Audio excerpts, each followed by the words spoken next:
Behold the Greatsword, the weapon that perfectly symbolizes the over-the-top extravagant weaponry that the hunters wield in the colossal world of Monster Hunter. For the better part of the series, the Greatsword was the poster child that was shown prominently on the box art alongside that game's flagship monster. With its story beginning in the very first Monster Hunter, this legacy weapon has allured players with its simple yet extremely deep playstyle that, unlike the nimble dance of the dual blades or the swift elegance of the Longsword, ensures that each swing will be a devastating, earth-shattering blow. Here is the long-awaited update to the original video that will catch us all up since the last time I chronicled how this weapon grew throughout the generations. From Monster Hunter 1 on the PlayStation 2 to the latest Sunbreak expansion that just recently released on next-gen consoles, let's see how this sword became so great.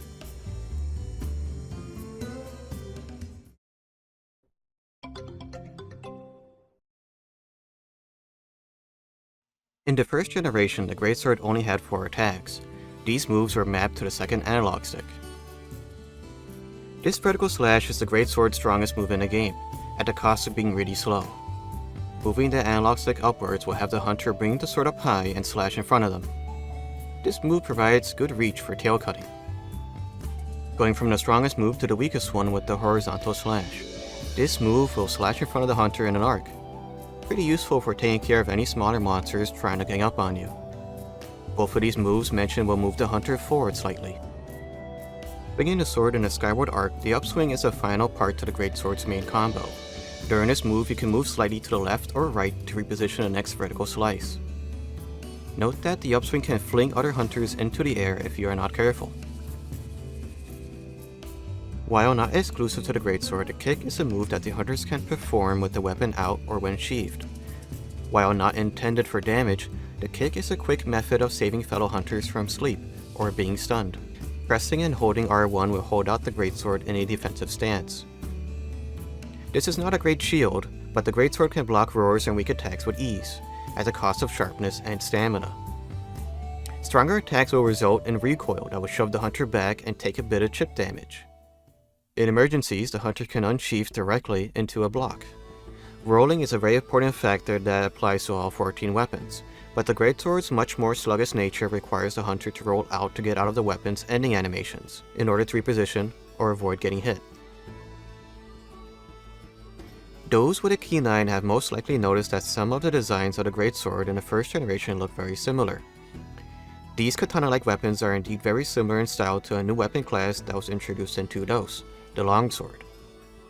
With how the Longsword changed drastically in the series, it is interesting to see a time where these two weapons shared the same identity.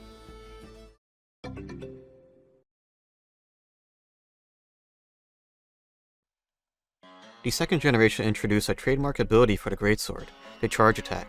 With this addition, the playstyle of the Greatsword changed.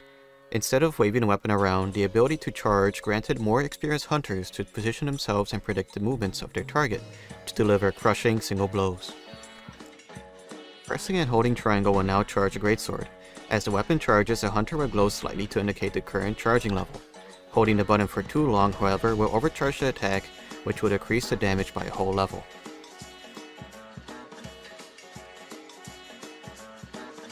Focus is a good quality of life skill that speeds up charging time. This can be a handy skill as it could aid with hitting more nimble monsters and can even provide extra chances to attack. The Art of Unsheath skill is a powerful armor skill that turns unsheath attacks into a guaranteed critical strike. While useful, this skill is pretty difficult to get early on in a playthrough.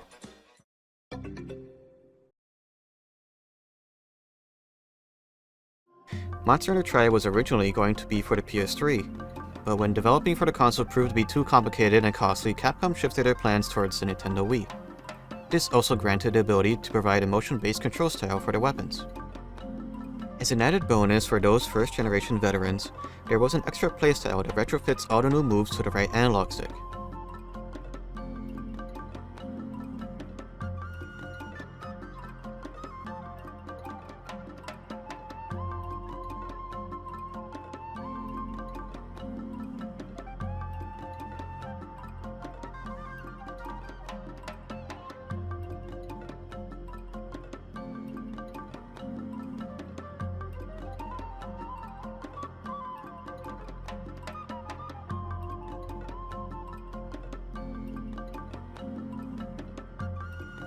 While underwater, attacks are a lot more awkward as the vertical, horizontal, and upswing spin the hunter out and leave them defenseless for much longer than on land. The sword slap is the same as on land, but the kick is changed to be a side tackle. Introduced in the 3rd generation, the Strong Charge combo is a combo extension that adds an extra form of charge attacks. There are 2 ways to get into the Strong Charge. The first way is to do a regular X attack. It could be a regular slice or a charge, but then afterwards press X again. This will do a low damage slap that also does some KO damage. After the slap, holding X alongside holding the analog stick backwards will have the hunter ready up for the Strong Charge. The second way to get towards a Strong Charge swaps out the initial slice for a kick. From there, you can still do the slap and then go into the Strong Charge. Just like the regular charge attack, the Strong Charge can be overcharged if you're not careful. Punish Draw alters unsheath attacks to have impact damage. While not a crucial skill, having the ability to exhaust and then knock out monsters with proper positioning can prove useful. Quick Sheath is a great quality of life skill that also has great synergy with Crit and Punish Draw. Having these skills allows for the slam and go playstyle to be a lot more mobile.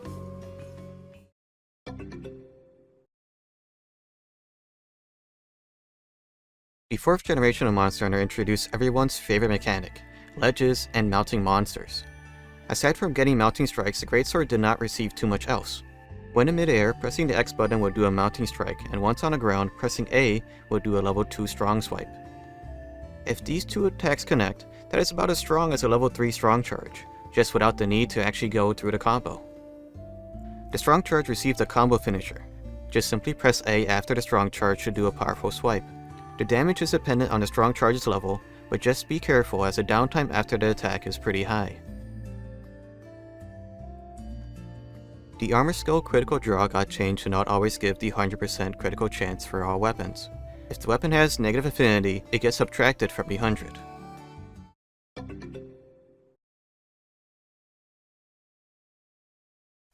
Aside from the ability to equip 2 Hunter Hearts, guild style is largely unchanged from 4 Ultimate.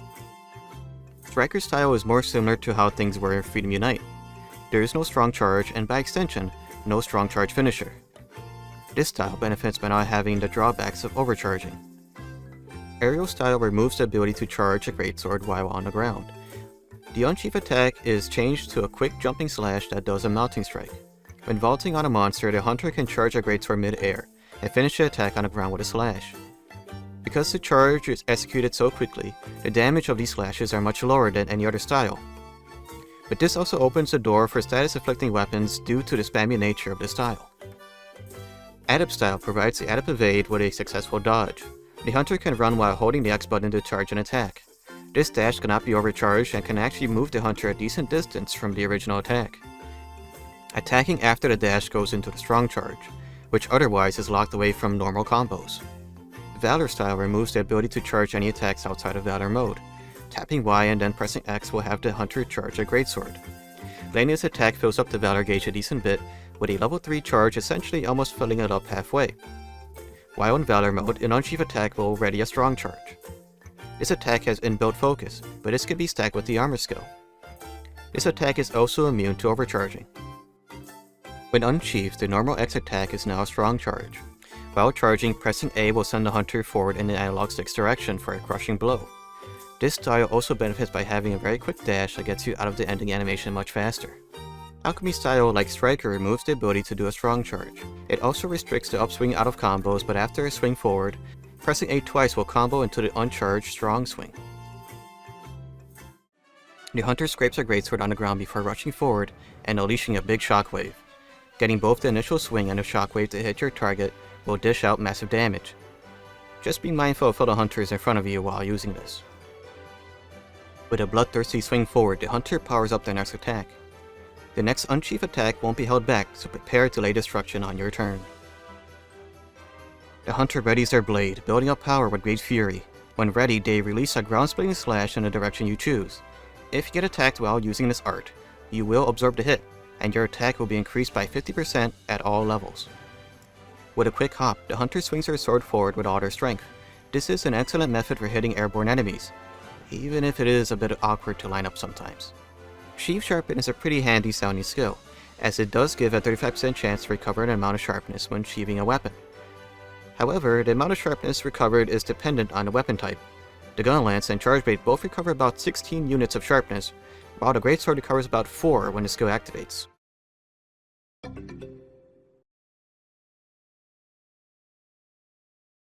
Outside of the ability to kick wildlife and hunters that decide to AFK at base after fainting once, there is no way to kick in World. The only weapon that still has a kick is the Greatsword, which is still done by pressing triangle while guarding. The 5th generation introduced a much easier to see and feel cue for when you are at the highest level of charge, so you know for sure when you've overcharged a weapon. You can also move ever so slightly while charging. When charging an attack, pressing circle will do a side tackle. While appearing to be the same kind of tackle seen in Tri's underwater combat, the tackle was changed to be both an offensive and defensive move. It can brute force attacks similar to the Lance's forward shield advance, and it could also move up towards the next charge attack. The amount of damage a tackle does is not that much, but it is dependent on a previous charge level. You can also roll into a tackle, and during a tackle you are protected from all sides. Pressing circle again after a tackle will do a forward cleave. Its damage is also dependent on their charge level, but also keep in mind that these attacks are also affected by the drawbacks of overcharging. The true strong charge is an immensely strong attack that takes a good amount of preparation to get towards. After the strong charge sweep, pressing and holding triangle alongside the analog stick backwards will have the hunter hold the Greatsword back, readying for the strong charge. This attack does 2 hits, where the second attack is the important one you want to land. Just be mindful not to overcharge this attack. Getting to this point naturally is a very time-consuming process that makes this a tough move to execute in most circumstances, so that is why using the side tackle is very crucial. You could pretty much tackle to cancel out the current charge and move on to the next stage. Since there is no stage higher than a true strong charge, tackling here can be used as a defensive measure or to stall out for a bit more time. You can even swap out the initial slash with the guard kick combo to get to the true strong slash faster. While sliding, holding triangle will charge a Greatsword. Letting go will have the hunter jump up with the sword, dealing damage during the jump, and then pressing triangle again while mid-air will have the Greatsword stab downwards, hitting multiple times on the way down. This attack cannot be overcharged, and the stab is dependent on the slide's charge level. The mounting strike got changed to resemble Generation's aerial style. Holding triangle while mid-air will charge a Greatsword, like how it was in Gen. This move is unaffected by overcharging. This move also has good synergy with the Glider Mantle.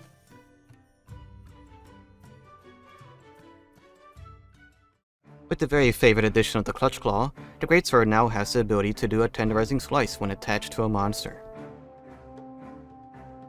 Firing the slinger after an attack will send out a burst of whatever is loaded.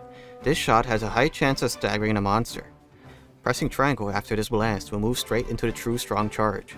This is a powered up version of the strong charge that takes very little time to set up. Frostcraft is a new armor set bonus activated with Volcana Divinity. At level 3 it gives up to a 30% boost in damage when it's fully charged. Frostcraft also has pretty good synergy with Critical Draw and Quick Sheath. Just keep in mind that only the first couple of attacks will get the 30% bonus, as each extra hit lowers the bonus.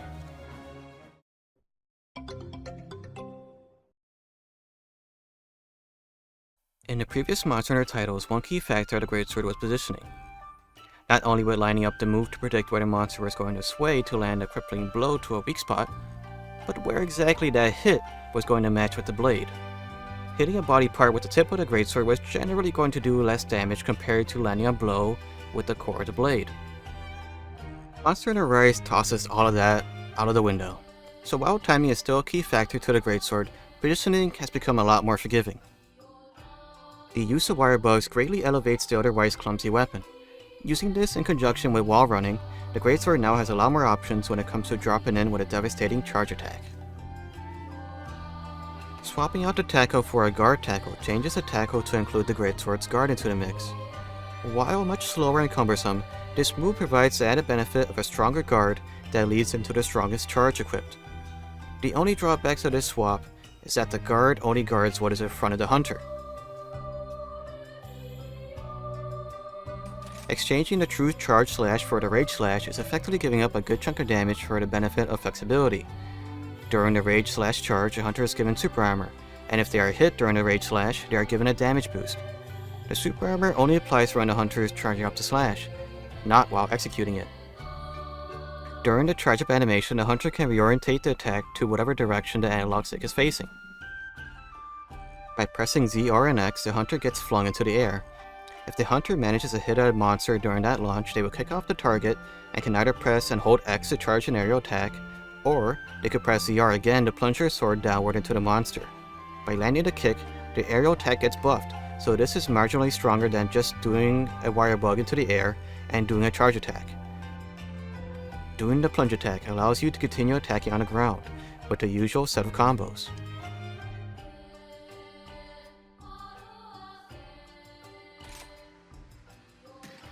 Adamant Charge Slash sends the hunter forward in the direction the analog stick is facing. During the dash and charge attack, the hunter is granted super armor and has the same logic as Rage Slash. This is a useful move that allows the hunter to reposition into the strong charge. Pressing Z, R, and A will have the hunter zip forward and sheath their weapon. This is a great mobility move that provides a 10% buff after using it. The hunter's arm will glow as the buff is active. Going from base Rise to Sunbreak, the Greatsword lost the ability to launch hunters with the Rising Slash. Hunting Edge's cost was reduced to a single wire bug, and while on the ground, the player can go into the strong charge after an aerial attack. By using the plunging thrust, you could go into a strong charge as well, but depending on the charge level, the charge speed can also be increased by a good margin. Using a scroll swap provides a fast means of getting out of the ending animations, and with using certain skill swaps can aid with being much more evasive or ready to parry an attack. Backslide does what the name suggests and slides onto your back a decent bit. This maneuver provides a good amount of iframes and allows for a counterattack afterward that contributes to a wyvern ride. This move can be used to continue the current charge level and can even move it up one. Holding the X button during a backslide will increase the level of the charge, but be careful as you can easily overcharge by going from a level 3 charge to the next charge type. So instead of holding X, tap it. Doing a true charge slash using a backslide does the animation faster than doing it conventionally.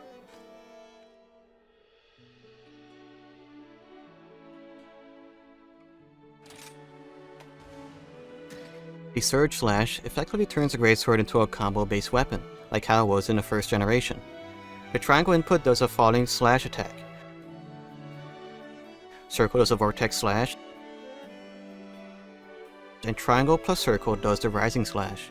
You can mix and match each attack as desired, and you can even move slightly in between each attack. The order in which you attack will determine which level that attack will be, as the first attack will always be level 1 and the third level 3. Each slash also has its own purpose. The falling slash is great for raw damage, the vortex slash is great for element, and the rising slash has an extra modifier towards part breaking.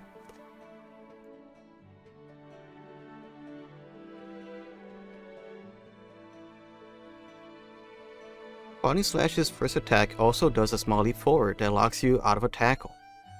The third attack also has two different forms. The weaker one is just done by pressing triangle 3 times in quick succession. If you combo into the Falling Slash 3, the hunter will do an extra little step before smashing the sword into the ground. You can also do this if you give your hunter a bit of time between Falling Slash 2 and 3. Doing this gives you just a tiny bit of an extra damage boost.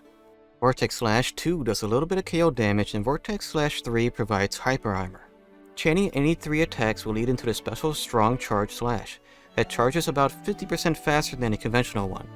After this attack, you can press triangle and circle to return to the Rising Slash 2, and resume doing your combos. Strong Arm Stance replaces Hunting Edge and Animate Charge, and is a new counter introduced in Sunbreak, pressing R2 and triangle bringing the sword out front. And for a short window, the hunter will counter the first attack to touch the blade. This can be done with the weapon out or during a charge. While this cannot be done in the middle of an attack, the counter stance can be activated as a means to cancel out an end animation. Since it is seen as a block by the game, any skills that activate because of the block will activate. As a bonus, even though the hunter is using the Greatsword as a counter, there is no sharpness loss when this switch skill is used. While this move can counter a big variety of moves, it can only block what is in front of the blade, so moves like Gravios' Poison or Heat Cloud will go straight through it. After a parry, the hunter is given hyper armor during the recovery. To skip this, you can just hold the triangle button. The state in which you are attacking also affects the counter attack. If you are in a neutral stance, the counter will just be a level 3 charge slash surge slash. If you counter during a charge attack, the counter will then turn into a true strong slash. On top of that, the counters are given a damage multiplier, with the Surge and regular charge slashes getting a 25% bump, the Rage slash getting 30%, and the True Strong slash getting a whopping 35% bonus. The Backslide also preserves this bonus. Charge Master increases the damage dealt when charging attacks. At level 3, this gives about a 50% bonus in elemental and status damage. This can be useful for those building elemental and status Greatsword builds. The Greatsword has shown that it is the flagship of the series for a reason. It has stood the test of time as a fantastical showing of how ridiculous it looks holding a sword that could double as a giant's carving knife. The second generation introduced a charge mechanic that was built upon and nearly perfected in World and now has a branching pathways in both Generation Ultimate and Sunbreak that calls back to how it was in the first and second generations. No matter the generation it is in, this weapon is bound to attract attention for its size and deliver countless amounts of satisfaction as you see the numbers fly by with each crushing blow. Until the next episode.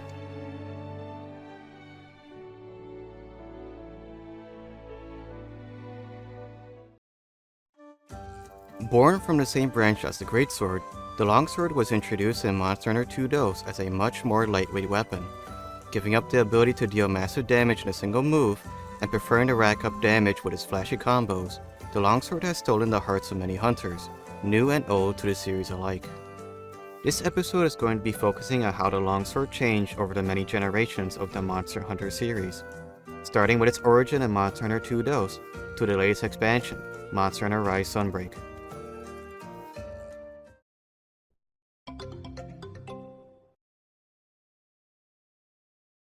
Just like the Greatsword, the Longsword requires the hunter to position the center of the blade to make contact with the monster, as just hitting with the tip of the blade would do less damage. Moving the analog stick forward, left, or right would do a single slash in front of the hunter. You can move while attacking to do a small step forward. After the first slash, you could press the same direction again for a second slice. Pressing in R3 would do a quick jab with the tip of the blade, low in damage but essential for the infinite combo. Pressing a direction after the poke would do an upward slice, and once more will finish the main combo with a downward finisher. If you want to continue the combo, just press R3 or Fate Slash and begin from the starting forward slash again.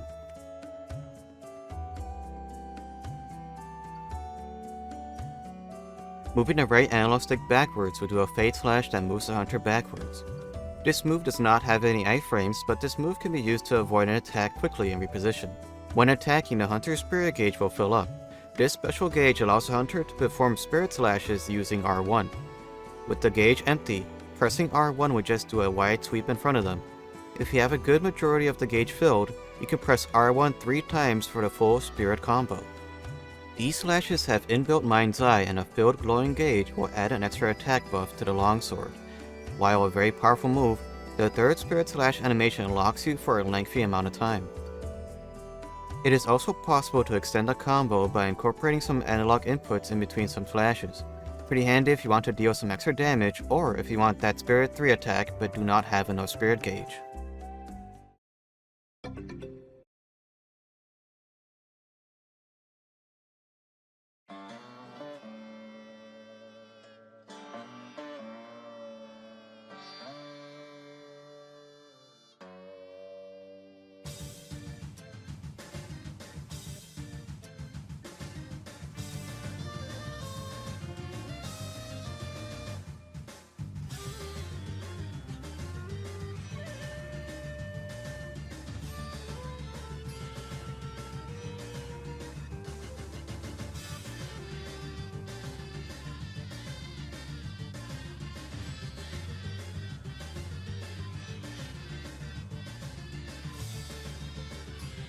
While underwater, the Longsword's only change is the removal of the second forward slash.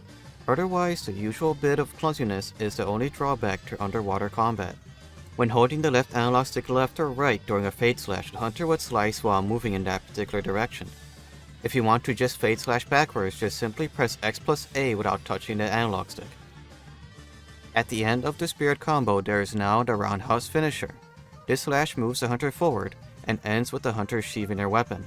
If the forward slash connects with any part of a monster's body, their spirit gauge will be upgraded a single tier. The first upgrade has to go to white, the second, yellow, and with a third, the sword will start glowing red. The gauge quickly depletes over time, but it can be refilled by just landing another Spirit Roundhouse. The Spirit Gauge in Monster Hunter Tribe behaved a little bit differently than in 3 Ultimate and Portable 3rd. First, when the Spirit Gauge was filled, it stayed filled when using Spirit Slashes. Second, when the gauge lowered, the hunter will lose other charge, while in 3U and P3rd, the gauge will simply go down a single level.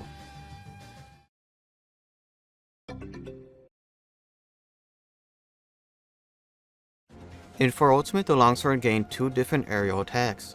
The first one is simply done by pressing X in midair. This will do a simple overhead slash. The second one is done by pressing R while midair. If you have enough Spirit Gauge, this will do a 2-part Spirit Slash combo that can go into the Roundhouse Slash quickly when on the ground. You can also unsheath into this attack by pressing R plus X plus A. When doing a Fade Slash, you can now press R to do a quick step-in slash. This does the same motion as Spirit 2, and is a handy shortcut towards the Spirit Roundhouse. Just like in Try, losing a level of Spirit Gauge will completely reset the gauge. As a neat little detail though, if you were to check your status during each gauge level, you can see how much attack you gain.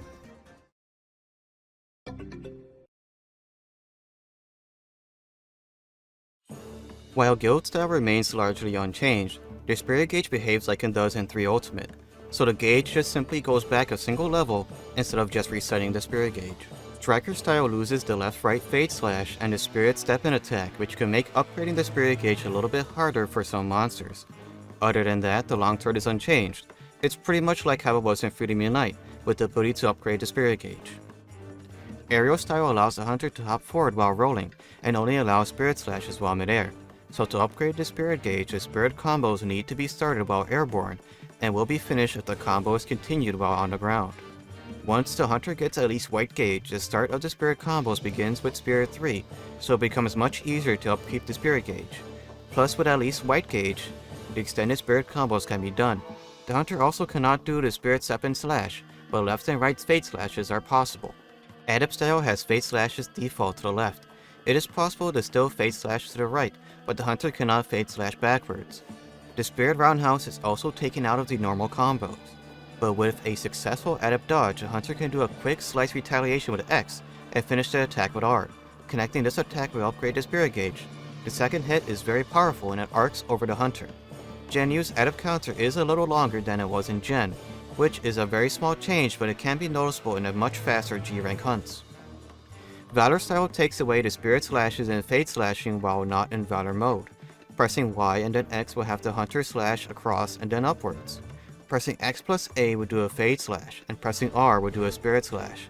Having a filled gauge and doing the full Spirit combo after pressing Y is the fastest way of getting into Valor mode. Once in Valor mode, the Longsword gets a nice blue glow to their sword, plus a guard point counter in Spirit 1, with the gauge somewhat filled. Continuing this combo will go into Spirit 3, and then into Adept Spirit Finisher. It is also possible to unsheath into a counter while in Valor mode by pressing R plus X plus A. Note that after a counter, you can have the hunter dash in a desired direction before continuing the combo. With the Sakura slash hunter art, it is possible to upgrade the Spirit Gauge like normal. However, when the hunter goes into Valor mode, the gauge will turn blue and overwrite the Spirit Gauge. Alchemy style simplifies the Longsword's made combos to X inputs. Pressing A will do the poke, and pressing it again will do the Fade Slash to the left. With a quick leap backwards, the hunter dashes forward with landing slashes, leaving the target filled with cuts and slices. Connecting this attack is enough to upgrade the Spirit Gauge a single level. Unlocking their innermost potential, the hunter's Spirit Gauge is maxed out for a short amount of time, allowing them to fight to their utmost limits without using any Spirit Gauge. A special skill that came from the Far East, this clears the mind of the user, readying them for any incoming attacks and then elegantly executing a powerful counter. This hunter art takes a little while longer to get started, but in exchange for the user's green health, they get an attack buff for a short amount of time. Health is recovered when the hunter attacks the monster.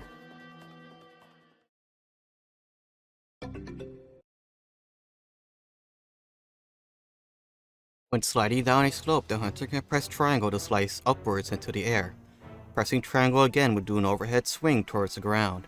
Pressing R2 on the other hand, will have the hunter unsheath into a Spirit 3, and then upon landing, pressing R2 again will shortcut into the Spirit Roundhouse, upgrading the Spirit Gauge. Pressing R2 and circle after an attack will have the hunter jump back. If they get hit during this animation, they will quickly glow blue. So when they make contact with a monster, they will have a filled spirit gauge. They can also press R2 after the slice to upgrade their spirit gauge with a quick roundhouse slash. Pressing R2 and triangle with at least white spirit gauge, the hunter will stab forward. If this attack connects, the hunter will kick off the target and hop into the air. Pressing triangle here will have the hunter do a downward slice, ending the attack with numerous slices and the spirit gauge going down a single level. The damage will vary depending on the spirit gauge, so the higher tier of the gauge, the more damage these 7 hits will deal. During the Helmbreaker's jump, you can move slightly to aim the slash a bit better, but if you just want to slash straight downwards, do not move at all during the attack. When the hunters attach themselves to a non-enraged monster with a clutch claw, they are able to quickly slash their way downwards with triangle. This will also have the monster drop slinger ammo. With the slinger loaded, the slinger can do bursts in the middle of each spirit slash. These shots have a higher chance of staggering a monster, giving a higher chance to landing the spirit roundhouse finisher safely. Pressing R2 and X will sheath the Longsword. Pressing triangle would then do a 2-hit slash forward. This move also has Mind's Eye. Connecting this attack will cause the spirit gauge to start filling up slowly for a small amount of time. Pressing R2 instead during the sheath will do a spirit slash. This is a counter that will take away a level of the spirit gauge if you miss the pretty strict timing. The only drawback is that this counter does not negate the damage. The counter is pretty strong and can be comboed afterwards into the Helmbreaker.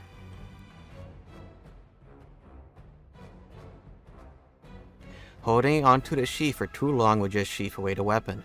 Another function of this sheath is to cancel out the ending animation of the roundhouse slash quickly to restart the combos. Also during the sheath, you can move the hunter in a desired direction. This move also provides a little bit of super armor. If you want to speed up the special sheath, you can use this skill Quick Sheath.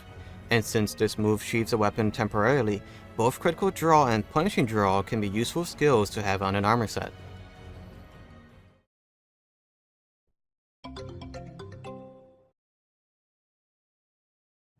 Rise removes the ability to do the Helmbreaker in normal combos. It also changes the main combo to just be all X's. You can still press A to poke, but now that is optional. Pressing A twice goes from the poke into the upward slice. The II counter also got changed to fully negate damage if timed correctly, and adds an extra level to the spirit gauge. After a counter, you can even do some spirit combos, which skips the first part. This gives the opportunity to go up 2 spirit levels in a single combo. If you don't have the lead room to do the spirit combos, you can just go back to an II sheath for another counter. Swapping out this draw attack gives you a second attack when unsheathing. This extra attack gives you an extra little bit of damage when unsheathing, and you have a little bit of super armor during the animation. This is only a draw attack, and you can still do the regular vertical slashes by pressing X afterwards. The Spirit Reckoning combo swaps out the usual roundhouse slash for a quick 2-hit move from Valor mode. And just like Valor mode, you can dash a short distance after doing the dividing slash. This does elongate the animation slightly, however. After the Spirit Reckoning slash, you are given the opportunity to do the special sheath. Soaring Kick sends the hunter forward when pressing ZR and X. If the hunter makes contact with a monster, they will kick off them and jump into the air. From there, you can either press X to plunge the sword downwards, hitting multiple times, or you can press R to do a helm splitter.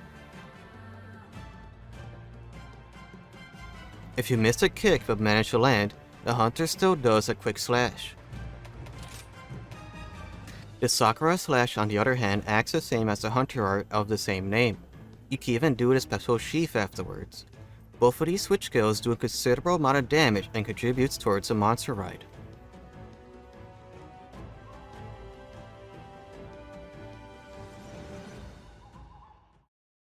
Following Rise, the Longsword got pretty heavily nerfed. The usual playstyle that relied on the II counters into Soaring Kick, while still strong, does considerably less damage, and with the extra downtime of the Soaring Kick is a bit harder to constantly pull off.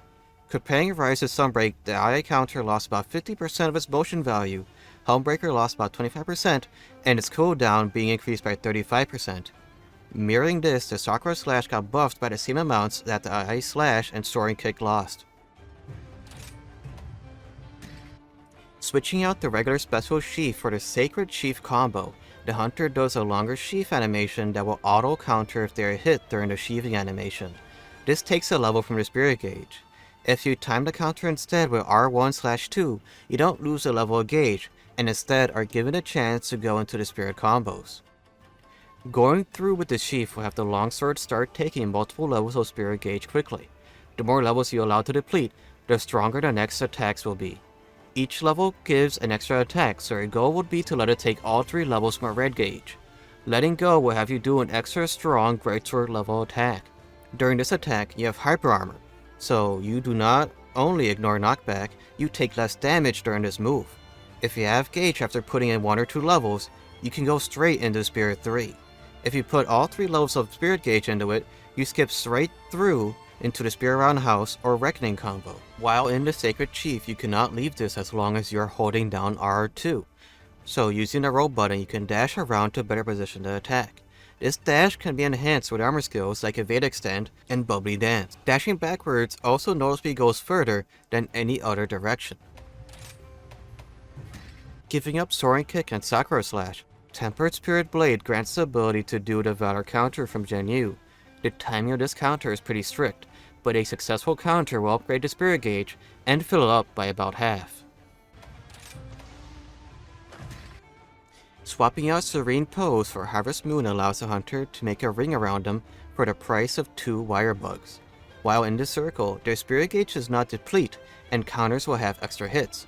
This move went through a recent change as of Title Update 5. The circle radius was increased to allow for Sakura Slashes to be done more comfortably. You could sheath your weapon within a circle and it will not disappear. Touching or getting knocked into the ring does not knock the player back. The cooldown of this move gets decreased and the height of the visible ring got increased. Following this update, the Harvest Moon skill swap became much more practical to use and returned the original strength of the special sheath. You know how sometimes it just feels wrong to be doing so much damage? That's essentially how modern Longsword feels to me most of the time. I had said before that the Longsword is my guilty pleasure weapon, and that has not really changed. It used to feel like a very vulnerable weapon in older generations, with the player having to physically evade or time their rolls to avoid getting hit. But now the Longsword is just a walking death machine. You are given so many suitable options during a fight in order to counter and change any attack into your favor. If there wasn't a need to sharpen or to follow a monster leaving the area, a very skilled Longsword user would probably never be seen walking around with their weapon sheathed on their backs. And for those with Longsword users on your party, well, I do hope that you reserved a spot in your armor set, or use Curious Crafting to get an extra slot to put in Flinch Free, or even better yet, Shock Absorber. Well, that's pretty much it. Until the next episode. Also, yeah, as an extra note, last time I got wiki-pilled. The wiki says that the Longsword was introduced in Freedom 2, but does it not make a note that that was the first Western introduction of the weapon? So, no, Freedom 2 was not the first game to have the Longsword be its own weapon class. That would be Monster Hunter 2 DOS. Okay, bye.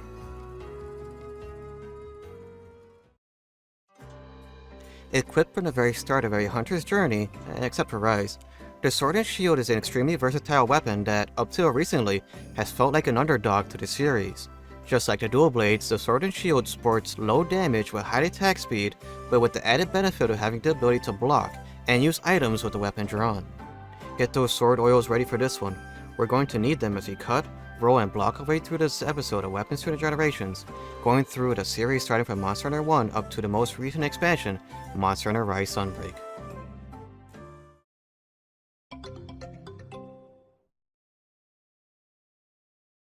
Moving the analog stick upwards 3 times will perform the Sword and Shield's basic combo. The first input does a forward slash, then a sweeping slash, finishing the combo with a shield bash and then another forward slash. Note that the shield bash still does cutting damage in this generation. Moving the analog stick to the left will finish the current combo with a revolving slice. This is the Sword and Shield's strongest single hit move, but it does leave you open for a little bit while longer than the other attacks. Pressing up after a roll would do the upward slice. This can be chained with the rest of the Sword and Shield's combos. Moving the analog stick downwards will have the hunter do a jumping slash forward. This is also the unsheath attack while moving and this can be also the starting point for the basic combo.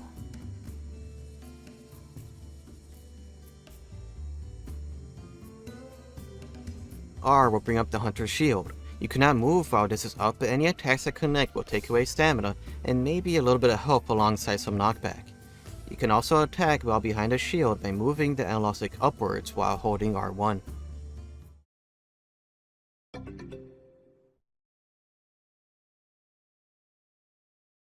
Monster Hunter 2 Dose gave the Sword of Shield two of its notable traits. The first is the ability to use items with the weapon drawn. Simply just press square with the weapon out to use an item. The circle button was then changed to be the sheath button. The other change is that the sword blade got made slightly sharper, making it possible for the sword and shield to cut through some monster's hide that would normally need a higher tier of sharpness. The jumping attack also now has a little bit of super armor during the jump. R3 would do the upward swing. If timed correctly, you can continue the rest of the up inputs for the basic combo. This is a pretty quick way to start the basic combo that does not move you too much forward at the start. Using these two skills is very handy for those who want to sleep bomb. Bomber increases bomb damage by 1.5 while also raising the combination rate for bombs to 100%. Without this, you need to sacrifice 3 or more item slots for combination books in order to get the good chance of making bomb pluses. With the added bonus of double damage from sleep, this is a very destructive combination in multiplayer. Trapmaster adds in options to keep monsters pinned down when they're awake. This also speeds up the laying down of bombs as well as traps to top things off. With the addition of being able to consume items quickly, the Sword and Shield can double as a pseudo support. Wide range up gives 50% of the effects consumed to nearby teammates. Plus 2 gives 100% of the effects consumed.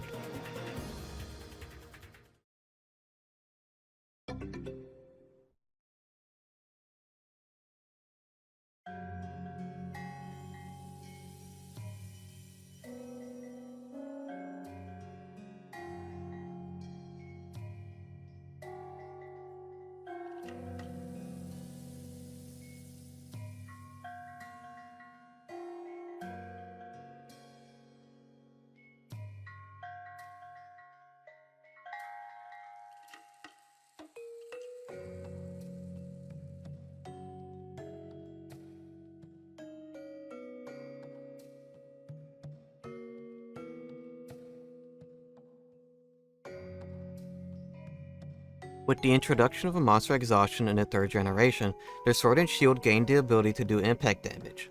While moving and pressing A, the hunter will smash their shield in the direction they are facing. Pressing it again will do a shorter bash with the shield. Just be mindful of doing this in multiplayer as this can send teammates flying. When not moving, pressing A would do the sweeping slash in front of them. Pressing it again would do an upward slash, and with a third, the revolving slice makes a return to finish the combo. These new combos can be incorporated with the regular X inputs for the Sword and Shield for an extended combo.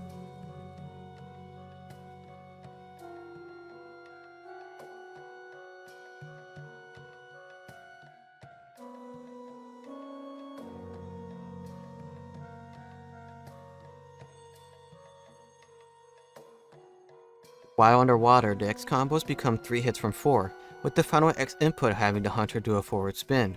Doing the shield bash combo changes the second part of the move to do an upward and downward slice. And doing an upward slash with R plus X will simply end the hit with a spinning slash. The extended combos mentioned before are somewhat able to be done, but the amount of hits and inputs are severely decreased.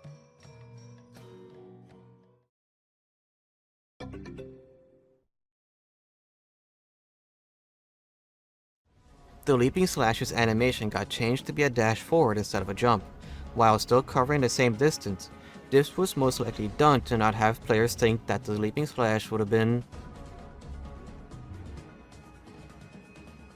After attacking, holding back on the analog stick, or in the opposite direction the hunter is facing and holding A, the hunter will hop back and charge up their next attack.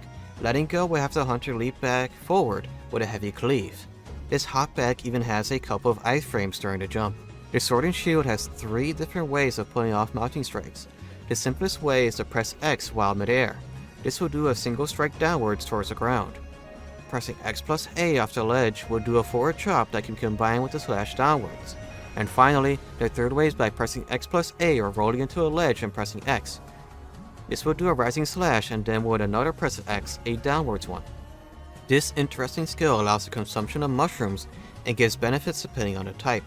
Blue mushrooms act like potions, parashrooms give armor skin, natural shrooms, demon drug, mope shrooms act like dash juice, toad shrooms are nutrients, dragon toadstools become max potions, and excite shrooms are random. Mushroom Mancer has excellent synergy with wide range as it gives a larger supply of usable items in hunts.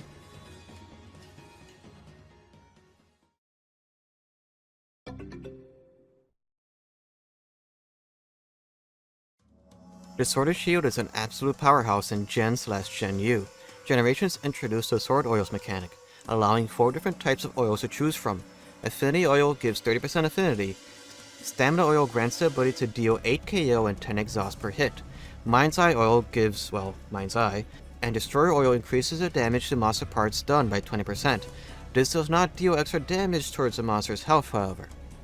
Only one oil is allowed to be applied at a single time, and the effects of the oils last for about 2 minutes, or 3 if the hunter has item use up.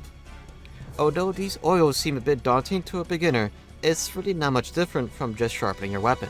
Striker style only loses the back evade, everything else is the same as it were in the 3rd generation. Aerial style removes the horizontal slash A combos when idle, instead it switches it for the shield bash. Vaulting off a target will automatically do an upwards attack and pressing X will do a slash downwards. From there, the hunter can continue on with their X combo. Adept style loses the idle A slashes in normal combos and the ability to charge the back hop slash. With a successful Adept evade, pressing X will do an aerial slash. From there, the hunter can continue with the regular A combos. X plus A during an Adept evade does a forward leap and attack. Back hopping in Adept style will do a quick and very powerful counter if timed correctly. Alchemy style removes the shield bash and ends every combo with a spinning slash. There is no charge attacks as well as the regular X combos got changed to not include the shield bash. And since the sword and shield can still use items with weapon out, you can just simply press R to take out the barrel to have ready access to all of its goodies. Valor style, while not in Valor mode, takes away the spin slashes, the charge slash, and the upward slash after rolls. Tapping Y and an X will do a forward leaping slash, reminiscent of the leaping slash of the 3rd generation before. Pressing A would do a spinning slash that fills up the Valor gauge pretty well. While in Valor mode, pressing X plus A would do a backflip that gives the option to move the hunter in the airlock 6 direction. Pressing A would do the true slash, X go into the standard combo, and X plus A would do a stronger version of the Valor cancel leap attack. Sword stance has the hunter do a quick flurry of slashes forward. The higher level the hunter art is, the more slashes the hunter will do. The final hit of this move does the most amount of damage, but it is pretty hard to land sometimes. While the hunter is attacking, you can move ever so slightly to better reposition the final attack. With a forward slash, the hunter raises their shield into the air and after a mighty hop, ending the move with a downward thrust. This hunter art does a massive amount of exhaust and KO damage, but it is sometimes difficult to aim up all the hits. While performing the round force, the hunter is immune to all sorts of damage, so think of it as a low damage counter that charges up extremely quickly. Just keep in mind that a level 3 round force will send teammates flying into the air with its large radius. Dipping the sword into a chaotic mess of sword oils, the blade is temporarily granted a reduced version of each sword oil. It is possible to stack a single oil on top of the hunter art. At level 3, Affinity Oil grants 60% affinity, Destroyer Oil gives 30% towards breaking parts, Stamina Oil applies 12 KO and 14 exhaust per hit, and Mind's Eye acts like a very fast whetstone, restoring 120 points of sharpness. Each of these oils are applied with a single slash, and really puts the sword and shield on steroids for the duration of the hunter art. But, have fun trying to do the hyper double metal rafts to unlock level 3.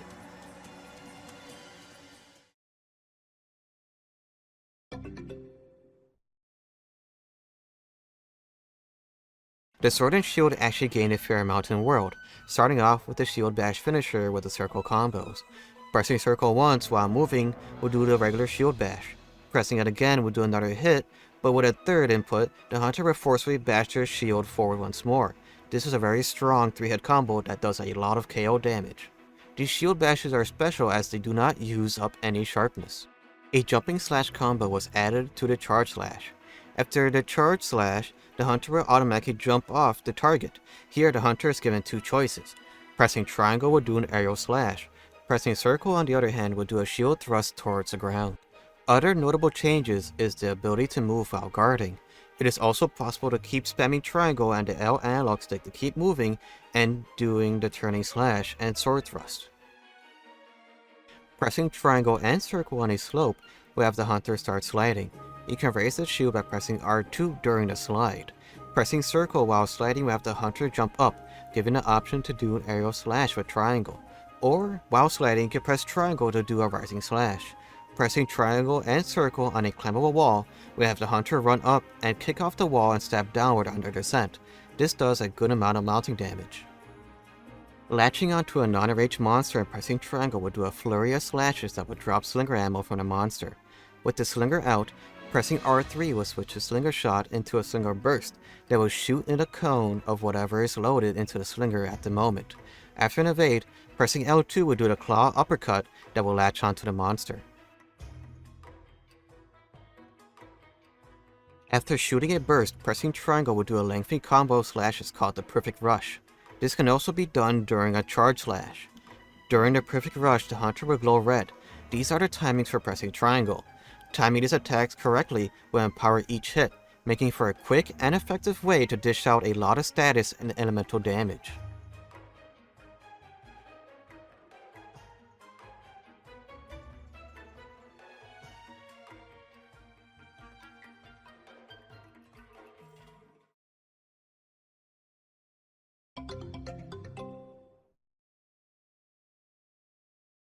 Monster Hunter Rise made the spinning slash a good deal stronger in this game, calling it the Spinning Reaper. It is heavily recommended to press X plus A as a combo finisher to do this powerful attack.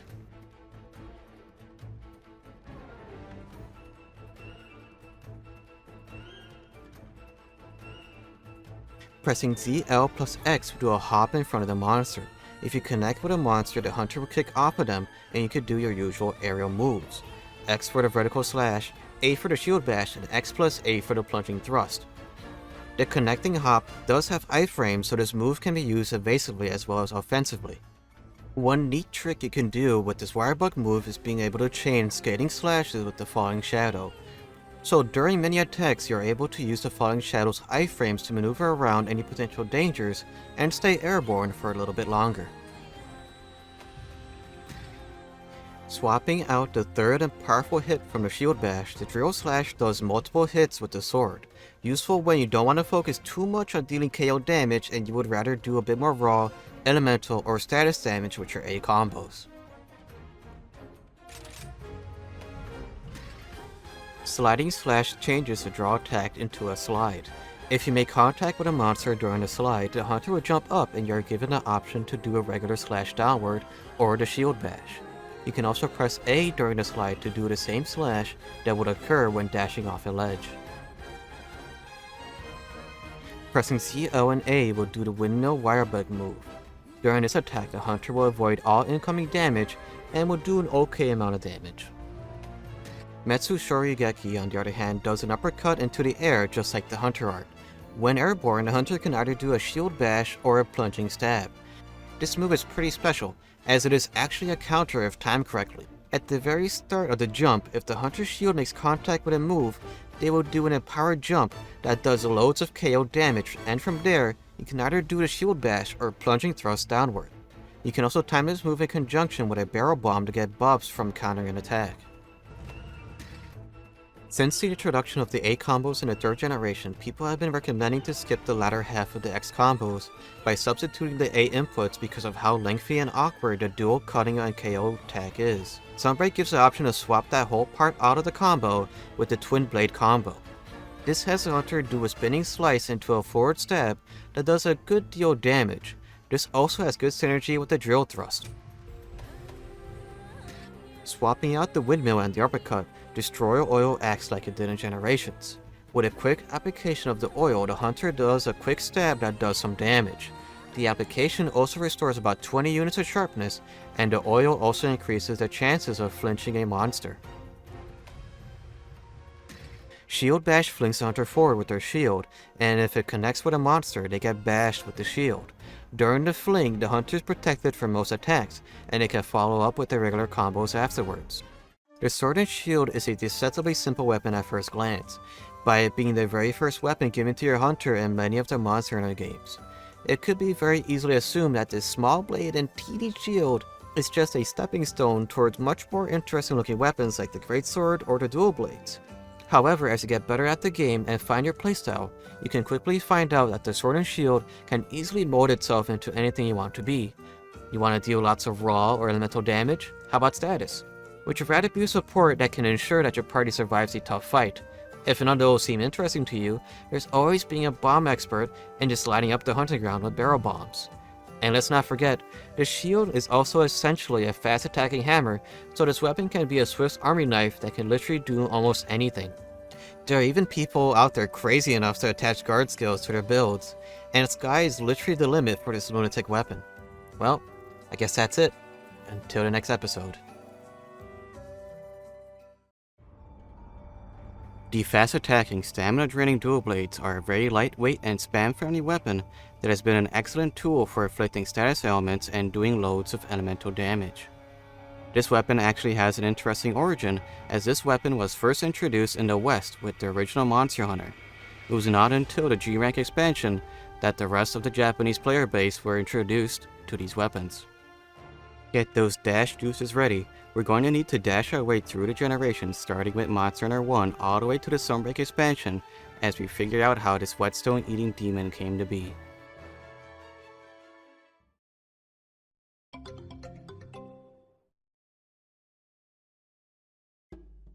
With each up input, the hunter does a quick flurry of slashes forward. This whole combo hits up to 6 times, but the player needs to be careful not to get animation lock during these slashes.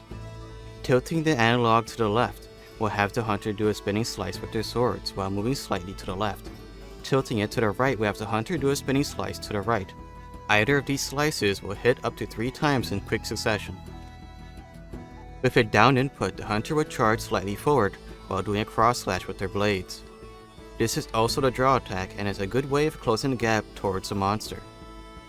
Pressing up after a roll would do a quick upward slash that can be continued with the rest of the up inputs. Pressing R will have the hunter raise their blades into the air, going into a powered up state known as Demon Mode. Early walkthroughs refer to this as Berserk Mode. This will have the hunter's stamina get drained in exchange for stronger attacks and extended combos. While in Demon Mode, the left and right attacks as well as the down inputs are extended to be a 6-hit combo, and the down input does the Demon Dance. This attack combo is powerful and it has natural mind's eye. As a drawback however to these stronger moves, the hunter is animation locked until the attack is over. Drinking a power juice will temporarily give the hunter unlimited stamina. There is an upgraded version of this called the Mega Juice, and it extends the time for a while longer. While on a hunt, the hunter's stamina will naturally go down. While early hunts will give rations to starve away the stamina reduction. Mid and late game hunts will also forego giving the hunter items right away. Even early on, sometimes people in multiplayer will take extra items for themselves, so having extra stakes could be a huge help. Plus 10 in Marathon Runner provides the hunter with a reduction in stamina loss when using any stamina draining moves like running or using Demon Mode.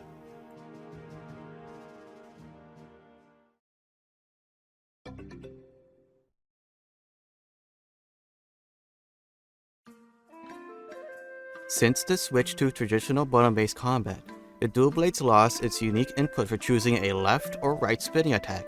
Pressing circle will have the hunter always spin to the right, even in Demon Mode.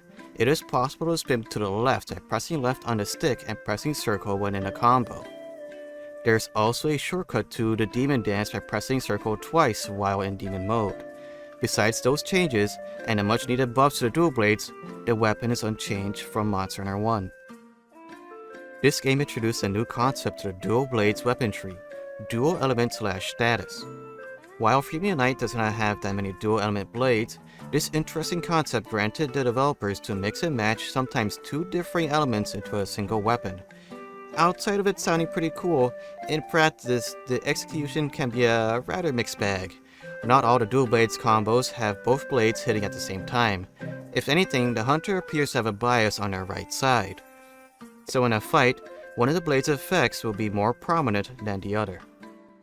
In many situations, the dual elements may not be totally effective against a monster's weaknesses, so while one element may be strong against a monster, the monster at best may be neutral to it and at worst may be resistant to the other. Comparing this to a set of dual blades with the single element, dual elements have its effectiveness in many situations. If you had to choose a dual element set, it may be more effective to choose a pair that has an element alongside a status element.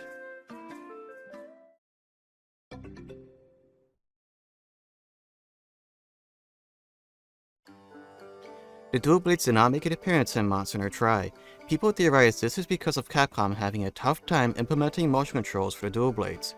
But this doesn't really make that much sense, as the dual blades are known for their button mashy nature, and possibly could have worked well with motion controls. The dual blades did thankfully make a reappearance in Portable 3rd and 3 Ultimate. The dual blades got a rework in the 3rd generation that adds a gauge in the top left corner. This is called the Demon Gauge. Putting up this gauge, we have the hunter enter Archdemon mode. While in Archdemon mode, the hunter gets a dash instead of a roll.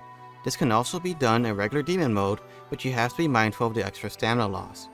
The other added bonus includes a mixture of combos from demon mode into regular combos. This includes a mini demon dance that can be done in Archdemon mode. While in Archdemon mode, the gauge will deplete over time and during attacking and dashing. Outside of the normal sluggishness of being underwater, the dual blade's only change is that the spinning slashes slightly raise the hunter upwards.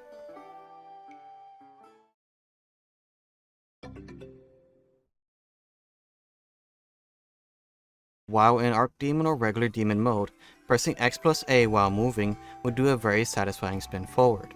You can even do this off a ledge for a flurry of mounting strikes with a very strong finisher. You can also just press X while moving off a ledge to do a quick 2-hit strike. While in midair, you can press R to go into demon mode, and you can even unsheath into demon mode by pressing R plus X plus A.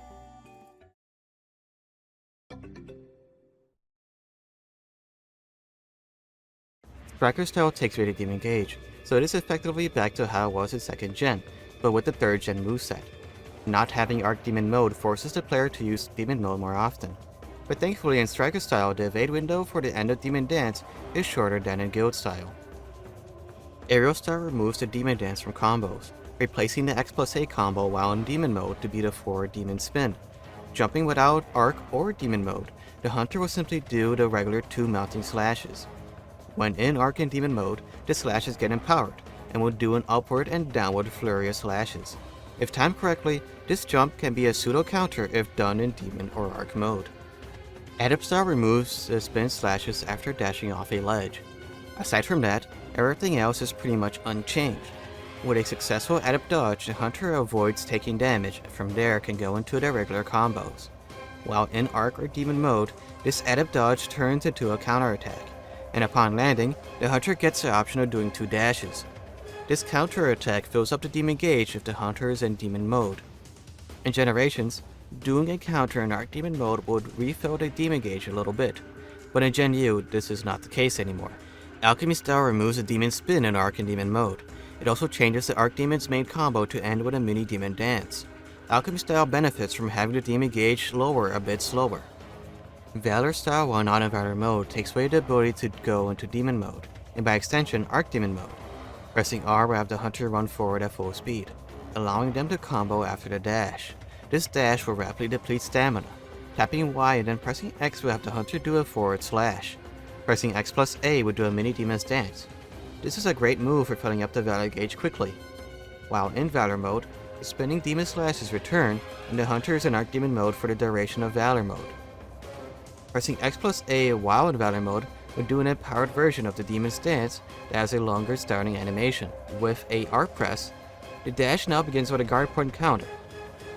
With a successful guard point, the dual blades will recover about 6 units of sharpness, 12 if you have razor sharp, and will do a mini counter attack afterwards. This guard point is a very handy addition, as it can even go through things that would normally need guard up.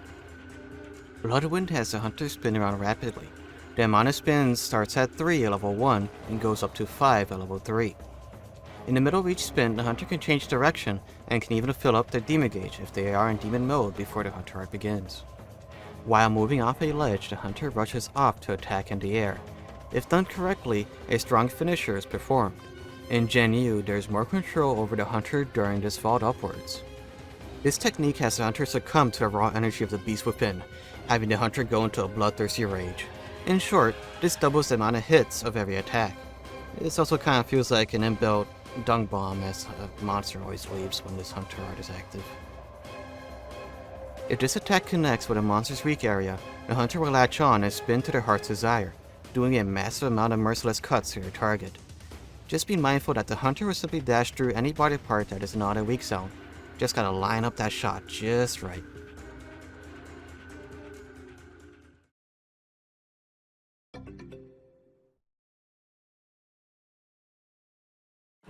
With some minor combo changes, the dual blade's core has not changed much since 4 Ultimate. They did add a neat little detail to the dual blades when going to demon mode. Alongside the extra effects, the hunters now wield the blades backwards when in demon mode. When attacking in demon mode, you can move slightly to the left or right in between attacks. Sadly, when in Archdemon mode, you lose the ability to dash around like in previous generations. If a monster were to roar while you were in demon mode, you don't actually leave demon mode, and so you can actually lose a lot of stamina if you don't leave demon mode in time.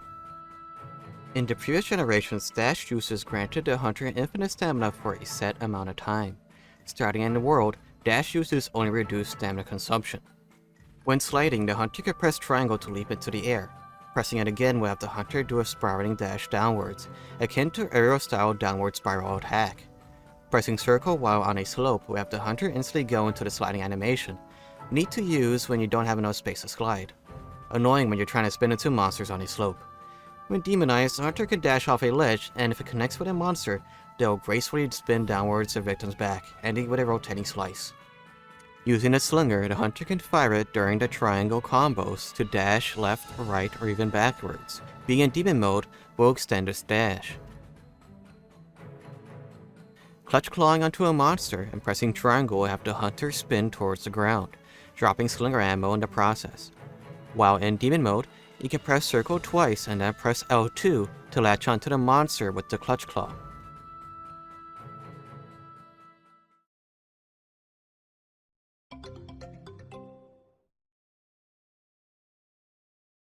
Rise removed the ability to slightly reposition in between of demon mode attacks, but when in demon mode, the hunter gets a massive speed boost when moving around.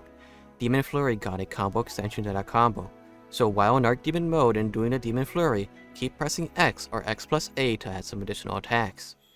Archdemon mode's dash returned in Rise, and monster roars now cancel out demon mode once again. While the animation for leaving demon mode has not changed, that swiping motion actually does damage now. Pressing Z, L, and A will have the hunter dash forward using a wire bug. If the hunter were to get hit during this, they would do a mini counter just like Adam style. In demon mode, this becomes a stronger counter that does 4 hits. Piercing Bind is like a mini wolf's maw. Pressing Z, L, and X will have the hunter stab a kunai in front of them. This is a very short range stab. If successful, the kunai gets stuck in the target and then attacking the monster will do extra ticking damage until the bind explodes, dealing a lot of damage. The more ticks you do, the more powerful the explosion will be. Switching Piercing Bind for Tower Vault will instead shoot the hunter into the air when pressing ZL and X. This move does not do any damage, but allows for a much easier method for spinning down the backs of monsters. While the hunter can do this normally with the weapon sheathed and using the wire bug to go up high, the main benefit of this switch skill is doing it much more easily, as the weapon does not need to be sheathed to jump up. Swapping out the ability to do a spinning multi-hit on the ground, the Demon Flight grants you the ability to jump up towards a monster and kick off them. Pretty much mirroring Aerostyle's ability, even up to its evade properties. This can only be done with Demon and Archdemon mode, and this also changes the draw attack to be a Demon Flight.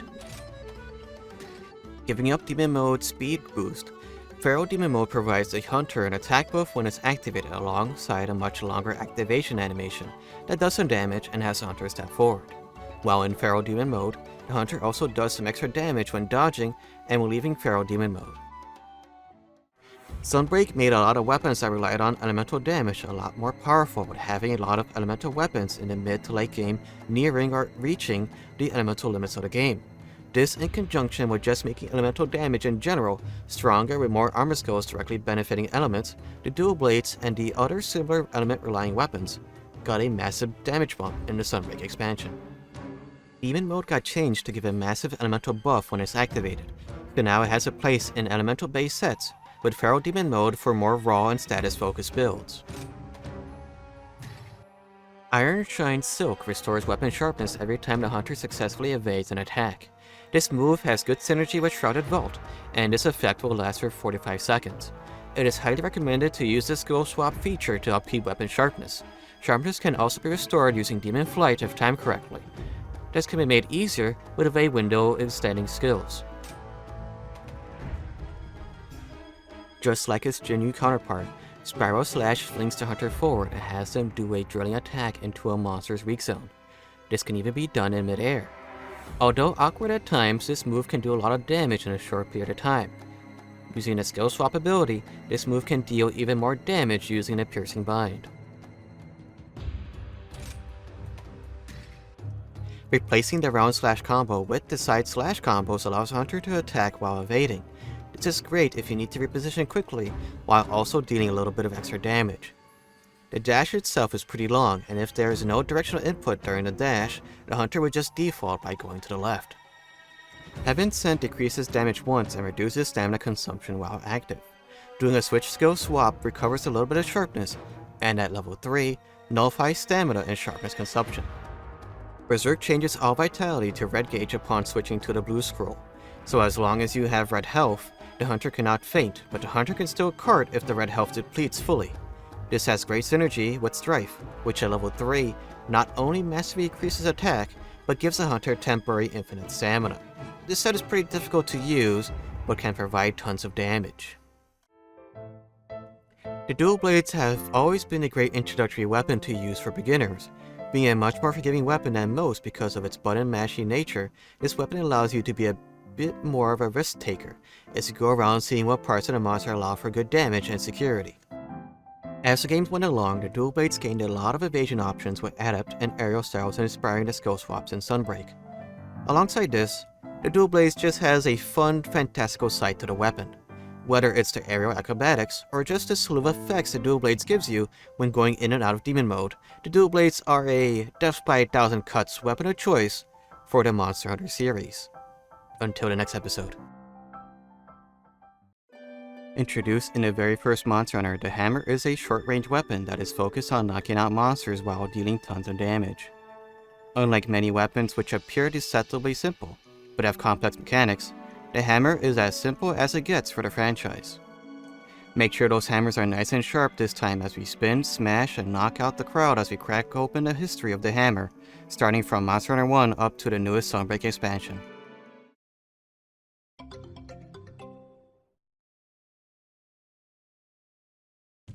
Moving the analog stick up 3 times does the main combo for the hammer. The first 2 inputs slam the hammer down, ending the combo with a powerful golf swing. It is also possible to start the combo with an unsheath attack, but this would have a weaker start to the combo. Just be mindful that the golf swing and unsheath attack will fling any nearby hunters into the air.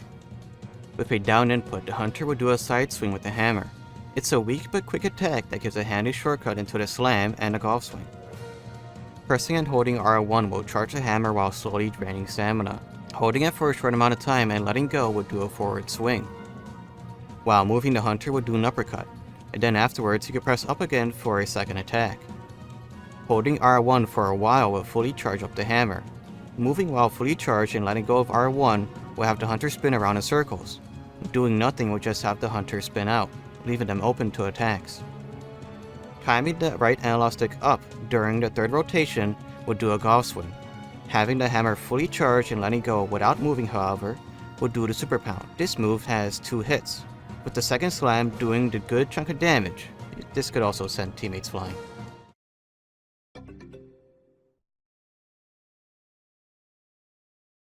While Freedom Unite did not introduce anything new for the hammer, it did introduce a new skill. Fast Charge lowers the amount of time it takes to fully charge the hammer, perfect for those who want to spam the super pounds.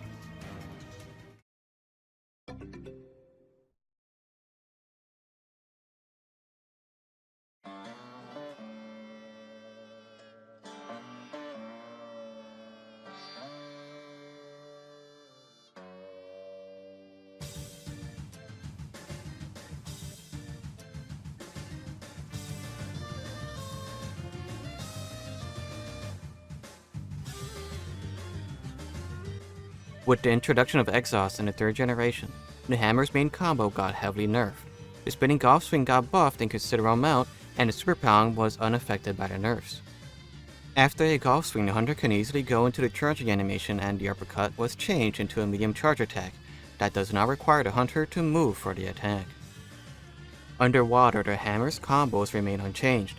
The golf swing leaves the hunter open for a bit longer, and the super pound miraculously works the same as it does on land. While not a crucial skill, KO can be an easy way of getting a couple extra knockouts every hunt.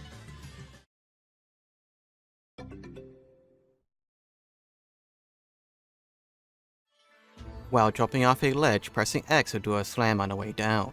Holding R just before jumping off and letting go will have the hunter do a powerful charge slam instead.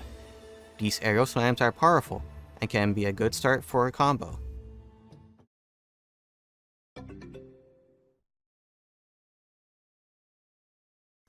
When using guild style, the hammer is essentially unchanged as it was in 4 Ultimate. Striker style removes the spinning finisher as well as the golf swing and normal combos. It gets switched out for a regular 3rd pound that does a lot of exhaust damage. Charging gets a pseudo focus that has a stronger super pound. Aerial style swaps the super pound for an empowered uppercut. During an aerial vault, pressing R would charge a hammer, X would do a regular aerial slam, and pressing A would do a 2-hit combo if the first attack connects. Adept style gives the hammer the strong charge. After an adept evade, pressing R will have the hunter glow blue as they do a strong charge. Level 1 does a regular forward slam. Level 2 does a powerful uppercut. And level 3 without movement does a stronger super pound. With movement, however, it does a faster forward slam. The super pound is the stronger of the 2 options, but it takes a little longer to wind up the swing. These combos are also performed after doing aerial slams after an adept evade. In regular combos, the combo ends with a level 1 charge, and the level 2 uppercut is removed. Alchemy style removes a spinning attack after a level 3 charge. Besides that, Alchemy style is not too different from guild style, aside from the very handy Alchemy barrel and the 3 SP arts. Valor style, while not in Valor mode, loses the golf swing and the level 3 charge. Tapping Y and then pressing X will do a golf swing that could fill up the Valor gauge a good amount. Pressing A will do a fast side slap. While in Valor mode, pressing R will have the hunter glow blue, granting a new style of charge attacks. After every R swing, pressing R again would charge up a higher level attack, up to level 3. These attacks are very flashy and feel great to use, but doing a Valor step to get out of harm's way will reset the charge levels. While this hunter art has an extremely long wind-up animation, this move does a ton of exhaust, impact, and raw damage. The final hit is extremely powerful, so ensure that you have enough time to land that finishing blow. Raising their hammer into the air, the hunter gets targeted for a set amount of time. Level 2 gives a 20% boost in defense, while level 3 gives attack up medium for the duration of the taunt. A perfect hunter art to do while in multiplayer or while trying to trap a monster. With Spitting Meteor being all about damage, this hunter art is all about exhaust and KO damage. After a certain point, the hunter will start glowing. Pressing X at these parts will do different levels of damage. Try to time the X press when the hunter is orange for maximum KO. This hunter art also charges extremely quickly. This new hunter art temporarily adds impact explosions after every charge attack. At level 3, this effect goes on for about 2 minutes, and the amount of files are dependent on the current charge level. Perfect for any hunting style that relies on charging attacks, like Valor or Adept.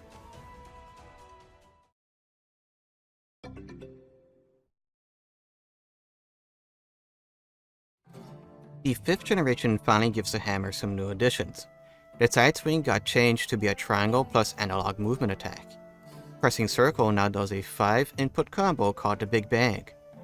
With each circle pressed, the attack becomes more powerful, and on the 5th hit, doing an extra strong finisher. While this attack is very satisfying to do, once you start the combo, you need to be committed to it since you're left wide open during the combo. Plus, if you were to miss, the combo would just end right there. It is possible to start the Big Bang combo from regular triangle inputs. Pressing circle while charging will have the hunter do a power charge. During this, the hammer will start glowing. This powers up attacks and gives the hammer some new combos. The notable power-ups are the return swing after a short charge, the medium charge uppercut attack, and a Super Pound, which is pretty much taken from the Big Bang finisher but as a charge attack. While the power charge is active, the hunter is given super armor during their attacks. The power charge however goes away once the hunter gets hit or they sheath their weapon. If the hunter is also flinched by their teammates, this will also take them out of the power charge. While sliding, you could press and hold R2 to charge the hammer. Pressing triangle will do an overhead slam towards the ground. Pressing circle will do a power charge. Letting go of R2 during sliding, however, will launch the hunter forward as they rapidly spin. Upon landing, the hunter can resume their regular combos. This is also possible to do on climbable slopes while charging. Attaching to a monster with the clutch claw and pressing triangle will do a 2-hit tenderizing combo. It is possible to fire this clinger with L2 during a charge. This will keep the current charge level, with this shot having a higher chance of staggering the monster. Doing an uppercut and pressing L2 will do a claw attack that will latch themselves onto the monster. Doing a super pound and pressing L2 will instead do a spinning attack towards the target.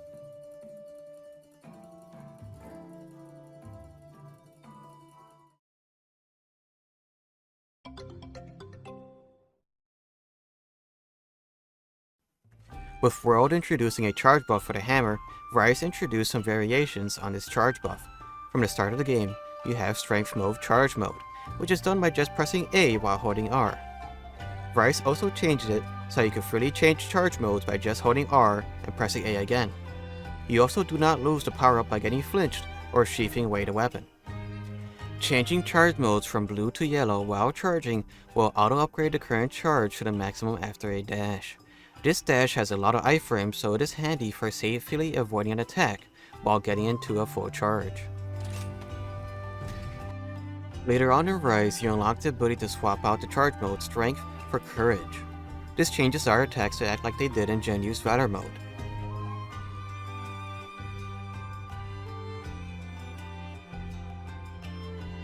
Pressing ZL plus X will launch the hunter forward into the air. During the launch, the hunter will be spun around with the hammer. During the Soakbind, you can also charge the attack by just holding on the charge button during the Soakbind move to make the attack more powerful. It is also possible to do the Soakbind move during a charge to skip the charge up animation.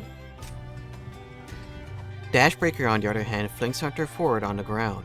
The dash has hyper armor, and you can also charge up this attack for more damage. The Dash Breaker retains the charge level for a follow-up charge attack.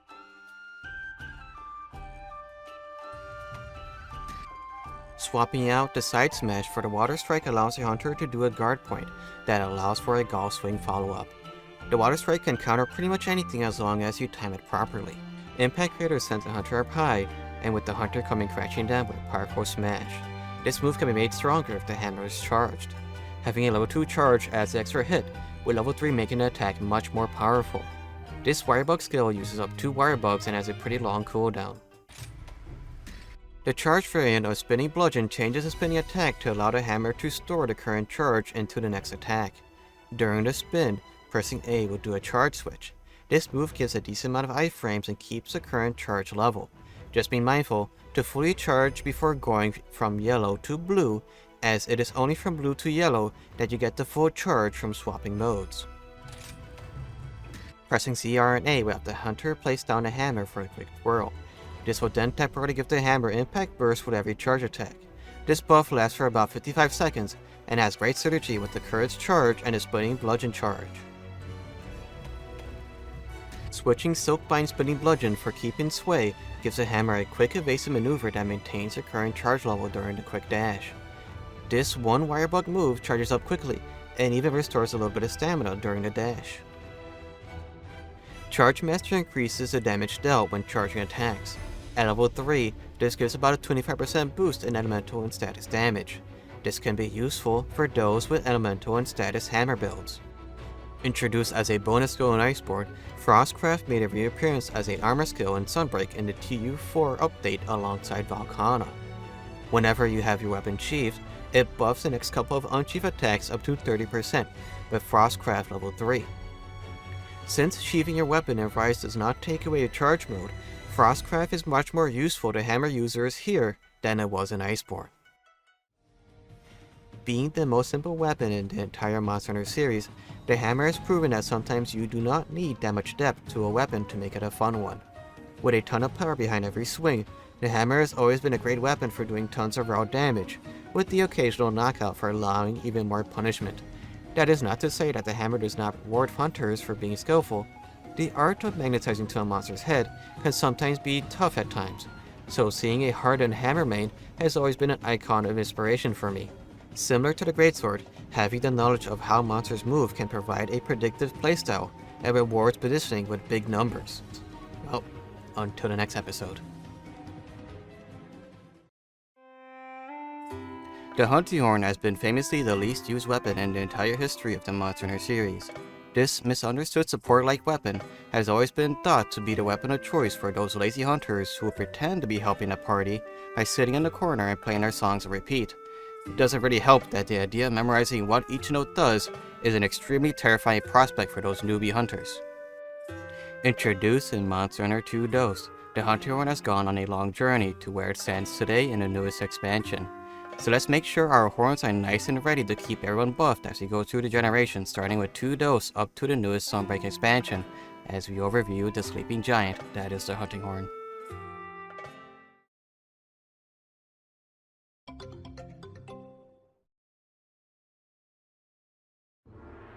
With an up input on the analog stick, the hunter swings and then slams the hunting horn onto the ground. This two-hit attack is the strongest the hunting horn has, but it leaves the hunter stuck in an animation for the longest. Note that the hitbox is pretty large and can send any nearby teammates flying. With a left or right press, the hunting horn can be swung in the analog stick's opposite direction. Pressing right will swing left, and vice versa. An infinite combo can be done by just alternating left and right inputs. You can always just end the combo with an overhead smash. Pressing down on the analog stick will have the hilt of the hunting horn be jabbed forward. This attack is really weak and requires the hunter to be much closer to their target than other attacks. This is the hunting horn's unique trait. Pressing R will start the recital mode. Here, after each beat, a note will be automatically played. Doing nothing will do the hunting horn's first note. The first note also is played with either a left or right movement of the analog stick.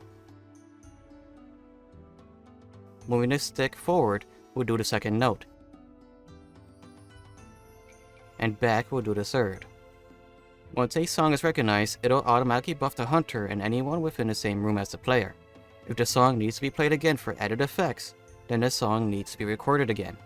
For songs like Self-Improvement, the hunter would need to move to the left or right in order for the added effects to be played again. It is possible for the hunter to roll to end the recital if needed. Just keep in mind that the swings the hunter does when moving the horn to change the notes does deal a good amount of damage, but are pretty hard to utilize at times.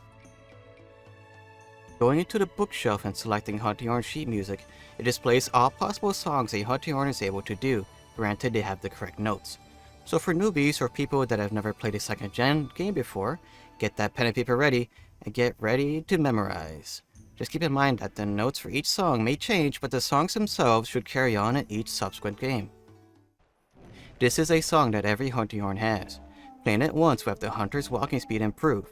In this state, the hunting horn has the fastest walking speed with the weapon out, almost as fast as running with the weapon sheathed. Playing it again will give the hunter mind's eye for a set period of time. A popular and recommended song to have when choosing your hunting horn, more raw damage is always welcome.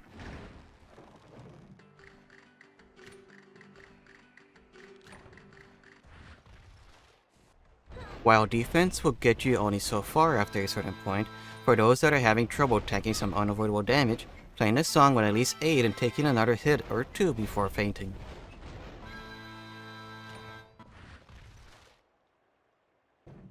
This could come in handy for those times eating out of season food gives you food poisoning, or for those harder hunts when you run out of max potions. Just remember that this only increases max HP up to 150. After that, the song does nothing until you lose the extra HP by carding, or enough time passes. For 120 seconds, wind pressure is either mitigated or negated. Outside of wind pressure, large, playing the song again will upgrade the song to the next tier.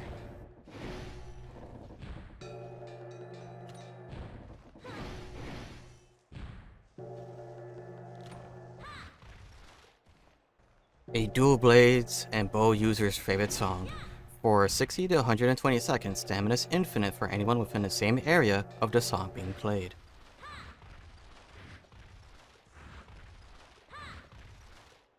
This song has a 1/3 chance to restore a small amount of HP, or a 2/3 chance of being an antidote.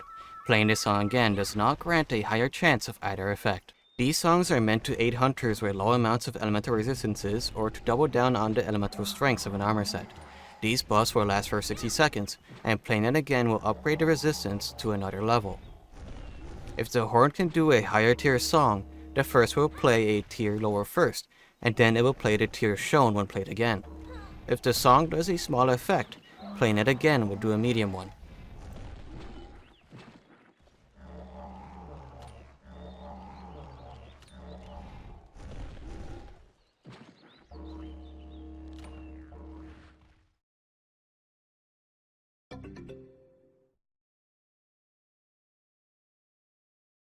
Like in 2 DOS, the Hunting Horn songs are on the bookshelf at the hunter's house.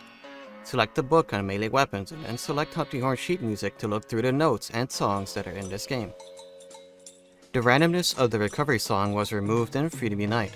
There are now songs that either just heal or have an antidote or deodorant operating to them. Gives the player a vision of any large monsters on the map currently.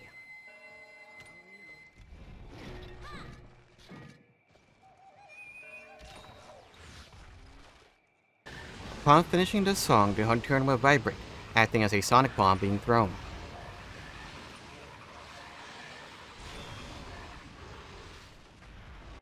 With recovery speed up, the red portion of the health bar recovers faster. This can be useful for monsters that leave a lot of red after attacks.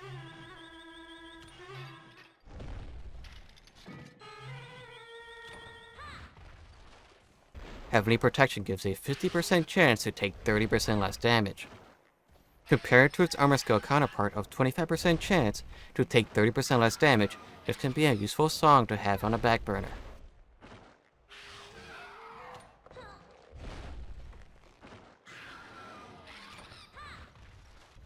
Pretty much earplugs on demand, low gives plus 10 of the skill and high makes it high grade.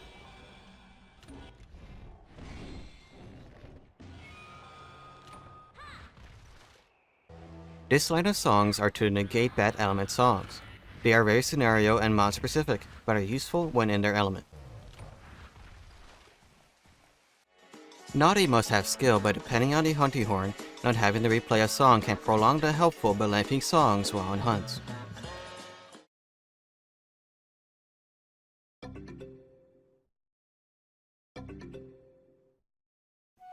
For some reason or another, the Hunting Horn was not in Monster Hunter Tri, but it returned in Portable 3rd and 3 Ultimate. Here the jab attack was changed to do cutting damage. There are 3 ways to jab. One way is by pressing A twice. The second is by pressing start, and the third is by tapping the special icon on the touchscreen. This generation also did away with the pesky versatile playing mode that was quite frankly really awkward and put the hunter into a really dangerous situation when in the same room as an enraged monster. Whenever the hunter attacks with the Hunting Horn, a note will pop up. X inputs will do the first note, A does the second, and X plus A does the third note. The jab also does the second note. This can be handy to shorten the time needed for some songs. Another great addition is the Hunting Horn song list makes a debut in the equipment's details. Once a song has been performed correctly, the notes will start glowing. Pressing R will then play the song. Just remember that the recital swings are powerful, so including these in the combos is a must to lower the amount of time looking for a chance to play your song. Pressing X and moving will do a powerful forward slam that has some pretty good reach. It is slow, but a good way of closing the gap between the hunter and the monster's face. This can also continue in a combo by just pressing X one more time. The overhead slam has been changed to be an attack that is done while moving and pressing X plus A. So pressing these 2 buttons without moving will do the backward slam. This provides good reach over the hunter and can hit flying wyverns. This move is also really powerful, and so people recommend doing this by just moving up to a target, turning around quickly, and pressing X plus A so that the backward slam will hit the monster. After a song is finished, pressing R would have the hunter do more recital swings into an encore of the song that was just played to do its stacked effects, plus extending the duration of the song's buffs. As an option, the hunter can move to the left, right, or even backwards depending on the analog stick's direction to continue the encore in that particular direction. With the change of recitals, it is now possible to combo into songs faster after some inputs. Pressing R after doing the forward slam will have the hunter kick up and then start playing. There's another shortcut after the hilt stab, and there are shortcuts after the overhead slam.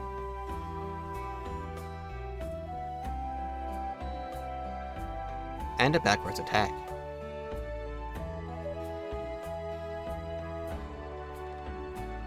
Underwater, the hunting horn has not changed that much. If anything, after playing self-improvement, the hunting horn is the most graceful swimmer with the weapon out. The speed is comparable to the swimmer skill. For hunting horns or teams that are aiming to exploit a monster's weakness, this will be a handy skill to squeeze in just a bit more damage.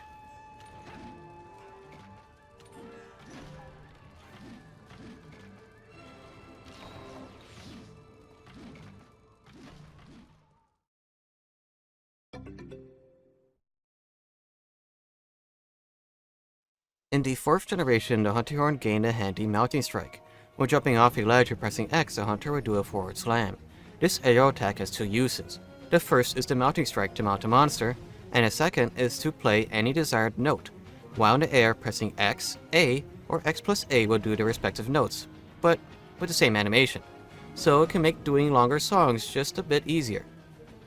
This is only an option when hopping off a ledge with the weapon out. With the weapon sheathed, only the first note is playable. Another addition is the second note upswing that is performed by moving and pressing A and then the desired note afterwards. The basic combo is a second double note, but this move is another handy shortcut for longer songs. Acts as a temporary rock steady for smaller attacks.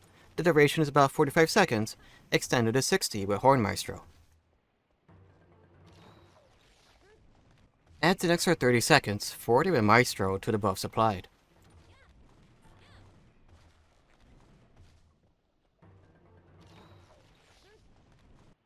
Playing this song will reduce any elemental blights or even negate them completely for 90 to 120 seconds, depending on the song and the Maestro armor skill. Instead of negating the elemental blights, this will negate the status effects the hunter can get while on the hunt, like Slime Blight, Poisoning, the Frenzy Virus, or Dung Blight. This song adds an extra 10% to boost abnormal status effects like Poison or Sleep. Monster Hunter 4 Ultimate also introduced a couple of songs that gives 2 buffs when played.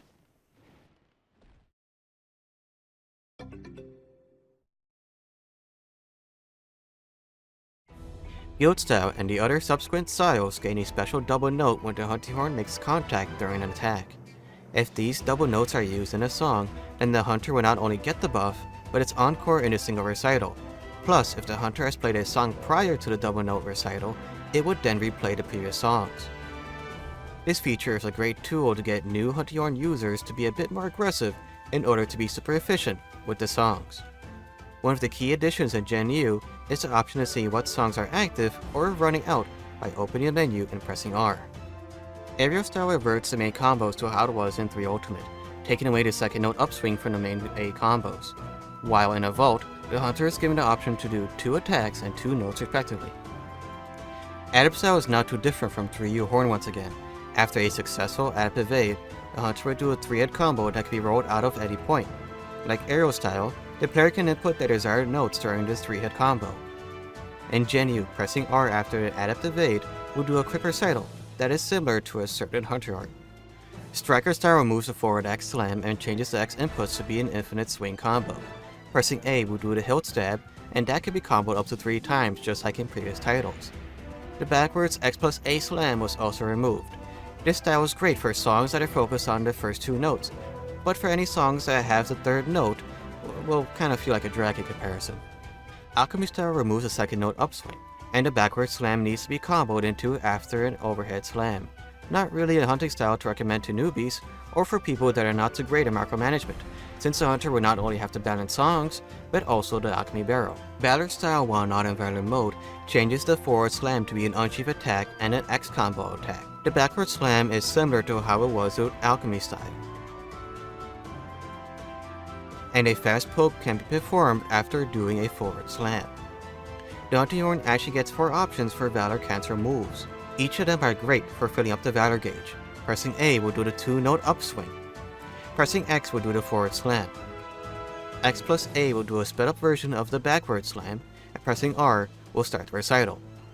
This is the only way to encore songs outside of Valor mode. But once in Valor mode, the hunting horn will get the Valor step, the second note upswing, and most notably, after a Valor step and pressing R, the hunter will do a very stylish recital that not only looks great, but is very powerful.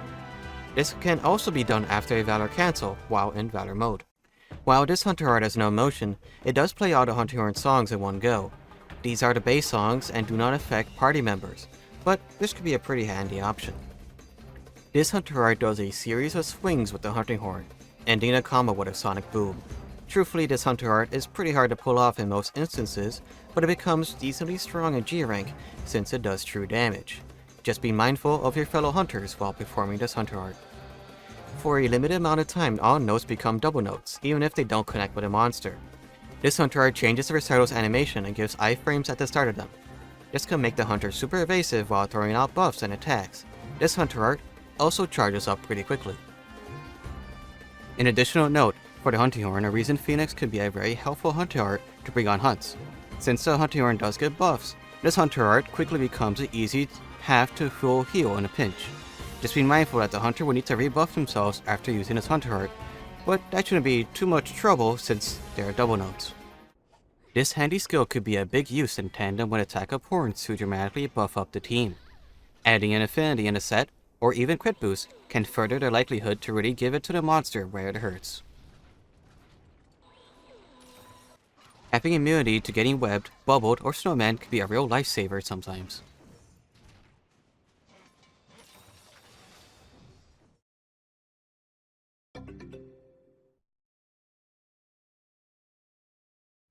Besides a small jig with weapon out, the hunting horn got some new neat qualities. Sadly, the double note from Generations was removed. But there's this new feature known as song queuing. When fighting, if a song is recognized but the hunter keeps attacking, it'll go into a queue that is seen to the right of the notes. Up to 3 songs can be queued at one time. If a hunter wants to play a specific buff, they can do so by doing a combined input to do that. But if more than one song is queued and the player presses R2, then the hunter will play all 3 songs, and then those songs can be encored. As an option, the hunter can roll out or even slightly move during the recital. As an added bonus for the songs and world, during the recitals an extra sonic boom attack is added. These extra booms are strong, and even more can be added into a string of combos with an encore. Along with the same aerial attacks for ultimate, the hunting horn is given the option to start a recital while mid-air. This can be done after jumping off a ledge or running off a wall. While sliding, pressing triangle will do a very wide and heavy slam forward that does a good deal of mounting damage. Playing this song will upgrade the scout's fly level by 1. So for example, if you collect a footprint and then play this song, the scout flies will then home in onto the target monster.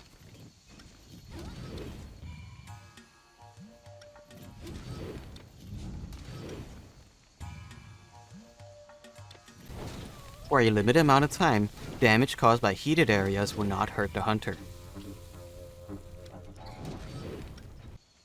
With the large song, it increases the duration of tools like mantles and boosters by 10%.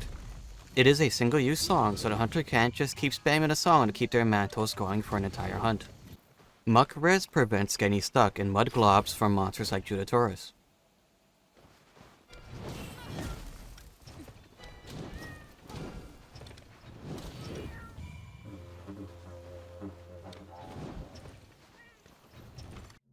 Using the clutch claw to latch onto a monster with the hunting horn, and pressing triangle will do a tenderizing slam, and then they will kick off the monster.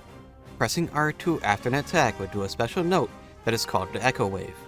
This would have the hunter plant their hunting horn and spin. This does damage as the weapon spins around.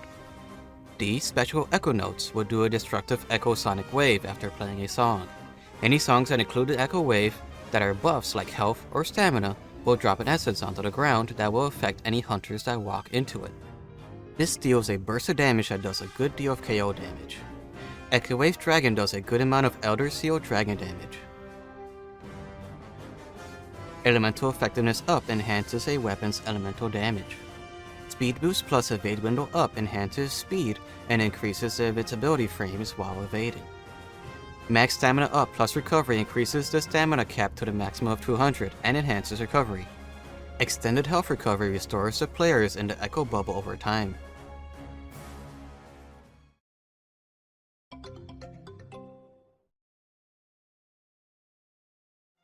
In Monster Hunter World and Iceborne, giving your teammates a buff and then swapping out weapons in a tent would forfeit all the buffs you provided to your teammates.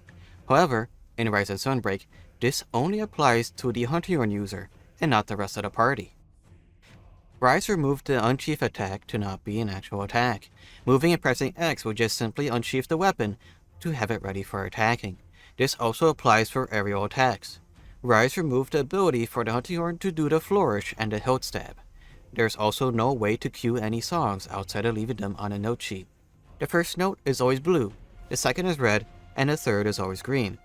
So every horn has a max of 4 songs, including self-improvement, which is done automatically. Songs are played with their maximum buff the first time around, so there is no longer an encore to improve the buff. Doing an encore would just reset the timer when it is about to expire. There's also the removal of echo waves and bubbles. The X combos were changed to be a 3-hit combo. First it does the traditional left swing, then the multi-crush, and then the forward smash.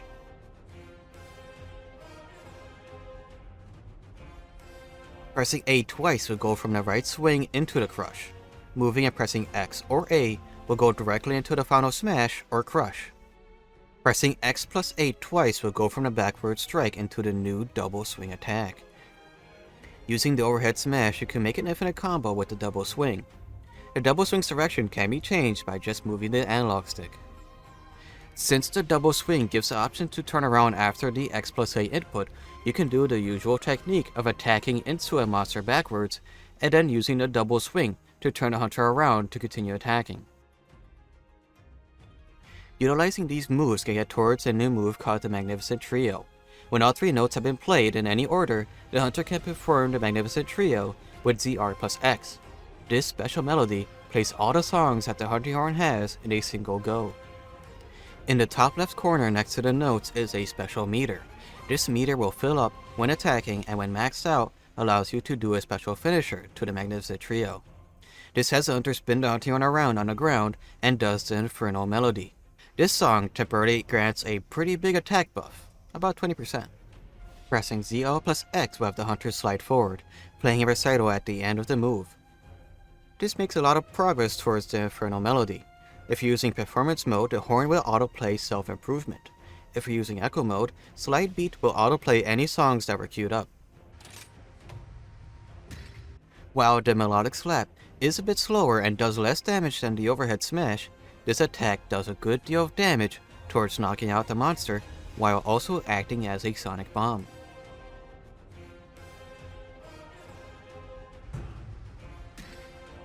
And now for the gamut in the room. Monster Hunter Rise gave a drastic change to the Hunting Horn. The stock way of playing songs in Rise has the hunter automatically getting the buffs when playing the same note twice. The recital is not meant for buffs, and instead grants the hunter a good deal of iframes while in the animation.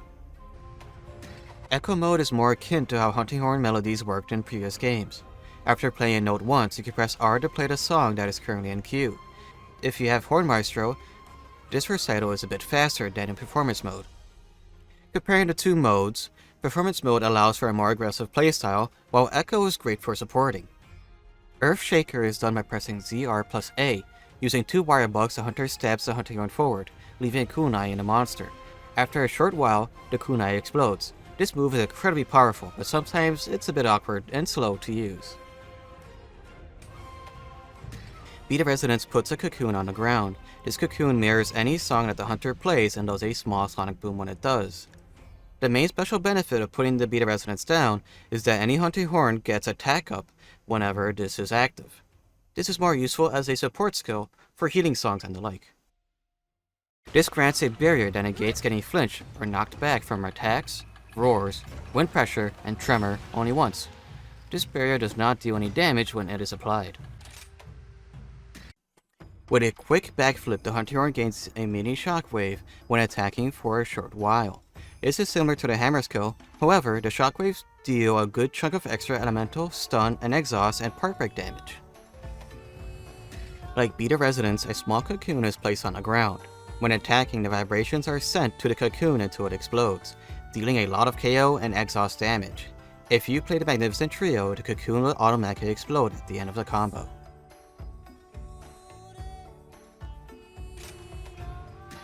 The swing combo replaces the crush attack combo. This move allows for repositioning left or right like the recitals of older generations. These 3 songs are quite handy.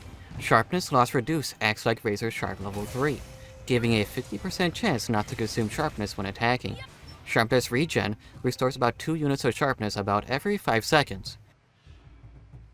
And Sharpness Extension acts like Handicraft level 2 and extends the sharpness gauge by about 20 units. This, however, cannot exceed past the weapon's maximum. The hunting horn has always been at an odd spot due to the low percentage of players that use the weapon in every generation. Every generation had its manner of attempting to lower the learning curve for newer and returning players. 3rd Gen had the recital rework, generations attempted the double notes, and World tried queuing up songs and having extra benefits for playing enough songs. Rise was pretty controversial on release due to the game tossing all of that out of the window and replacing an otherwise slow and methodical playstyle to an extremely aggressive and high burst playstyle that a lot of veteran players just, got upset at. Whichever version of Hunting Horn you enjoy, you can even enjoy 2nd Gen Horn. The part that matters the most is trying to have fun. Unlike many weapons that are simple looking with complex layers, the Hunting Horn appears complex but is simple at heart. Of course, there's much more nuance to the weapon, but the first step is just giving it a chance. Well, on to the next episode.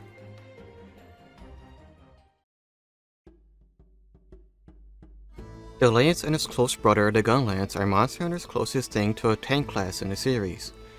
The Lance in particular carries a long thrusting rod and a large shield to accompany it. Shields on the Lance and Gunlance are the strongest in the game, even without defensive boosting skills. Both of them can withstand a lot of punishment before it chips away at the hunter's health.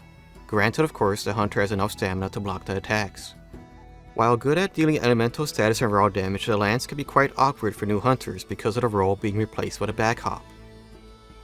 We're charging right into battle for this one, folks. Just be mindful not to crash into anything as we poke through the generations as we find out how the Lance became the immovable fortress it is today.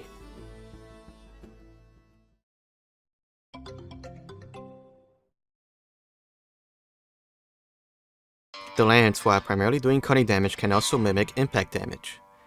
This doesn't mean that the Lance will start knocking out monsters with its pokes, but whenever the Lance hits a monster part, and if the impact damage will do more than cutting, the game will multiply that hit zone by 72%. If that final value is higher than cutting damage, the Lance will mimic the impact damage. If not, the Lance will retain its cutting damage value. Pressing up on the analog stick will do a forward stab. This can be comboed up to 3 times. While it has a long reach, this type of stab is not recommended to use on large monsters, as these stabs do less damage than the upward stabs. With a down input, the Lance stabs into the air. Like the previous stab combo, this can be done up to 3 times. These stabs may have the hunter be a bit closer to the monster, but this combo is much stronger than the forward stab. Hopping backwards or to the side after stabs will then restart, and then have the hunter be able to do the trio of pokes a little bit faster. The Lance's poke can also begin from an unsheath attack, and you can mix and match the 2 pokes.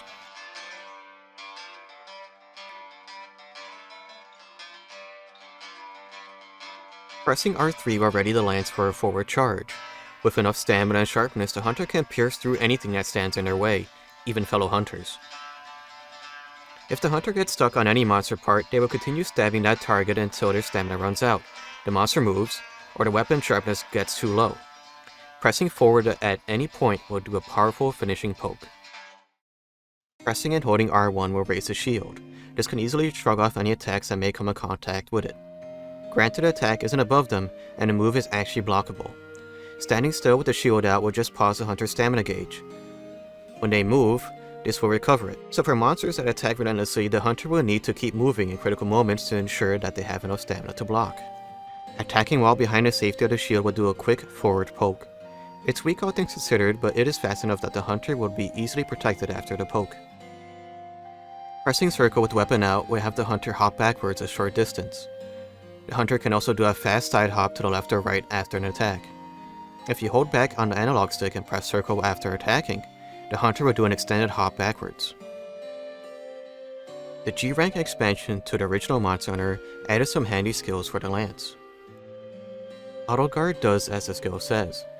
Whenever possible, the hunter will automatically guard an incoming attack. Although it can be useful, it could also lock you into place if the hunter decides to start blocking a multi-hit attack. A go-to skill for lancers that are going to rely on their shield strength.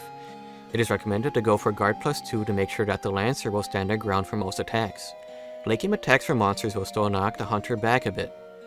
For previously unblockable attacks like lasers from the local Gravios, the hunter will need guard up. This skill makes previously unblockable attacks blockable.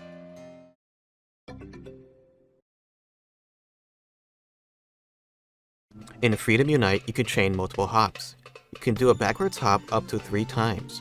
Sidestepping after an attack can also be done up to 3 times.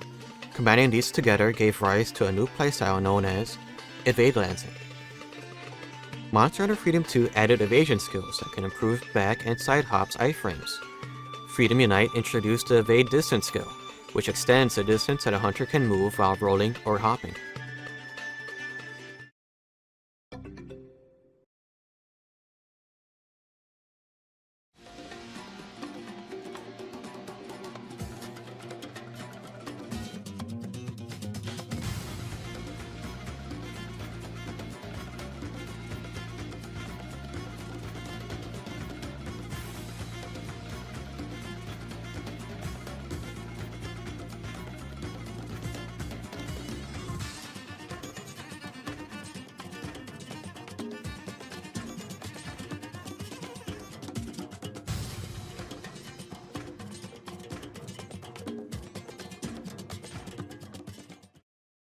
The lance is a pretty powerful weapon underwater.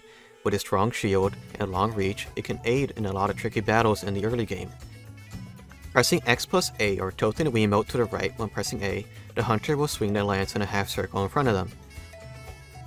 At any point of a combo, the hunter can press R plus A to get into a counter animation. If any blockable attacks connects with the hunter, they will do a powerful counter. Holding the counter for longer will do more damage, but it's better used to shrug off an attack and restart the triple upwards poke. Countering attacks does take away stamina, and can be made more useful using guard skills.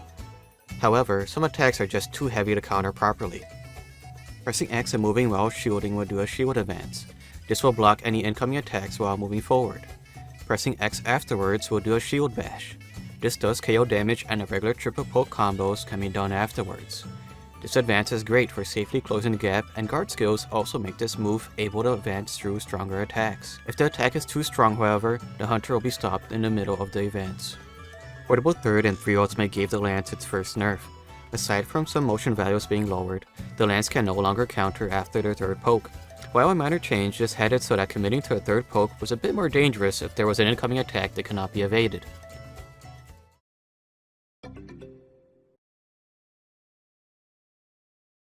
Jumping off a ledge and pressing X will do a poke mid-air. You can also do a shield advance off a ledge to do a small hop. It is also possible to unsheath into a charge by pressing R plus X plus A. While charging, pressing B and moving the analog stick forward will make the hunter jump.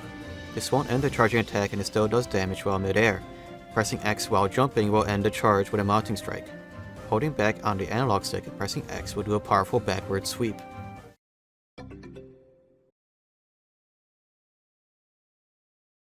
Generations introduced the controversial Strong Thrust 3rd stab.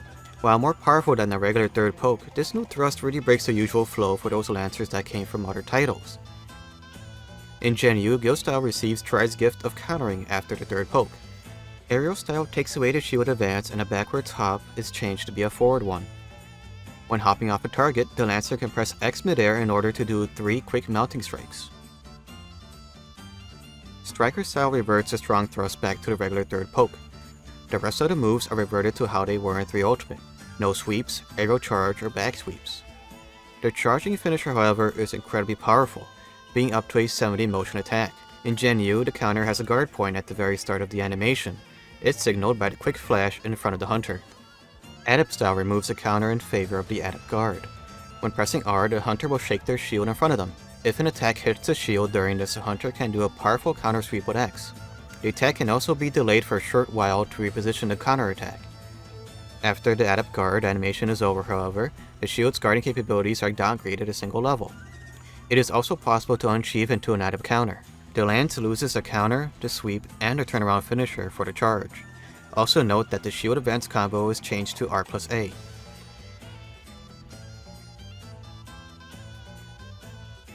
Valor style while not in Valor mode loses the counter to sweep and the charge attacks. Tapping Y and then X would do a cross swipe similar to Adept style's counter. Pressing X plus A would do a charge forward with a hop and its aerial strike and backward sweeps being able to be performed. While in Valor mode, pressing X plus A would do a mini shield advance that comes with a guard point. After this attack, the player can press X plus A again to charge or R plus A to counter. The mini shield advance is pretty handy and can be done in between combos. When activating this move, the hunter will dash forward using all their might, doing lots of KO damage with their shield and ending the attack with a powerful thrust. While dashing, the hunter is near invincible and can cover a lot of ground quickly. With each level, the damage does not increase, but the maximum distance that can be traveled will. In Gen U, the recovery window is much faster. The hunter reels back their lance, giving every ounce of muscle they can into a single powerful poke.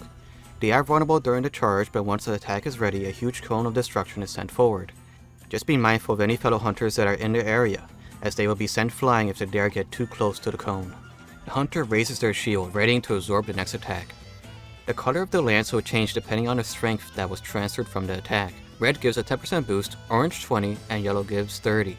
Note that tremors can stumble you out of this hunter art. This hunter art is not good for multi-hit attacks, as the hunter is vulnerable after countering once. Coating the shield in an odd green healing aura, the lance will heal the user and anyone nearby slightly after an attack is blocked or countered.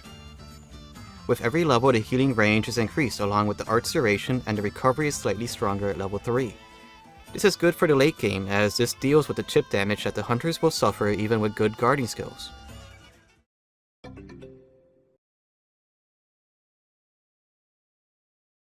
The 5th generation introduced the ability for the lance to accelerate during their charge.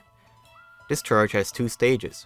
The first stage is during the initial charge, and then after running for a bit, the hunter will start running a bit faster, doing an extra 2 motion with every poke now. This also affects the jumping attacks, and ends the finishing thrust doing a powerful 2-hit poke. If needed, the lance can also turn around using the analog stick. The hunter will automatically go over some terrain when charging, and can even hop off any runnable walls. The lance can also slightly hop forward, when holding the analog upwards and pressing X.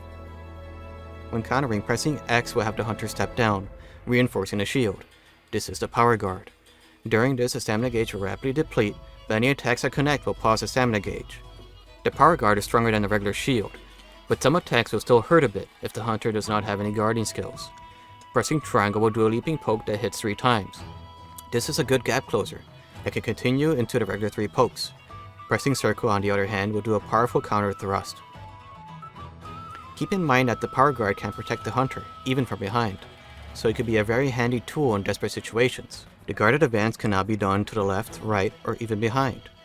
While a bit tough to time in World, Iceborne made this input a bit easier. Simply just put a different analog input during the advance. Pressing triangle after the advance will do a forward leaping poke. When sliding, the hunter can press triangle in order to hop into the air, doing a quick poke. Pressing R2 will put up the shield during the slide. Pressing a triangle plus circle will start up a charge. And an extra thing to note is that the lance can counter after the 3rd poke once again. With the slinger loaded, pressing L2 would have the hunter put up their shield and ready their slinger. Pressing R2 would do a guarded burst of whatever is loaded. Pressing R3 will bring out the claw shot. When latching onto a monster with a claw shot, pressing triangle would do a tenderizing poke. Pressing circle after L2 would do the counter claw. So instead of doing a counter poke when the attack connects, the hunter will then latch onto the monster.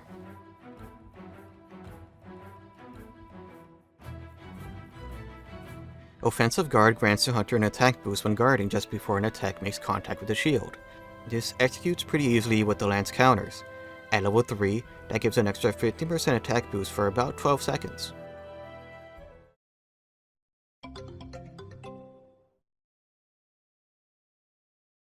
Bryce gave a considerable speed buff to the lance during its charging attack.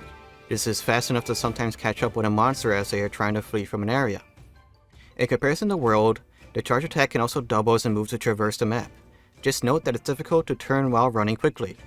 It's slower than the hunter on a Palamute, and is generally not good with dealing with the more vertical maps. The White Sweep gain a charge attack and rise. Simply just press and hold X plus A, and let it go once it's fully charged for a decent chunk of damage. This can be mixed in with the usual 3 attacks. You can speed up the charge if you have focus. Pressing ZL plus X will do a quick step forward that attaches a lancer with a wire bug string to the monster. The wire will turn red before it snaps. Pressing ZL and B will hop towards a monster. You can do a jumping thrust or a charge during a hop. The shield charge swaps out the regular charge for a guarded one. While it uses drastically more stamina and covers a lot less ground than the regular charge, the shield charge protects the hunter as they run forward. Making contact with a monster would do KO damage, and pressing X to end the charge would do a powerful finisher. Pressing A instead would do a simple poke. This version of the charge synergizes well with the Twin Vine, as you can apply the wire to the monster's head and repeatedly hop and do the guarded shield charge to knock out the monster. Anchor Rage is pretty much the enraged block from Generations. It uses a single wire bug and is pretty useful, but the buff that you get from the counter does not last for very long, and you are very vulnerable after the counter. This can be used after a regular counter to punish a second attack. Spiral Thrust, on the other hand, flings the hunter forward. If you put a direction during the first charge, you can do a second one. This move can be used as a guard point during the charge, and you will receive a temporary buff for successfully countering an attack. Unlike Anchor Rage, this move is affected by guard skills. So if the attack you're attempting to counter is too strong, it won't do a follow-up hit. Insta-block is essentially an adept guard. If the hunter gets hit while they are wiggling their shield in front of them, they will negate that hit, and following up with an X input would do a powerful cross sweep. The insta-block does not require any guarding skills and can go from a successful insta-block to another one instead of a cross sweep. Just like in Generations, it is possible to unsheath into an insta-block. The Lance received a considerable amount of buffs and changes in Sunbreak. Every move got a big motion value increase. The notable moves that got stronger are the Insta-Block's cross sweep counter and a charged wide sweep. The Insta-Block's counter window was also made much more forgiving in Sunbreak, and you could do a Silk Bind after a successful Insta-Block. Twin Vine's cost got reduced to a single wire bug from 2, and leaping to the monster has you aim towards where the kunai was inserted. Anchor Rage's buff lasts longer, and the amount of attack power increase is determined by the power value of the attack instead of the knockback. The shield tackle is done by pressing R plus X, and it moves the hunter forward a short distance and does KO damage during the forward movement. Unlike the guard bash, which is more catered to set up a follow-up attack after blocking and or repositioning, the shield bash is a combo extender that has defensive properties. This move does require stamina to use. Skyward Thrust sends the lance straight upwards, dealing damage on the way up and down. This move is very powerful and uses only a single wire bug. Switching out Twin Vine for sheathing retreat will allow the hunter to fall back and sheath their weapon with a large fling backwards. The animation gives a good amount of iframes and can be used for extremely dire situations, as the lance is often more safer with the weapon out.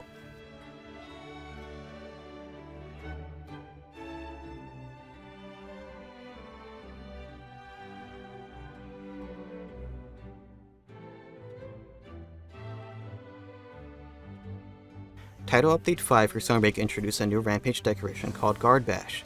Intended for the lance, the Guard Bash does a small explosion of KO damage whenever successfully blocking a monster's attack. It did not take players long to figure out that, in combination with a Gust Crab, the lance can essentially melt on any monster using this decoration. This temporarily made the lance the strongest weapon in Sunbreak, but sadly as of version 15.1, this bug was removed.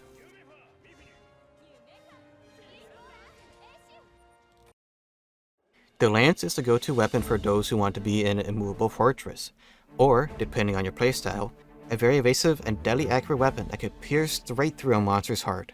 While I have grown comfortable as a guard lancer, my journey with this weapon has always been an awkward one.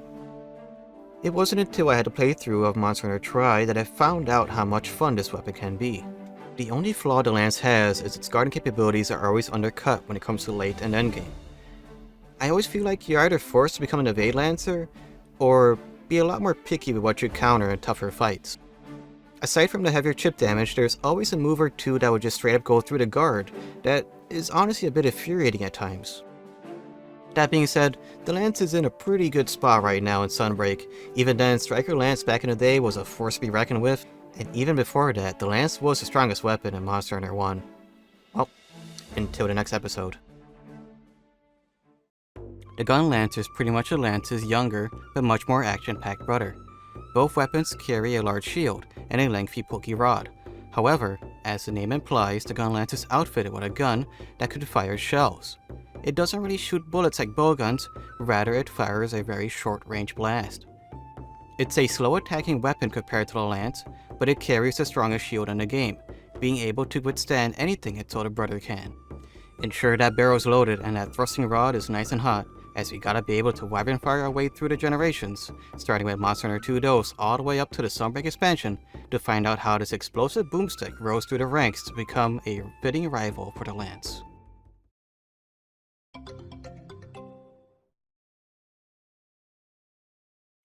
When the Gunlance unsheathes, the hunter does a running jab with the Gunlance. This can also be used as a great gap closer or a last-minute attempt at getting away from an attack. This can also be performed by moving the analog stick. Plus, it has a bit of super armor on top of being a great combo starter. Like the lance, the Gunlance can perform 3 pokes in the air or in front of them. Moving the right analog stick upwards will do a forward poke. This can be done up to 3 times. Moving the analog stick downwards will instead swing the Gunlance upwards. You can move the analog stick upwards twice to complete this combo. Generally not that good for damage, but provides a good reach for flying wyverns. There is also a shortcut here that can be performed. Pressing down, up, and then R1, the hunter will quickly pull up their shield. Any of these noted pokes can be combined into a combo if desired. On the topic of shielding, pressing R1 will put up the Gunlance's shield. It is also possible to unsheath into a guard. Like the lance, the hunter's stamina is paused while stationary. Moving with the shield up will have the stamina be restored. Moving the analog stick up while guarding will do a poke from behind the shield. Up to 3 pokes can be done in a combo. Like the lance's guard poke, this does relatively low damage, but is safe and a quick jab forward. For the keen-eyed viewers, you would have noticed the big difference between the lance and the Gunlance is a cannon or gun-like detail on a weapon. Pressing R3 would fire a shell. This can be performed at any point of a combo. These shells do fixed damage and come in 3 different forms. Normal shells have the most ammo. At 5 shells, each fire does the least amount of damage in the trio. Scatter, or better known as long, comes in at 3 shells and are typically the best for firing in between pokes to lengthen the combo. Spread ammo, aka wide, has a whopping 2 shells, but does the most damage per shell. In order to reload, you have to press R1 and move the right analog stick downward while standing still. You can also reload by hopping and then moving the analog stick downwards. The Gunlance is able to fire as many shots as its sharpness will handle, as shelling destroys sharpness. Traditionally, all Monster Hunter games have the shell level upgrade alongside the weapon. For high rank only games, the average is about 3 to 4-ish, while G rank and Master rank games having at least level 5 shells. The magnum opus of the Gunlance. The wyvern fire is done by pressing R1 and R3.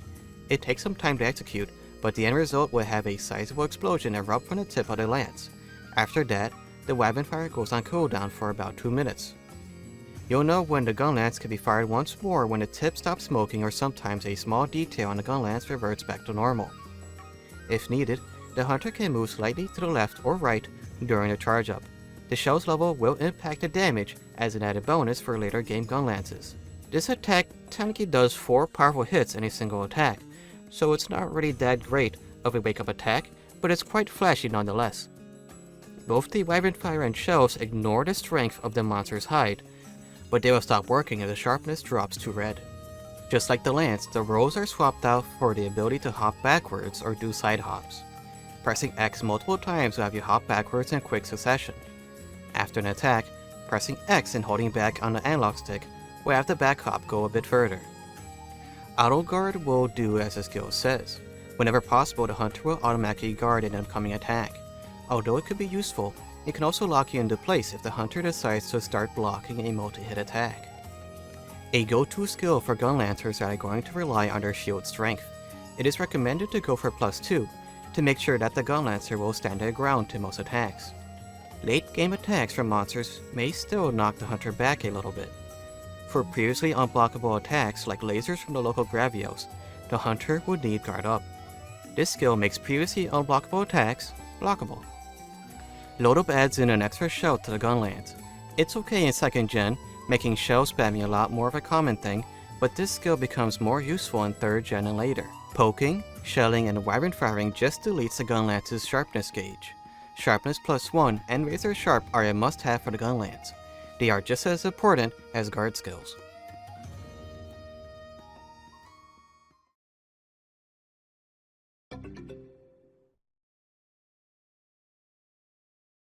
Gunnery not only powers up ballista and cannon fire, but it also powers up the Gunlance's shells and wyvern fire. Plus 10 of this skill gives a 10% boost in shelling and wyvern fire.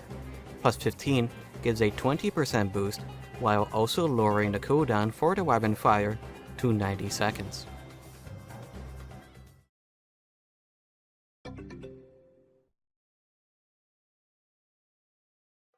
After firing a shell, trying to instantly fire again would do a quick reload. This would reload a single shell that can continue the shelling combo indefinitely until the Gunlance's sharpness gets too low. In Portable Third, equipping a plus 10 auto guard charm and doing a fast reload would do a guard point. This is more of a glitch than anything, but this feature gives the Gunlance a lot of blocking capabilities that can outclass the Lance's counter in some situations. The third poke has been upgraded to be an overhead slam with the Gunlance. This attack is very powerful and makes for a good wake-up move if there are not any Greatsword users around. After the slam, the hunter has the option to fire all their loaded shells by pressing A/circle. Normal shells are the best type of shell for the full burst for not only having the most potential damage with its 5 shells, 6 will load up, but they also get a 10% multiplier in damage.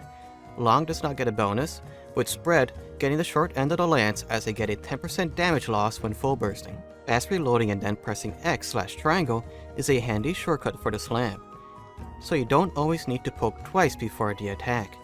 Instead of doing a full burst, it is also possible to do a wyvern fire by just pressing X+A/triangle+circle.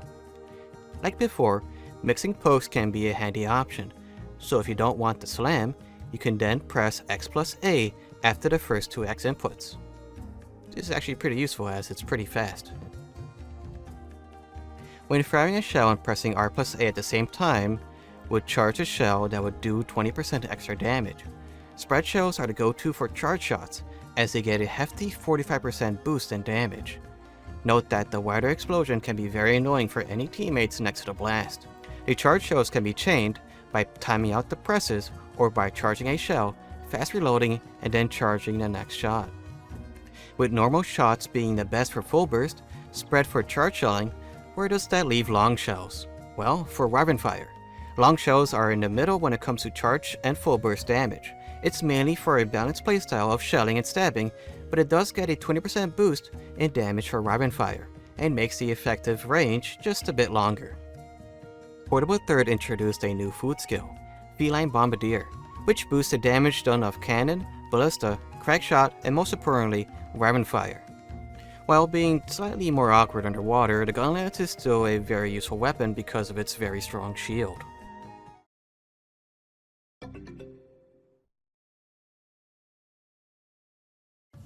While moving and blocking, pressing A will do a quick advance that also fires a shell. Unlike the Lance's shield advance, this does not consume any stamina. A notable downside is that you are not completely protected during this advance, but the shield goes up relatively quickly.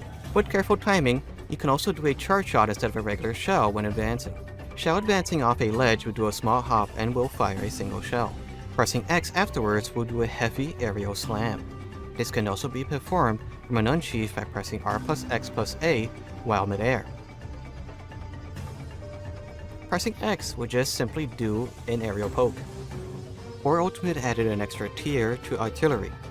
At 20 points, it lowers the wyvern fire's cooldown to 80 seconds and buffs shelling by 30%.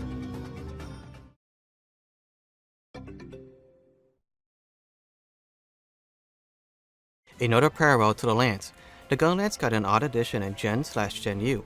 In the top left corner, where the shells would normally be, there is now a heat gauge. Shooting shells will bring the heat gauge up, and poking will cool down a weapon. Overheating the weapon gives a heavy damage penalty. Wyvern firing normally would bring the heat gauge down, and will lock the gauge for the wyvern fire's cooldown period. So the best option is to bring the Gunlance to almost overheating and then using the wyvern fire to keep the heat gauge at red for the most amount of damage. As an added bonus, artillery gives a bonus for the heat gauge.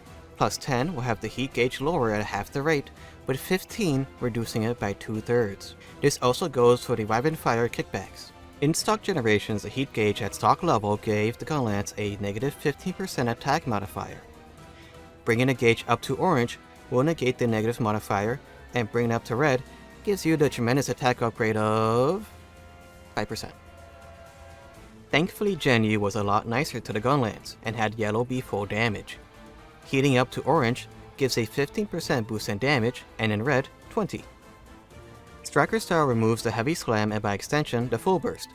Even the aerial slam was removed, so the Gunlance is just how it was in Freedom Unite and before, aside from the heat gauge and the charge shells of course. This style is better for wide and long shell types, plus a Wyvern Fire can still be comboed at the end of the third poke. Aerial style keeps the third poke, but returns the aerial slam. The Gunlance no longer hops backward, but now can do an aerial vault when hopping forward. Jumping off a monster and pressing A will fire a shell, and then X will do the heavy slam. The hunter can just go straight to the heavy slam by just pressing X. If they don't want to do a full burst upon landing, they can start their pokes on the ground and reset by hopping onto the monster again or to the side. Note that the Gunlance will reload a shell when vaulting. Adept style does not have the quick reload, but pressing R will do the Adept guard. If the hunter gets hit while they waggle their shield, they will do a powerful upward swing and then a strong slam that auto-reloads all the Gunlance's shells. This style is perfect for spamming the full burst combo. Alchemy style does not allow charge shells and the upward swing while comboing. The Wyvern Fire's damage is halved, but so is the charge up and the cooldown duration. So this style will benefit the most from long shells. Valor style changes the reload to be a quick reload with R+A. This also comes with a guard point that can be used even when the Gunlance is fully reloaded. Tapping Y and pressing X will do an upwards thrust that reloads a shell, plus giving the option to do a slam afterwards. Tapping A will quickly fire off a shell. This is a great way to build up Valor gauge. You can also do a full reload by pressing R+A while on the Valor Sheath animation. And most importantly of all, pressing X+A will do a Wyvern Fire. When in Valor mode, the X combos are now infinite, and the quick reload now reloads 4 shots for normal, 3 for long, and 2 for wide. The slam is also performed after the quick reload, so this is perfect for normal shelling since the full burst would do 75% extra damage with 5 shells. Shelling will quickly ramp up the speed and damage of each subsequent shell. The second shell gets a 20% boost, then 60, 100, and then 160. This is why Wyvern Fire is very important with Valor, since this style makes it very easy for the Gunlance to overheat. Speaking of Wyvern Fire, that is also impacted by the amount of shells that are currently loaded, with up to 6 shells giving a 60% damage increase for the Wyvern Fire. The Dragon Blast is a secret technique that's a stronger Wyvern Fire that does not use up any heat. The first hit does the most damage, with every hit afterwards just piling up the damage. The attack is much stronger than Mh6U, with the amount of true damage being based on the Gunlance's raw attack. Higher levels have the true damage be multiplied further. A pretty fun hunter art that blasts hunter forward with the Gunlance. At level 3, pressing X while in mid-air would do a slam that does a melting strike with the option to do a full burst. The higher level of the hunter art, the further the hunter can launch themselves. After a short charge, the Gunlance is kept at a dangerously high temperature, adding 10 power and fire damage to shells. This starts at 60 seconds at level 1 and goes up to 3 minutes at level 3. Just note that using this hunter art voids your weapon's warranty. The anti-air flares will bring down any flying wyvern in a single input. The start has a guard point reload that goes to an aerial full burst, and then an upwards Wyvern Fire if that is up, ending it off with another guard point reload. The full burst still adds heat, and the Wyvern Fire will lower it, plus it provides a handy 3 times part breaker for flying wyverns. At level 3, this gives a 10% boost in damage and lowers the Wyvern Fire cooldown down to 30 seconds.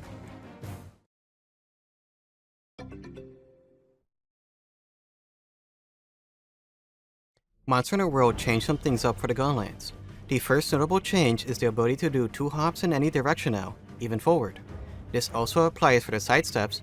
If timed correctly, you can even make the second back hop a long hop. Second, the Gunlance Slam is no longer a triple poke combo. This is changed to be a triangle follow-up move after the Rising Slash. This can also be performed after a rushing stab and pressing triangle plus circle. Third, while normal shells are still excellent for the full burst, long and wide shells switch roles. Long shells now get a 120 boost in damage when doing charge shots. Normal shells get 60%, and Wide get a 40% boost. Wide, now known as Spread, gets a nice 5% raw bonus when weapon firing. Sadly, the weapon fire loses a hit, plus all the shell types lose a fair amount of true damage. But now you can move the weapon fire easily during its charge up animation. This also applies for charge shelling. And fast reloading now refills all the shells at once, which is done by pressing R2 and circle. After a Gunlance slam, pressing triangle once more will do a powerful sweep with the Gunlance. This is the strongest single hit move the Gunlance has, so use this when waking up monsters. This move alongside the upswing are crucial for 2 of the infinite combos.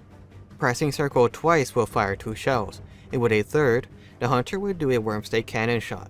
This pierces into the monster's hide, doing an extra bit of damage before exploding. This will also end a combo. Other ways of performing this is by pressing triangle after a wide sweep and pressing circle after a full burst. Once fired, the Gunlance will need to do a full reload to fire another one. Like the weapon fire, the Wormstake's damage is based on the shell level and type. When sliding, pressing triangle once will do an upward slash, and pressing it once more would do a forward poke. Upon landing, the hunter can do the rest of their desired combos. Pressing circle as the second input will do a burst with the shells midair. In danger, the hunter can raise their shields with R2. In order to slide with the weapon out, the hunter will need to do a rushing slash on slidable terrain. Running off a wall will do a simple poke, but doing a rushing slash will do a heavy slam midair instead. With the introduction of the wide sweep and the fast reload change, the Gunlance now has a handful of infinite combos. Here are some notable ones. The first infinite combo relies on a fast reload to reset back to the beginning. You can mix in some shells in between some triangle inputs. The second one incorporates a full burst to do loads of damage that gets followed up by the wide sweep that restarts a combo, and reloads the weapon for the next full burst. This combo is pretty sharpness hungry. This third combo example does not include the full burst and is focused on the third hit slap attack that deals a considerable amount of damage. This is also the main slap lance combo. The endgame for Iceborne introduced the ability to layer weapons. There was always a quirk regarding the Wyvern stake that was in world, but with the addition of layered weapons, the player can effectively augment their weapon's appearance in order to change where the Wyvern stake comes out of. This is because of the exit point for the worm stake is dependent on the actual 3D model of the weapon. Some Gunlances have a further exit point, like the Kushala Gunlance, while others have an extremely near one, like the Brachy one. Now the real quirk is how the worm stake actually works. The placement of the stake goes through the hitboxes of things like bombs and players as it tries to attach itself to the nearest monster hitbox. The amount of things that the worm stake has to pass through multiplies the amount of stakes that end up attached to the monster. And in extreme cases, with 3 Gunlancers and an extra status gunner using bombs and snowmans, you can clear endgame monsters like Elatrion in less than a minute. While nearly game-breaking, this method of hunting can be time-consuming and hard to pull off consistently due to multiplayer latency. Latching onto a monster with a clutch claw and pressing triangle will have the monster drop slinger ammo after firing a shell. By pressing L2 with triangle and circle, or by attacking and pressing L2 and circle, the Wormstake blast will be loaded. This takes up all the slinger ammo, but now when doing the Wormstake cannon, an odd explosive device will be lodged into the monster. Shelling or rapid firing this device will prompt an extra explosion that deals more damage.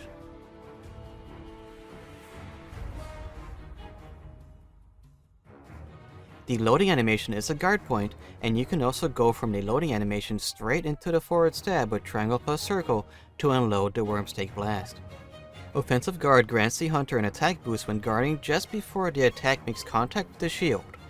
At level 3, that is an extra 15% attack boost for about 12 seconds. Artillery Secret is unlocked via a set bonus. With either the Master Rank Zora Magdaros set bonus or the Raging Bracadillo set bonus, the maximum level artillery is increased to level 5. At level 5, shelling damage is increased by 50% and the Wyvern Fire's cooldown is reduced by 70.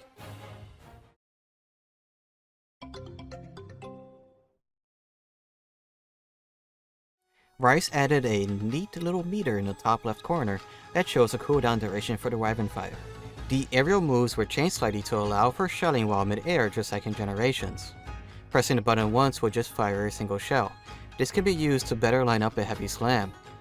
but you can also just press R/DR+A after the initial shell to do a mid-air full burst. This only does the full burst if you have the move equipped, which is by default. By timing the A presses correctly after initial ZR/R, you can even use the shelling to stay mid-air for longer, or you can just spam it to gain a lot of height very quickly. When weapon firing, the camera gets in really close to the hunter. During this, you can freely move around to better aim the weapon fire. During the initial charge-up animation, you are also fully guarded and can even get hit a couple of times.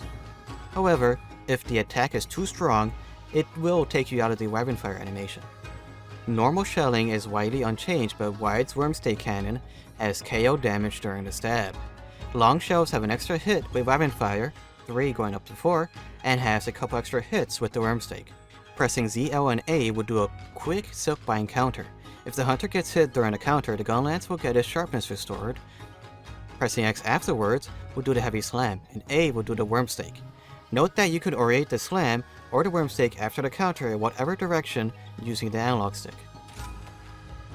Guard Reload not only grants a guard point when doing a fast reload, it also reloads the Wormstake Cannon. Without the load shells skill, this reload does not top up all the shells of the Gunlance. This is better suited for the wide shell type or for a more lance-like playstyle. Hail Cutter is performed by pressing Z on X. This has the hunter jump straight up by using a wire bug and slam back down with the Gunlance. This move is special as the Gunlance gets automatically reloaded, plus the cooldown of the weapon fire gets slightly reduced. Swapping Hail Cutter out for Ground Splitter has the hunter do a dash unless you do a Wormstake with A or a heavy slam with X+A. The dash itself has hyper armor, and this gives a temporary buff to shells, the Wormstake, and Wyvern's Fire. This is shown by the glowing green icons.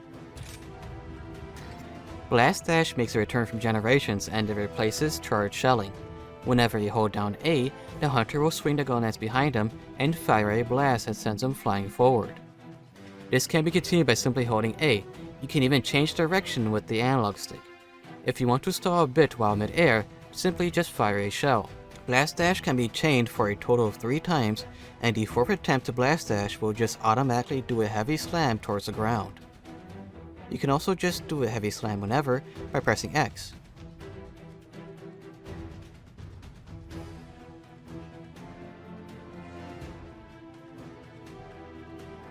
Hail Cutter's wire bug cost was reduced to 1, and its cooldown was changed to medium. Ground Splitter's buff was made to last a bit longer, and now recharges faster. Erupting Cannon leaves a stake onto a target. This heats up the tip of the Gunlance and temporarily increases the attack power of slashing attacks. Bullet Barrage is a powerful move that unloads everything the Gunlance has in a single attack. It unloads shells, the Wormstake, and does a Wyvern Fire all in a single move that has hyper armor during the dash. If any of these requirements is not loaded or off cooldown, there is an extra wind-up animation that prepares the attack. Note that if you have the sneak attack skill on your armor set and you start up the animation for Bullet Barrage with the monsters back towards you and they turn around, you will still get the sneak attack bonus. Switching out Guard Edge for a Reverse Blast gives the hunter a mini blast dash that propels the hunter backwards. If there are no shells loaded for the Reverse Blast, the hunter will automatically do a quick reload. Reverse blasting into a monster will do some KO damage. Whenever you have your weapon sheathed, it buffs the next couple of unsheathed attacks up to 30% with Frostcraft at level 3. While alright for a Slaplands build in Iceborne, in Sunbreak the Frostcraft buff also affects shelling damage. This works really well with charge shells. Sneak attack boosts damage done when attacking the backs of monsters. This skill actually also boosts shelling damage. Level 3 sneak attack adds an extra 20% damage. It has always felt that the Gunlance stood in a very awkward spot in the series. This weapon has been reworked about 3 times since its introduction in 2DOS, adding new moves that allow extra planning before the hunt begins. Should I use a normal Gunlance to do the full burst combo? If the monster does not allow for the full burst spam, then I could probably manage with charge shelling with wide. Maybe it would be best to stay in the middle of the road with long shells and enjoy the benefit of that extra hit with weapon fire. Monster Hunter World's changes to the Gunlance really made the weapon a lot more mobile than the games before. With the new Slap-Lance playstyle granting the weapon an infinite combo, there are just a lot more options to use this weapon in a fight. At times, the Gunlance's shield feels even stronger than the Lance's, which just enhances the feeling of being an unstoppable tank during hunts. This weapon really rewards the player for knowing its intricate techniques and options with just mountains and mountains of dopamine as you see your target get blown sky high. Guess there had to be a reason why the Gunlance is sometimes referred to as the Fun Lance. Well, until the next episode. Introduced in Monster Hunter Tri on the Wii, the Switch Axe was the first of its kind. Being the first morphing weapon in the mainline series, the Switch Axe has two special forms. The standard form is Axe mode. This mode has a long reach, but attacks pretty slowly. At the press of a button, the Switch Axe will switch into Sword mode. This mode grants faster and stronger attacks at the cost of movement speed and a much shorter reach. Mastering the Switch Axe requires thinking ahead in battle, knowing when it's best to stay at a distance with the axe or get up close and personal with the sword. Keep that sharpness high and those files recharged. We're going to need our sword energy to show off how the Switch Axe changed, starting in Monster Hunter Tri up to the newest Sunbreak expansion.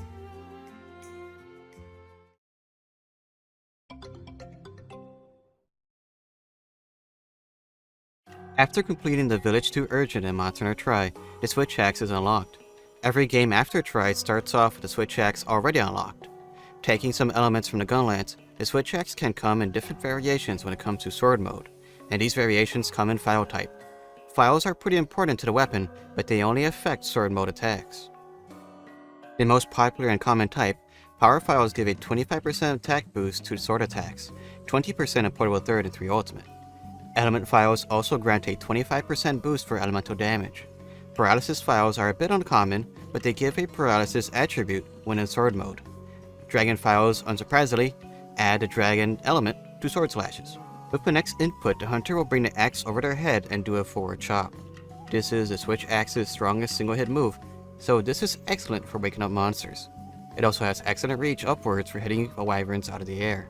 Moving and pressing X will do a forward stab. From here, the hunter can do the overhead slice and the rest of its combos. Pressing X after the overhead slice will do a sideways swing. This attack is fast, but it is also much weaker than the overhead slice. This is also the unsheath attack, and pressing A will do the same move. After the sideways slice, an upswing will be performed. Pressing start will go straight into the upswing, if you don't want a combo into this. The upswing also has great reach upwards while being a fast attack. Just watch out as this can send teammates flying. The main purpose of this move is to lead into the hack and slash. Spamming X after the upswing will do the hack and slash. With each swing, a bit of stamina will be used up. This attack will stop when the stamina runs out or the player stops pressing X. Pressing R while standing still will switch the axe's form into a sword. While in this form, this weapon will use the file's energy, plus granting the weapon Mind's Eye. For any weapons that require awakening for the element, Sword mode will just auto-awaken it. When the energy runs out, the hunter is forced to switch back to Axe mode in a very lengthy animation. When the bar lowers to a certain point, switching back or putting the weapon away will have the file slowly recharge. Trying to use the Sword mode will then prompt the hunter to reload a part of the file. Pressing R again while standing still will morph the weapon once more. These are the slowest methods to switch between forms. We'll get to the shortcut soon enough. Also, if you have focus, the sword gauge will recharge a bit faster. Pressing A will do the downward slice, and pressing it once more will do an upward swing. Pressing X and moving will also do the downward slice, and attacking after a roll will do the upward swing. This combo is excellent for damage, and the hunter is able to hop out of the combo when needed. Moving the analog stick during the combos will move the hunter a bit into that direction as they slash.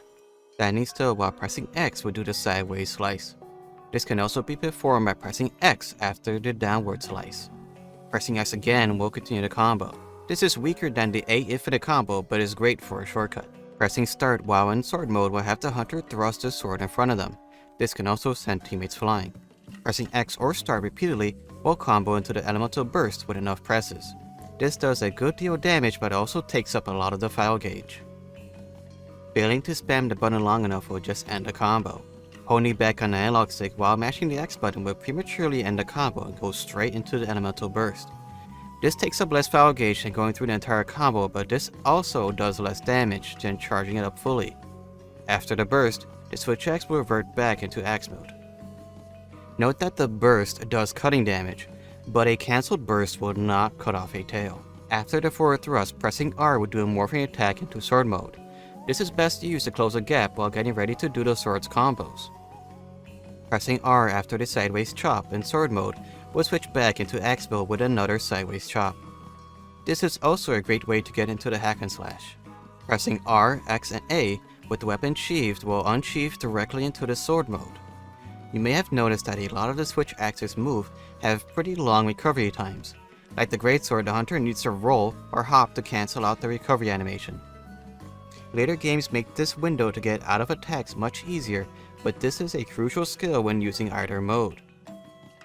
While underwater, the axe provides excellent reach, and thus makes it a pretty good weapon to use underwater. However, sword mode's extra short reach kinda makes it a bit difficult to use, but otherwise, the same usual awkwardness of underwater combat is a factor of this weapon.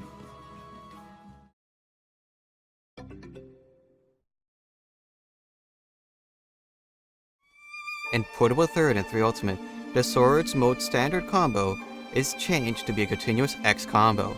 The elemental burst is performed by pressing X plus A and mashing the X button. The upswing got changed to be a combination of X plus A or triangle plus circle with multiple A inputs doing the hack and slash. Pressing X or triangle would do a powerful overhead slice to finish the combo. It is also much easier to hop out of this combo in Portable 3rd and 3 Ultimate. Using this move in Try leaves the hunter very vulnerable in most situations. There are also two new file types, Poison and Exhaust. Poison is similar to Paralysis, but poison. Exhaust is an interesting one as it turns the sword into a cutting impact weapon on some hits. It is pretty difficult to pull off on some monsters, but it can also KO monsters if you slash at their head enough while in sword mode.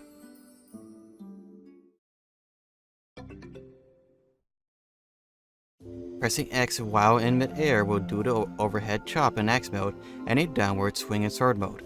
Pressing X plus A will do the elemental discharge. Pressing R while mid-air will change the weapon's mode.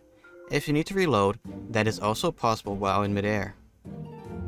Pressing X after a roll will do the upward swing, making it easier to go into the hack and slash. Pressing R during the hack and slash will do a powerful roundhouse slash. Pressing R once more will do a morph attack into sword mode. The second X input now does the sideways slice. With a third X input, the hunter would do 2 slashes with the sword for the price of 1 sword attack. This combo is pretty strong, but a little awkward to use if you're used to the infinite combo, as this attack will move the hunter a lot. And the regular combo got changed to be X, A, X, and repeat that.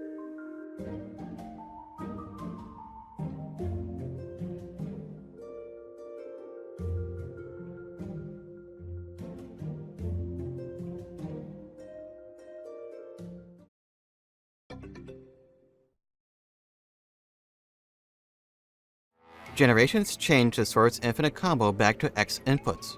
Generations Ultimate made it so that when morphing from axe to sword, if the sword has a status file, it will be guaranteed to be a status hit.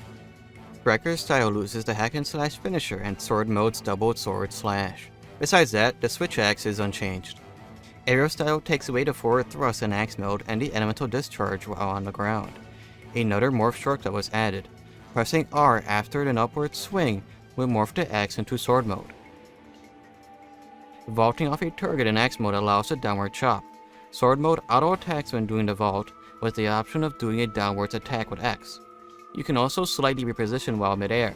Sword mode can also do an elemental burst mid-air if they so desire.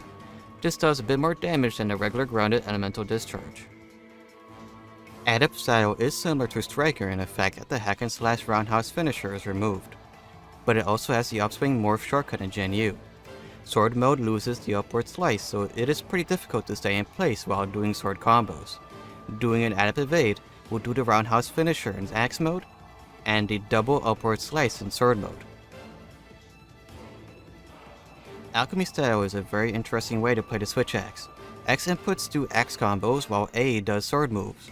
When alternating forms, the weapon will auto-morph depending on the button you press. So the only thing you have to focus on is whether each form is better for what situation. When needing to reload, the switch axe will do a nifty quick reload similar to a certain hunter art. You can also just press R plus X plus A for it. When not in Valor mode, the switch axe cannot do the roundhouse finisher or the double sword slash along with all morph attacks. Tapping Y and then X in axe mode will do the roundhouse slash. Pressing R will morph into sword mode. When in sword mode, tapping Y and then X will do an upward slice. Pressing A will do the double sword slash, with R morphing back into X mode. When in Valor mode, the hunter will do the Valor step, and the sword gauge will refill faster than normal. Pressing R will now do a powerful morph attack, and this can be comboed as well. Doing the elemental discharge will now have the sword burst twice. This is weaker than the regular elemental burst, but this can be cancelled much sooner. With a quick reload, the switch axe's file gauge is restored. At higher levels, the file is completely restored, alongside gaining some affinity. In Gen U, this hunter art takes a bit longer to charge up. Unleashing the file's true potential, the sword flares up, giving it a power boost until the file runs out. Attacks will not lower the gauge. Using energy charge will lengthen the time Demon Riot is active, plus their effects will stack. So at level 3 for both arts, that's 30% affinity plus a 20% boost in the file's effects. Trans-Slash does a relentless barrage of slashes that alternate between sword and axe mode, finishing the combo with an elemental burst. You do need the file gauge to be filled enough for the burst, or else the combo will end awkwardly. Having Demon Riot active will change the finisher to be stronger. This attack covers a lot of ground with chances to move, but this can also trip up teammates while doing so. On top of that, this hunter art will stack with Gen U's Tempest Axe, making the starting swings faster with more hits. After 2 swings, the switch axe's axe mode is now made faster. The unsheath attack is faster and the thrust swing is about 25% faster. The hack and slash combo stamina use is halved, with the second swing being 10% faster and anything beyond the third being 25% faster. After the third swing, pressing X will now do a strong finisher.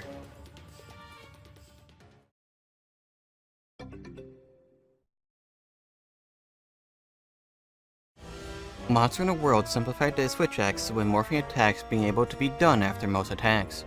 When morphing, a little bit of file gauge is also restored.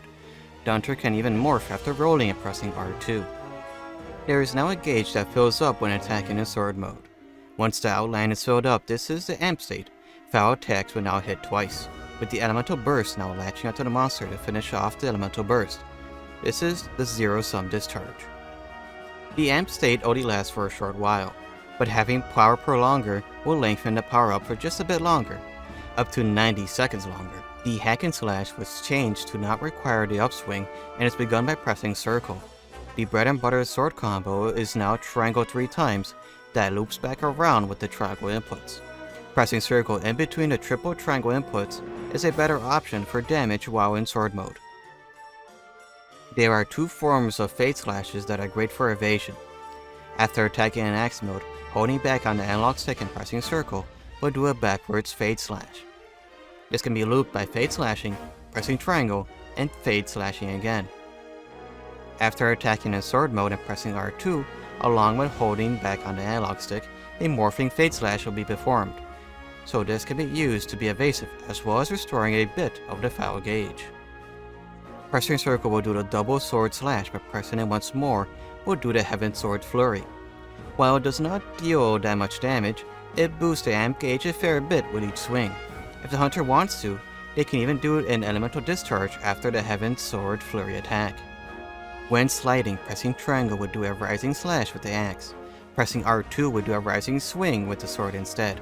The hunter can attack once more with R2, or even do the elemental discharge.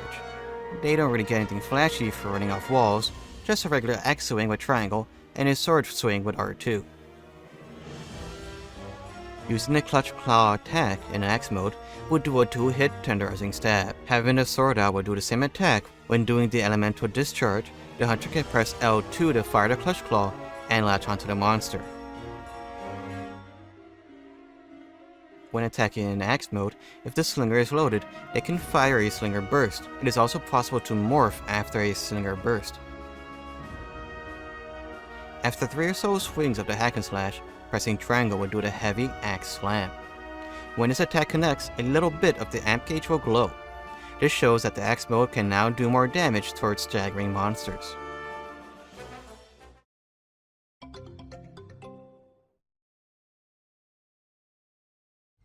There are also a couple of new powerful morphing attacks after a couple of moves.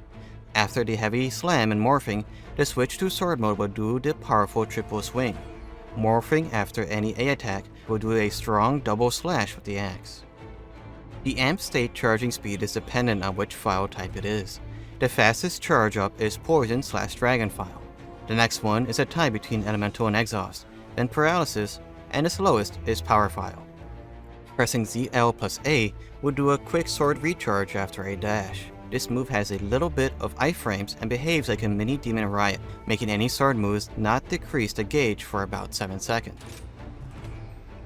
The forward overhead smash covers a lot more distance before landing a powerful downwards chop. It can make positioning difficult at times if the hunter is within close range of the monster, and there is a good amount of delay at the start of the attack. Resembling the Demon Riot plus Trance/Finisher, the compressed finishing discharge does a circling slash at the end of the elemental discharge. While strong, this move can send teammates flying and uses a lot of the sword gauge. Pressing ZL plus X will send the hunter forward with the wire bug. During this dash, the hunter has hyper armor. You can then aim up the final powerful finisher with the left stick. Pressing X afterwards will do the side slash. Moving the analog stick backwards, and X will do the fade slash, and R/ZR will do a morphing attack. Soaring Wyvern Blade sends the hunter into the air. Pressing X afterwards will have them do a diagonal dive bomb in front of them. This attack builds up a lot of amp gauge and deals a powerful explosion where the sword made contact. This move can also be done at the end of the zero-sum discharge, effectively creating a second finisher for the move. Rapid Morph increases the speed at which the switch axe will change its mode. At level 3, this speeds up the animation by 30% and gives an extra 20% damage boost for the morphing attack. The 10.0 update for Sunbreak gave the wide sweeps, the second/third finisher, more attack power and increased part break damage. It also reduced the amount of wild swings the player needs to do before the heavy slam. The buffs at the heavy slam now also includes part break and flinch multipliers. After the wild swing, the 2-stage morph/combo switches to sword mode and then back into axe mode by pressing R/R2 again. The switches build up a good amount of amp state and restores a good chunk of the sword gauge. The wire step is a quick evasive wire bug skill that gives a lot of iframes during the move. This has a lot of good synergy with evasive skills like status trigger and adrenaline rush. Swapping out the switch charger for the elemental burst counter allows the hunter to do a counter attack that requires a little bit of preparation. Simply just pressing ZL plus A and then R will do a small burst. If the hunter is hit during the burst, they will do a powerful counter that fills up/refreshes the amp gauge while avoiding any damage during the attack. There is a new Rampage decoration introduced in Sunbreak that aids with the file recharge and even boosts morph attacks by a decent amount. The Switch Axe is an absolute DPS monster that has the ability to essentially be two different weapons that excel in many different situations. The early games were a bit clunky when it came to the morph attacks and kept the axe mode in the dark for most of the time. Similar to the dual blades and demon mode, a switch axe user in the early generations would only stick to using the sword mode attacks and only switch to axe mode when they needed to recharge or they needed to have a longer reach. With the simplification of morphing in World, the switch axe was able to truly shine as a morphing weapon, as there were now rewards for switching upkeeping both the amp state for stronger sword attacks and a zero-sum discharge and the axe's heavy slam for flinching monsters more often. While fledgling players will most likely stick to spamming the zero-sum discharge, the more advanced the player is, the more opportunities they will spot as a morph from each of the weapon's modes, making the best of any situation work in their favor. Well, until the next episode. Introduced in Monster Hunter 4 alongside with the Charge Blade, the Insect Glaive is unique in the fact that it relies on a hunter-animal relationship to perform its best. Every Insect Glaive comes with a Kinsect, a beetle-like bug that perches itself on the hunter's arm and can be sent out to deal damage and bring back monster essence that can give the weapon an added strength for a limited amount of time. With the speed of a Longsword, the Insect Glaive is a nimble and quick weapon that can cut tails and bring monsters down in style. Make sure your Kinsect is fed well. We need to vault over the generations starting with Monster Hunter 4 up to the Sunbreak expansion in order to detail how this bug stick became the true ruler of the skies.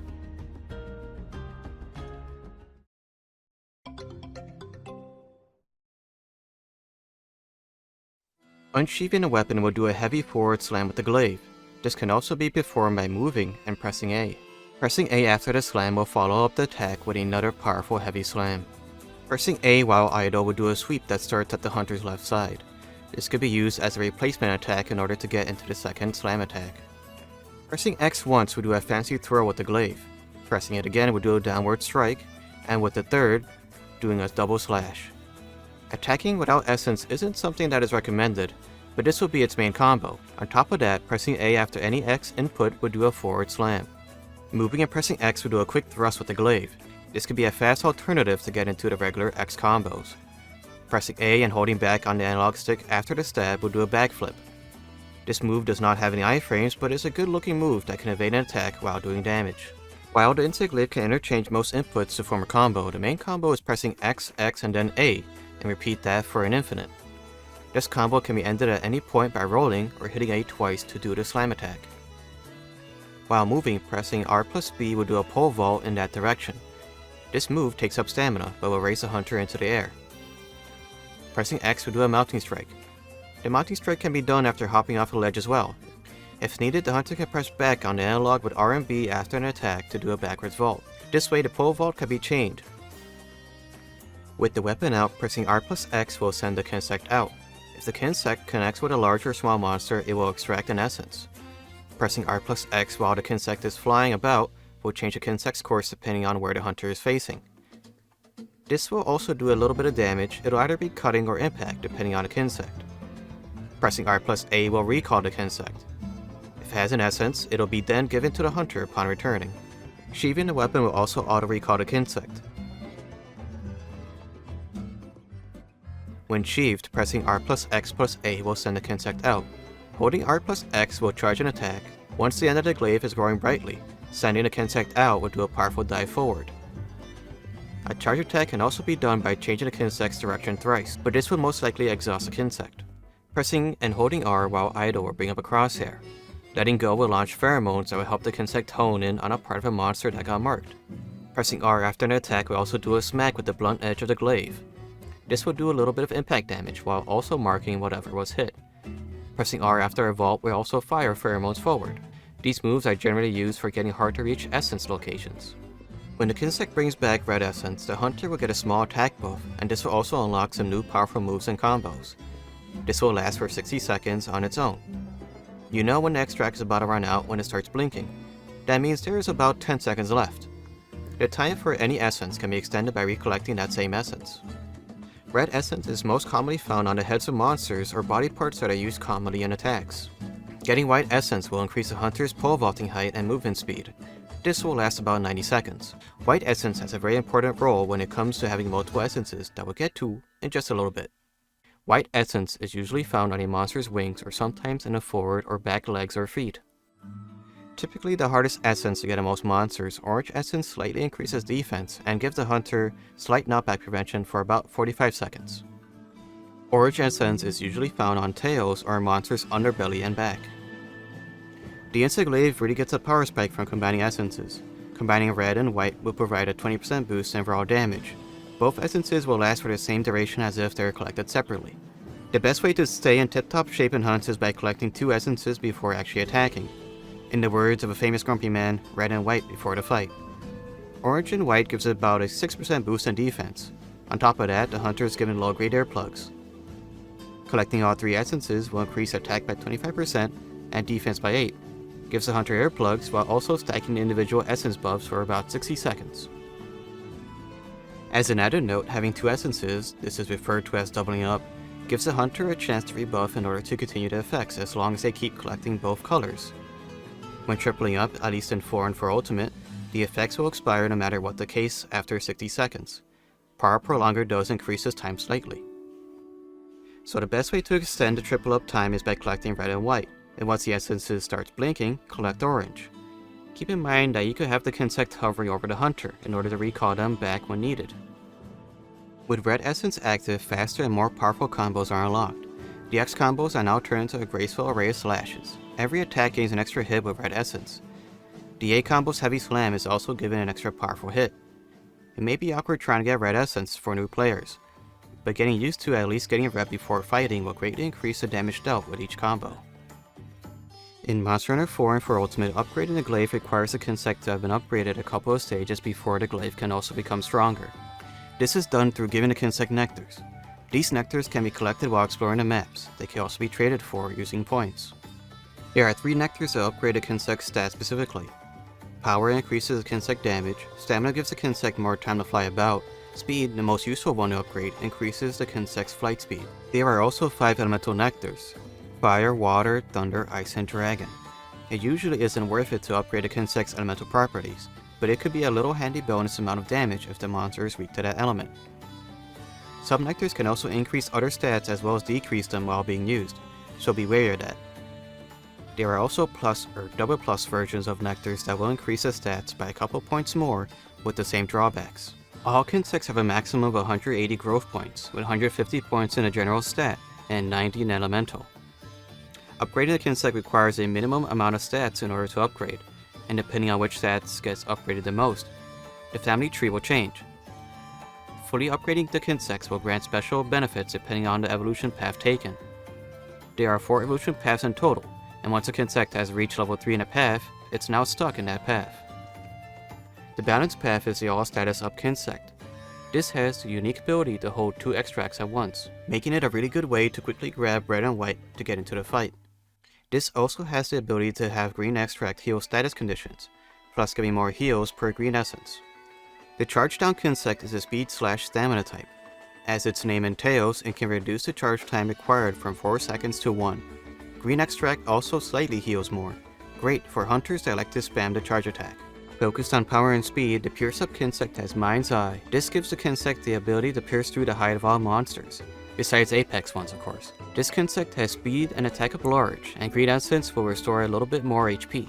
One of the more useful lines, the Extract Extender Kinsect doubles the duration of all essences. This makes the power up of having all 3 extracts last for about 2 minutes. Focused on power and stamina, this Kinsect gives attack up large and stamina large, and increases healing from green essence. Having Mounting Master or God increases the frequency of mounting a monster, plus giving a 25 or 40% boost in mount gauge. This is best for multiplayer but can make single player hunts a bit easier by keeping a monster on the ground. Also note that armor skills do not impact the Kinsect's damage.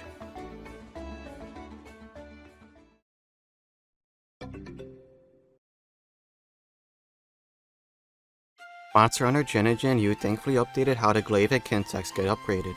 Kinsect evolution is now based off level, and not stats anymore. Plus the weapon and Kinsect can be upgraded separately. In Gen-U, Kinsects can be moved between Glaives, making it so if you mess up a growth tree, or you need a certain Kinsect special ability, the Kinsect can be swapped out. Although Kinsects can only be swapped out with the same type, so there is no replacing an impact Kinsect with a cutting one. Stamina is now tied to a Kinsect's level. This can be seen as a meter under the extract icons. And a new nectar was added, Weight. A higher weight stat will increase the frequency in which a Kinsect can stagger a monster. Focusing only on power, the Monarch Allocanid or Carnage Beetle gets a big buff and a reduction in charge time for exchange for lower weight and speed. Collecting red will give attack up large, and red will last for 72 seconds, plus it will cover about 5 units of sharpness. By adding more weight and speed, the Emperor Swing and Bond Fill get power up large, but like before, weight and speed are lowered. Red Essence will give up attack up small, but red will last for about 84 seconds. Jumping attacks are also increased in strength. The highest level form in this tree, the Exalted Allocanid and Gleam Beetle is a focused power and speed class Kinsect with some weight.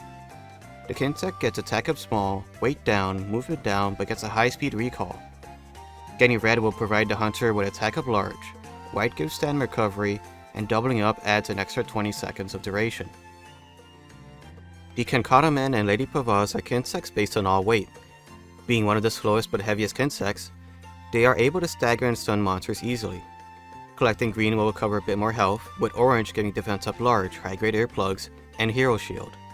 Balancing the weight out towards more speed and power, the Fiddle Bricks and Arc Maiden have weight up, speed down, extra stamina scales for exhausting monsters, and fast charge. Green acts as a decent heal and as a status recovery. Orange gives defense up small, while also lasting longer. At level 9, the Bilbo Bricks and Lady Tower is a weight and power based Kinsect. This has weight up large, speed down, stamina up, and hunter arts up. Upon collecting orange essence, the hunter will get defense up large. Red gives the mount effect up, with red plus orange having a double up effect. The Grand Carther and Bull Shroud are entirely focused on speed. They get speed up large, power down, and movement up. Collecting white gives affinity up large, mind's eye, and double up plus. By putting more points into power and stamina, the Pseudo Camp and Whisper Vesp tree unlock. Speed up large, power down, movement up, and elemental boosts are given to the Kinsect. Collecting white gives affinity up small, but it lasts longer. White also gives elemental and status up. Reaching level 9 opens up the Folion Camp and Fleet Flamer tree. Putting more points in weight and a little bit of power, the Kinsect gets speed up small, power down, movement up, and pierce up skills. Collecting white entities will give affinity up large, orange gives tremor resistance, and collecting both will have double up, double plus. The Ascarid and Argonese Kinsects are the only balanced Kinsects. At level 6, the Lion is unlocked, and getting to level 9 will unlock wide range effect up. Balanced Kinsects benefit from having all stats up small, triple up would be extended, plus with extra X spread and wide range up, all the hunters within the same room will feel the effects of the instances. Aerial style changes the vault to a forward launching slingshot. This can cover a lot of ground, so it is great as a distance closer as well as an evasive maneuver. Pressing X after a vault will do 2 hits, regardless if the hunter has red or not. Having red and pressing X after jumping off a target will do an aerial spin towards the ground. This can do up to 4 mounting strikes in quick succession. The only move that is lost is the forward slam attack. Striker style simplifies the insect glaive a fair amount. Pressing A will send out the Kinsect, R plus A will then recall the Kinsect. With the A button only reserved for the Kinsect, pressing X will now only do the glaive's combos. X now has a 5 input combo, when moving and pressing X performing the forward slam. Adept style will completely exhaust the Kinsect when sending it out, no matter the level or stats of the Kinsect. After sending it out once, the hunter will need to wait for it to come back on its own. After an adept evade, pressing X will do a forward slam, and the Kinsect will be quickly sent out to collect an essence. Pressing A will instead do a slam without sending the Kinsect. The X combos will now end with a backflip. Alchemy style loses the backflip, the aerial pheromone move, and a Kinsect charge attack.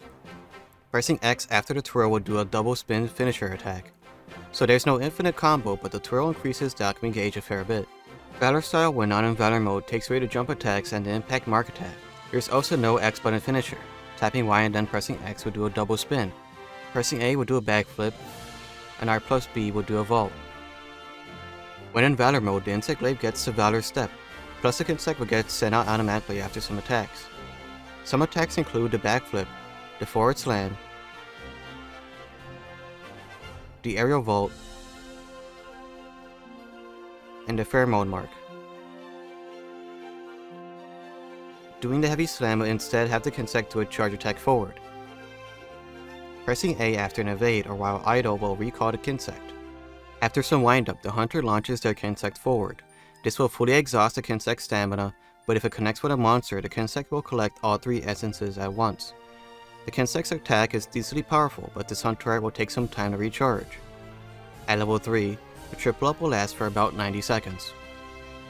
Calling forth a swarm of little helper bugs, a little glowing orb of damage will hover around the hunter for about 60 seconds. With each hit, the swarm will do about 5 raw and 16 stun. Collecting red essence will change the raw damage to 6 per hit, white will increase the attacking frequency by 20%, and orange gives a 20% increase towards breaking parts and staggering monsters. With a nimble hop into the air, the hunter slams their glaive into the ground with everything they have. This attack is pretty powerful on its own, but its damage is increased dramatically by activating Bug Blow when Swarm is active. This hunter powers up the Kinsect for about 180 seconds at level 3. The Kinsect gets a 10% damage increase, and whenever the Kinsect is sent out to do damage, it'll zip around the monster, doing 20 motion per hit.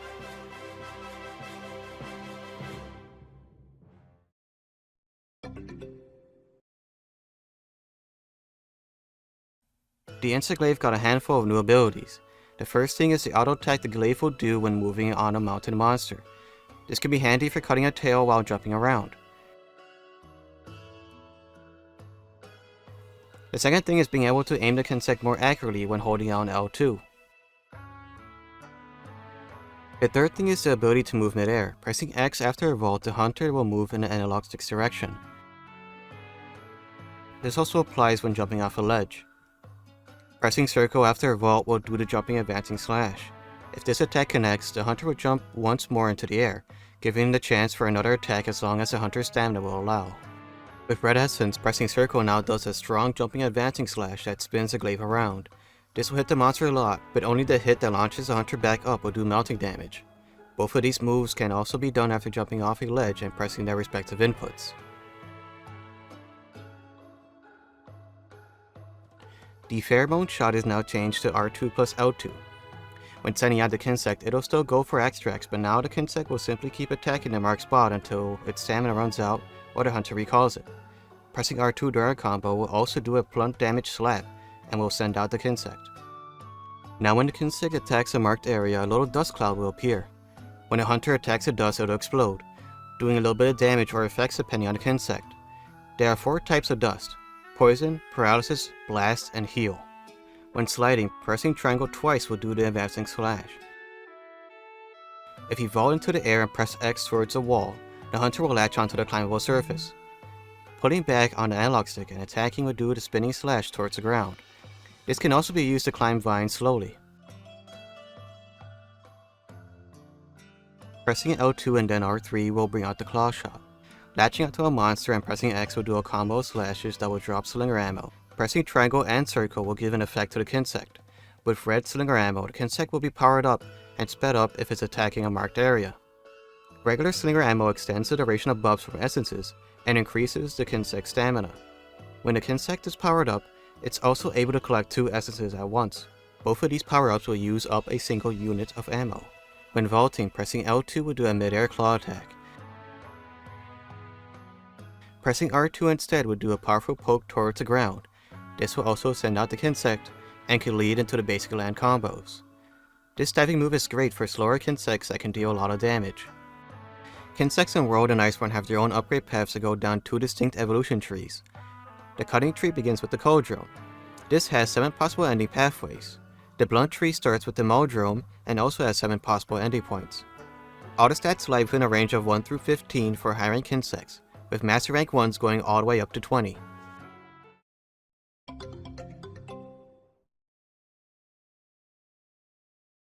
Monster Hunter Rise removes the grain extract, and combining both white and orange gives a hunter high grade earplugs.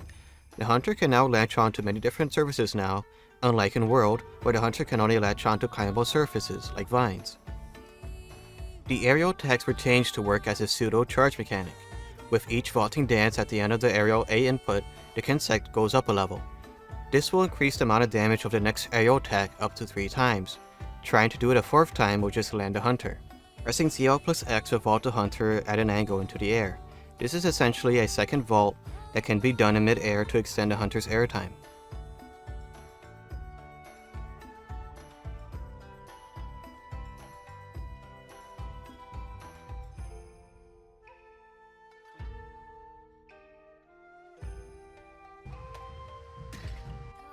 Advancing round slash changes the unchief and leaping slash to a forward dash attack.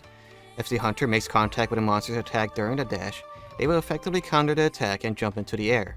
A successful counter will put the aerial charge level at 2. Tetraseo slash replaces the double A finisher attack that is done if the hunter has red essence. It does more damage than the regular tornado slash because it has more hits, but the hunter is locked into place during the move. This attack incorporates the blunt side of the glaive and marks the area with pheromones. Pressing ZL plus A will send the hunter backwards, recalling the Kinsect. On the way back, the Kinsect will bring back healing essence, and its stamina gets recovered quickly. Switching that out for Diving Wyvern flings the hunter straight up into the air and sends them straight downwards. This move is strong, but can be made stronger with each vaulting dance while mid-air.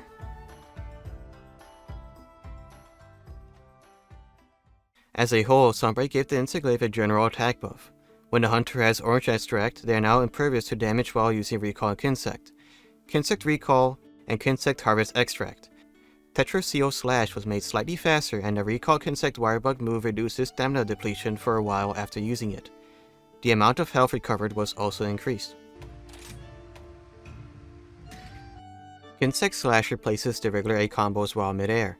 Instead of spinning the glaive around, the hunter does a quick dive bomb in the direction of the analog stick or the reticle. The first hit grabs red extract and launches the hunter back into the air. Like the regular jumping advance, the hunter can only do this for a total of 3 times. The third dive does a strong attack and lands the hunter. This spike can also be done by pressing X.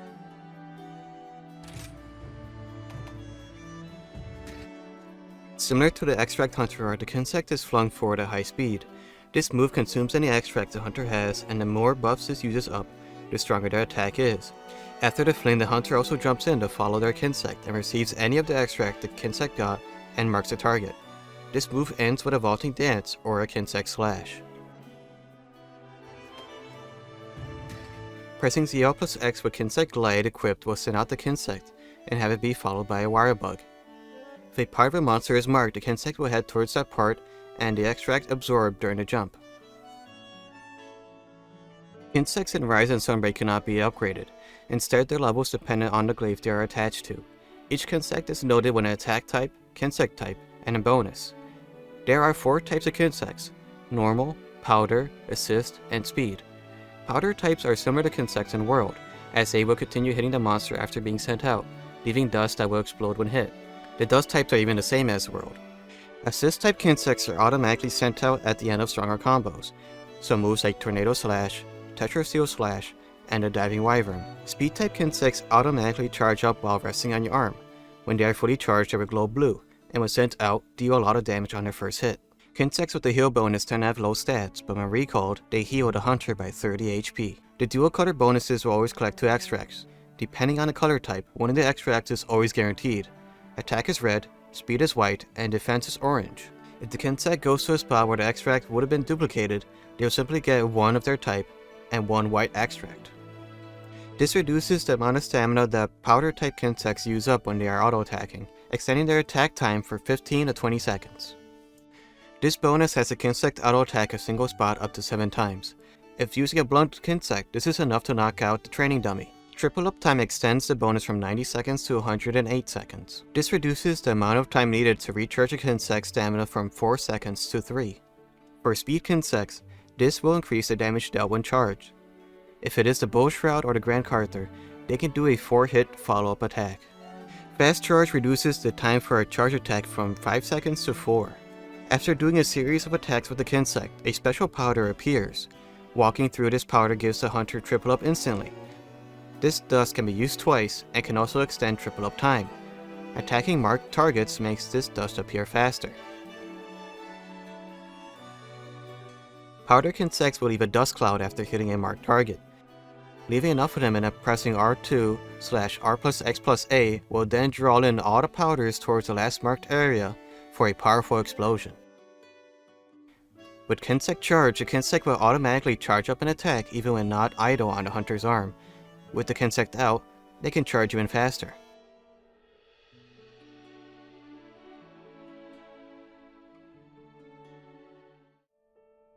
The Insect Glaive is a very powerful weapon. Its only drawback was the complicated method of upgrading the Kinsect and getting extracts and hunts. This was thankfully refined and made a lot simpler as the games went on, so in a couple of generations we went from nurturing and crafting our own perfect Kinsect to just buying what we wanted. While this gave up the personal attachment one may get from making their perfect buggy companion, this made the weapon much more accessible for everyone. At this point in the series, melting isn't as groundbreaking of a concept anymore, but it's good to see that this weapon has moved past that and became much more versatile in the air as well as the ground. This mixture of having a weapon interact with a living creature has always been fascinating to me, and this special relationship is hopefully something that will continue to grow as the games go on.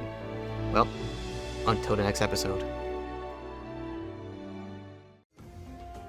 The Charge Blade is the Swiss Army knife of the series, being able to morph between a fast attacking sword and shield, or a slower but much more powerful axe at the press of 2 buttons.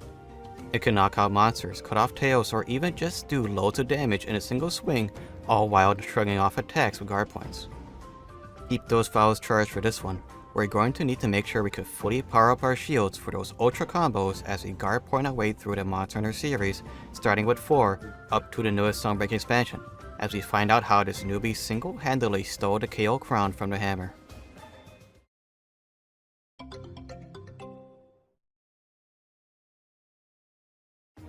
Unsheathing a weapon while moving or pressing X+A will do a forward slash attack with the sword. Pressing X will do a weak slash with the sword. Pressing it again will do a return slash, with a third X input, finishing a combo with a spinning slash. You can replace the initial weak slash with the X+A forward slash attack. Tapping the A button or holding it for too long would do a weak side slash. Holding it in would do a powerful 2-hit slash.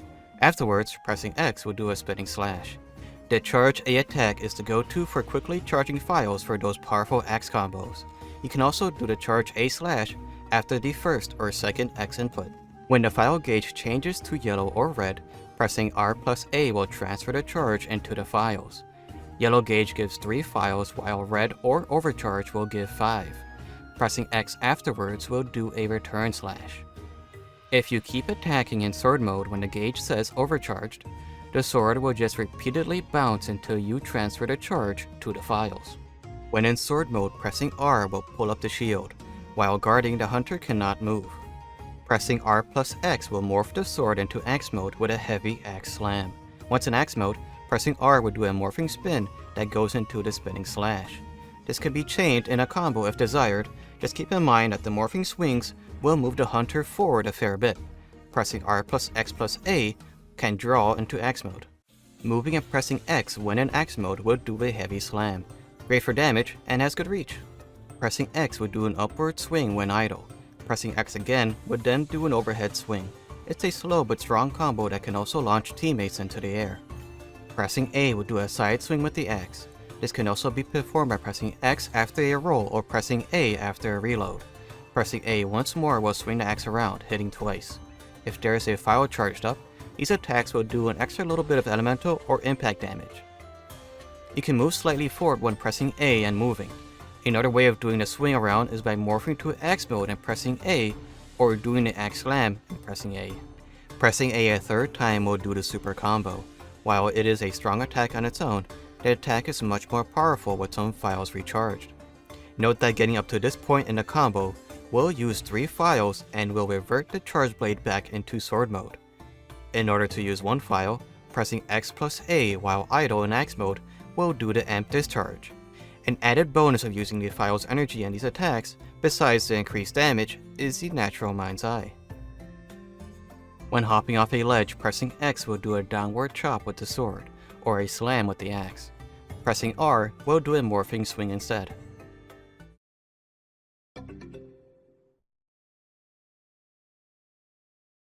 For Ultimate added some pretty handy additions for the charge blade.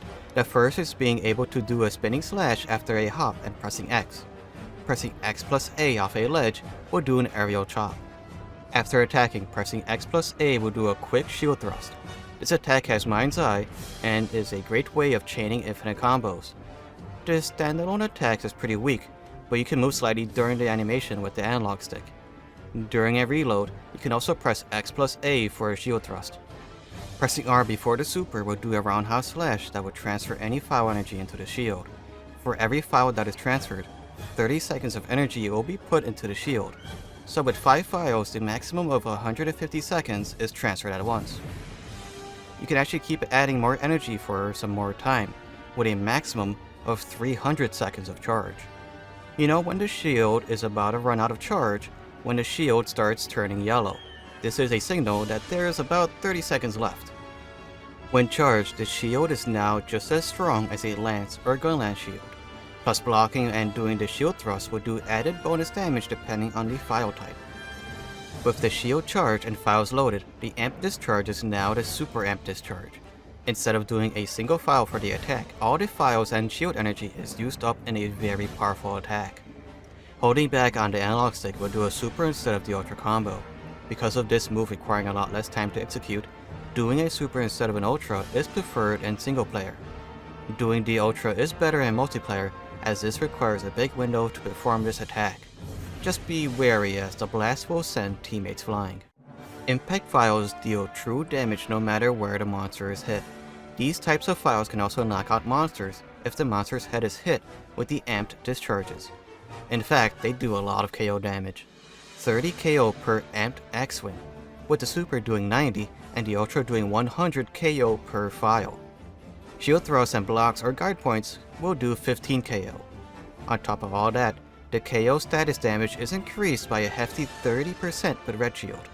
As the name entails, element files deal extra elemental damage when attacking with amped axe attacks. Unlike impact files, the part where the monster is hit with the element is important, so doing true elemental damage on a part that is weak to that element is key for good damage. Using element file is much more catered to doing the ultra combos more frequently, as the ultra combo will do 1350% of the weapon's element with each file. With Red Shield, the element damage is increased by 35%. Be mindful of that the ultra combo's discharges are slightly different between impact and element, as impact does a straight line forward and element file spreads out. This is the more advanced side to the charge blade. After some attacks and in between morphs, the hunter is granted a chance to block an attack without an extra input. The two main guard points are performed during the morphs. The guard point is at the very start of the animation, the second you do the input, when a shield is held forward. The other guard point is at the end of the roundhouse slash. This can also be performed during the axe to sword morph. It is also possible to do a guard point from an unchief, but that timing is much shorter.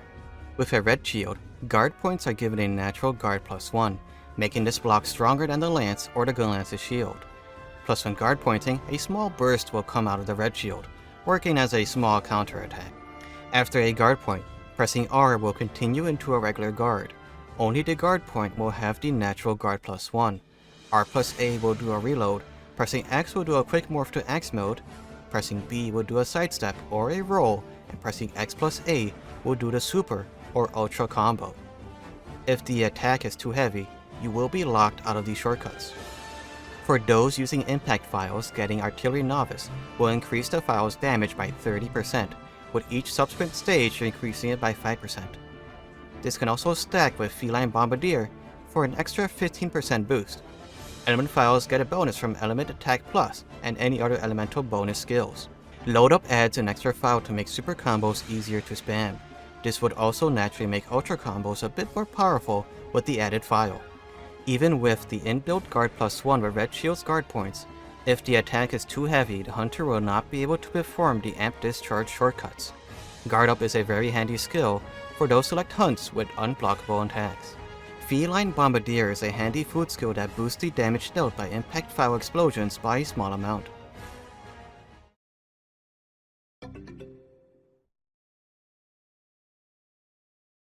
Generations really downgraded the charge blade after it took the KO crown from the hammer in 4 Ultimate. When trying to do the Red Shield shortcut, the shield will now turn yellow. In order to get Red Shield, the hunter will need to cancel the super combo. However, a Red Shield can now hold about 400 seconds worth of energy. Charging the shield through the yellow shield combo will continue the time, and going from yellow to red transfers the time. Red Shield also makes it so sharpness will not go down when blocking. Guard points were easier to see with the flashy indicators, but now the charge blade can no longer do the super or ultra combos after a guard point. Instead, the guard point will simply go through with the morph as a pseudo counter. At the very least, guard points are much more forgiving in Gen than in 4U. Striker Star removes the shield thrust from combos but adds in guard points during the dash slash and unchief attacks. Red Shield gains a bonus 20% extra damage buff compared to the 15% bonus from other styles. Aerial Style loses the charge slash while on the ground. Vaulting off a target and pressing X will do a strong aerial charge slash that becomes the main form of charging files. Upon landing, the hunter can continue their combos. While in axe mode, a heavy slam can be performed by pressing X. X+A while in axe form will do an aerial super combo. With Red Shield, the super becomes an ultra, with no real way of cancelling it. So the best way to play this combo is by not charging up the shield at all. However, in Gen U, pressing A with the Red Shield will do the super, and X+A will do the ultra midair. Adept Style cannot get the yellow shield. There is a guard point during the sword's charge attack. With the Adept guard, pressing A will do a quick charge slice that will most likely max out the file's charge, Pressing X will quickly transfer the file's charge into the shield. Plus, with good timing, the adept guard can be chained to block a monster's entire combo. When in X mode, the hunter will get the adept evade instead. Pressing X after an adept evade will do the X slam. And pressing A will go into elemental attack 2. Alchemy style changes the shield thrust to be a shield charge.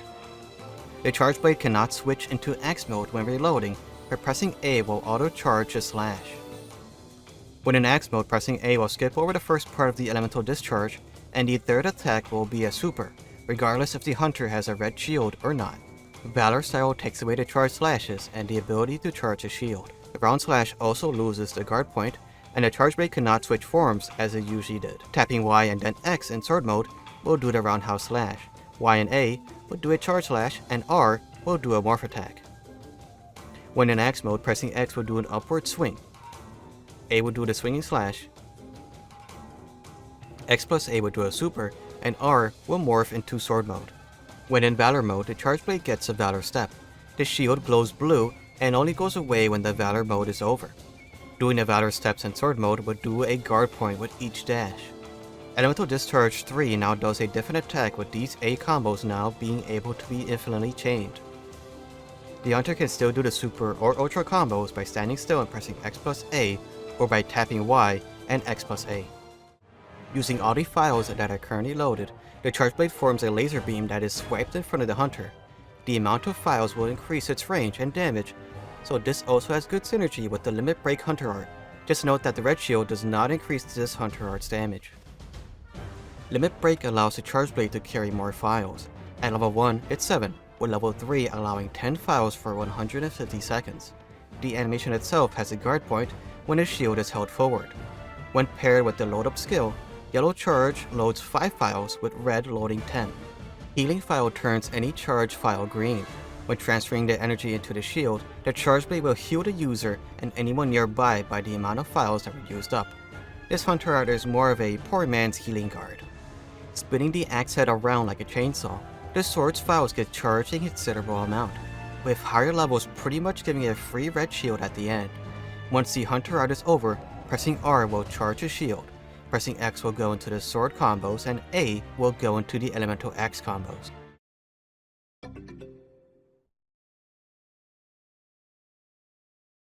Monster Hunter World returned the ability to do a super or ultra combo after a guard point once more. Plus the red shield shortcut is also back, no more yellow shield. On top of that, the red shield is no longer used up in ultra combos. There are a couple new handy moves that were added. One of them is the sliding slash that is performed after attacking and pressing circle while moving. This move is great for repositioning as the hunter will move in the analog 6 direction. This is also great when moving across ground quickly, but keep in mind to stay still when pressing circle in order to do the charge slash. There's also a guard point at the end of this move. The sliding slash also makes positioning the ultra combos a bit easier. After a reload, pressing X for the return stroke, and then you can use the sliding slash to move backwards. From there you can just do the shield thrust into the ultra combo. With red shield, it is now possible to charge a sword. When doing the reload animation, pressing and holding triangle will charge up the sword. And with a forward cleave, the sword will now do the file's effects as extra damage, plus adding in Mind's Eye for about 45 seconds. When sliding, pressing triangle will do an upward swing with the sword, giving the option for a downward slash or a morph attack. Pressing triangle plus circle on a slope will go into the sliding animation. In danger, the hunter can hold up their shield with R2 on the way down. Running off a wall will do the same attacks as the aerial attacks, so nothing special here. When lashing onto a monster in sword mode and pressing triangle, the hunter will do a tenderizing slash with the axe. After a guard point, pressing L2 will do a slinger burst, and then pressing circle will bring out the axe in the second elemental discharge attack. Pressing triangle will do the roundhouse slash. Now when doing a combo for the shield charge, pressing L2 instead of R2 will charge up the axe head.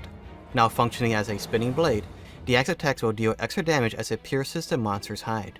Element files last longer to impact, making this great for taking advantage of a monster's elemental weakness.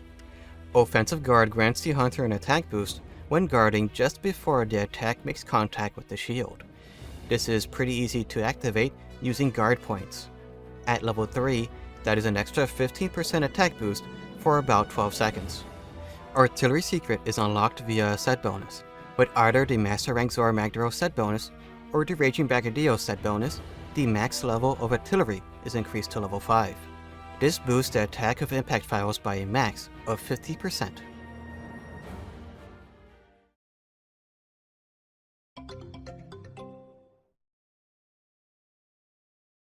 Guard points can no longer knock out monsters in Rise. Pressing ZL plus X will fling the hunter forward.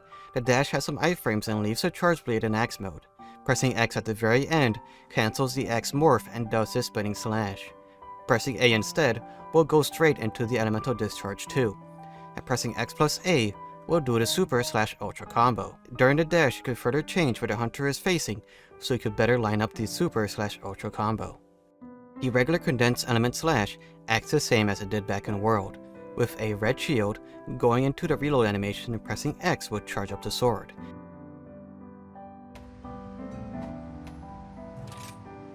Switching that out for condensed spinning slash will instead charge up the axe head, having it spin around like it did in Iceborne. Holding either A or X during the attacks will lengthen the buzzsaw spins, dealing more damage. Plus when powered up, X mode attacks will now slowly restore foul charges. Switching back to sword mode will discharge the axe head. Counter Morph Slash changes the guard point morphs between sword and axe mode to be a lot more prominent. The initial switch from sword to axe is a bit slower, but the guard point window is much larger. Switching from axe to sword now also moves the guard point to be at the beginning of the animation and shortens it up a good bit. This switch skill is more geared towards doing the guard point counters, as those will increase foul damage while making being in axe mode a lot safer. Pressing ZL plus A will do the counter peak performance. This has the hunter assume a defensive stance. If they are hit during this stance, the files get filled up entirely.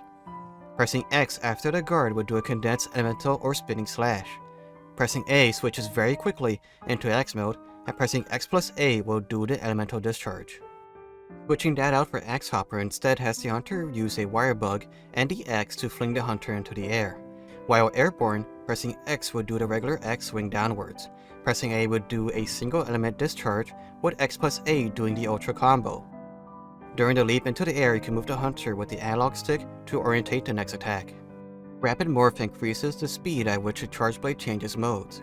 At level 3, this speeds up the animation by 30% and gives an extra 20% damage boost for the morphing attacks. Following the 10.0 update, the counter attacks during the guard points were changed so that the super and ultra combos have a bit higher attack and more elemental scaling. The height of the fowl's explosions hit detection had also been increased, as the stock Rise had a lot of weird hit zones with the ultra combos foul explosions. Sword boosts last a good amount longer, and a lot of the attack combos are made easier to chain together. The file follow-up is just the regular foul explosion that are standard with the charge blade. The firing pin follow-up instead inserts a pin into the monster that requires a manual detonation. This deals more damage and extends the shield charge. You can have a maximum of 6 pins active at once.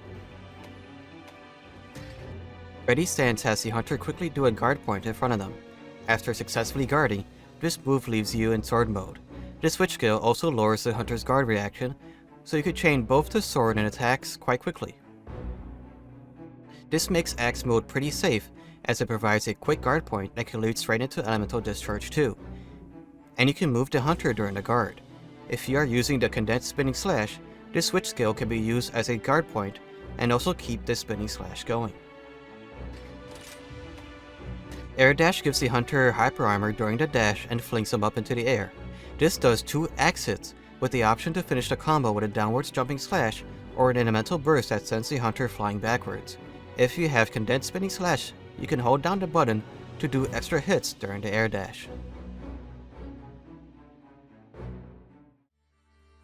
When the Charge Blade was introduced in 4, and given its charge shield in 4 Ultimate, the Charge Blade was pretty powerful. Powerful enough that it stole the crown of KO King from the hammer and hunting horn. Yes, a bladed weapon was able to knock out monsters as fast, if not faster, than weapons that were made for knocking out monsters. I personally started my Monster Hunter career in 4 Ultimate with the Charge Blade. As I grew better at the game, I felt that the Charge Blade had evolved with me. Super and Ultra combos were a foreign concept to me until my friend told me to watch Gaijin Hunter.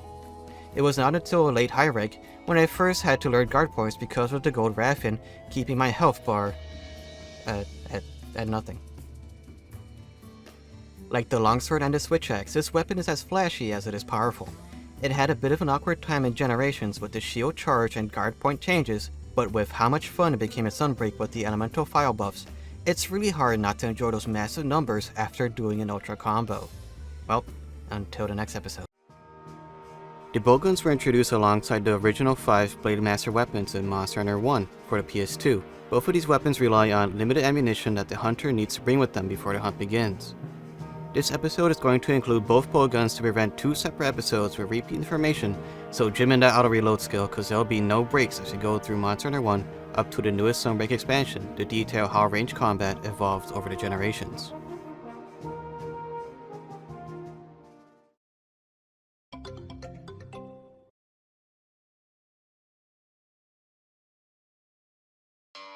A couple of noteworthy things to discuss about the Gunner class as a whole. The first thing is how a Gunner cannot use Blade Master armor and vice versa, although sometimes the helmet does not care about weapon class. The game will notify the player if they are creating armor that is not compatible with their class.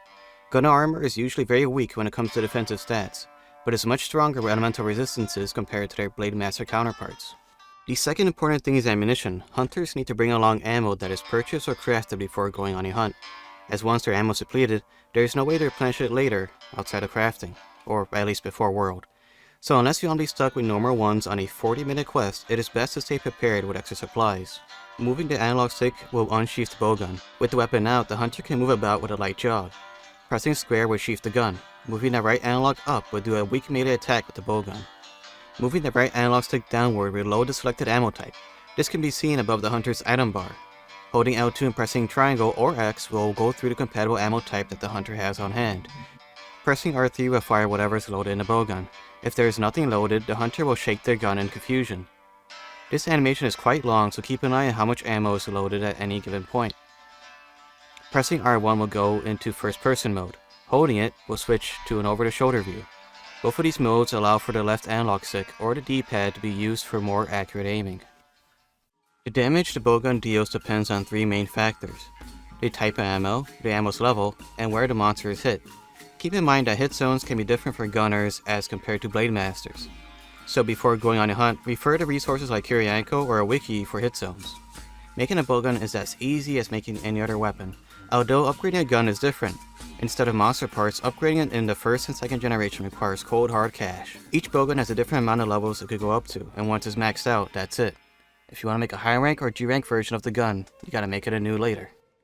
When looking at a bowgun description, the main things to look out for is the reload speed and the ammo types that are compatible with the gun. Reload speeds will describe how long it takes to load up any ammo type. The amount of bullets that can be loaded at a single time will also be noted in the description. The long barrel increases the attack stat for heavy and light bowguns. It also decreases deviation and increases bullet speed. The silencer. Once equipped, 1 level of recoil is reduced, and the hunter's stealth is increased. The zoom scope adds in zoom functionality when in first person, while in this mode, moving the right analog stick left will zoom in, and right will zoom out. Unlike the bow, the bowgun has a finite amount of ammunition, but there's a wide variety of ammo types. Normal ammo is pretty much described by its name. It's a normal shot that fires in a straight line and does damage upon impact. Normal 1 is weak but costs nothing to fire. It's a last resort to rely on when hunting. Normal 2 is a go-to as it does fair damage while being an economical investment. Normal 3 isn't much on its own, but it has the potential to burst into shrapnel, hitting multiple times. Normal 3 cannot be purchased at the town, you need to craft it, as with many level 3 ammo types. Pierce ammo hits multiple times as it travels through a monster. Level 1 does the least amount of hits, but a singular hit of Pierce 1 would do more damage than a singular hit of level 2 or 3. Pierce 2 and 3 have more damage potential if the monster is long or wide enough. Pierce has the ability to take advantage of hidden hit zones as it travels within the monster. Pellet is one of the least multiplayer friendly things to bring on hunts. The higher the tier of pellet, the more hits and the larger the spread will be. Pellets have the special ability to magnetize towards a monster's weak area, but this ammo type requires the hunter to stick much closer to the monster to ensure the most amount of pellets land. Cracked shots usually have very high recoil and very slow reload speed, but the shot will stick itself to a monster's surface and then explode for a great deal of damage. Both level 2 and 3 require crafting materials to create it. Clutch Shot fires out a shell that explodes multiple times upon detonation. Level 1 explodes thrice, while level 3 explodes 5 times, dealing a high amount of fixed damage. Just be very mindful of fellow hunters, as this ammo type will send them flying. Like Cracked Shot, level 2 and 3 can only be crafted. Disc Shot is an ammo type that only has a recipe in Monster Hunter 1. In a similar fashion to normal 3 shots, upon contact, the shot will break out into shrapnel for extra hits. This ammo type cannot be purchased. Dragon Shot is an odd type of ammunition that deals dragon damage. It cannot be purchased and only a select few bowguns can be loaded with it. A support-based ammo type, Recovery Shot can restore a bit of health when fired at a fellow hunter. It is possible to heal monsters as well, so be sure to aim. Shooting Antidote Shot at any poisoned party member will completely cure them of their ailment. Demon Shot bestows demonic strength to any hunter that is in the line of fire. Armor Shot is said to make skin as hard as stone. It gives extra defense to fellow hunters. Poison shots can poison the monster with enough hits. Level 2 requires less shots, but like every other status element, the monster will quickly gain an immunity towards it. Stun shots will eventually paralyze the target with enough shots. Level 2 requires less shots to land in order to achieve this element. Like the previous element shots before, with enough hits, Sleep Shot will lull monsters into a temporary slumber. Level 2 requires less shots to do so. Tranq shots act in the same manner as tranq bombs. These are to be used when capturing a monster. Paint shots act the same as paint balls. They mark the monster's location for a select amount of time. Dung shots act the same as dung bombs. Shooting this foul-smelling shot at monsters will repel them. Sometimes. The light bowgun is generally a weapon catered towards being a support by inflicting status elements and supporting the party with buffs and heals. The heavy bowgun usually is compatible with higher damage shots, while having less deviation and larger clip sizes. The light bowgun is also generally much faster at walking, reloading, and sheathing. By just having combination books in the hunter's inventory, their combining success increases. The main drawback to this is the requirement of giving up precious item slots in the hunter's inventory for these books. Combo books also only work if they are brought along as a series, so having books 1, 2, and 4 will only give the benefits of the first 2 books.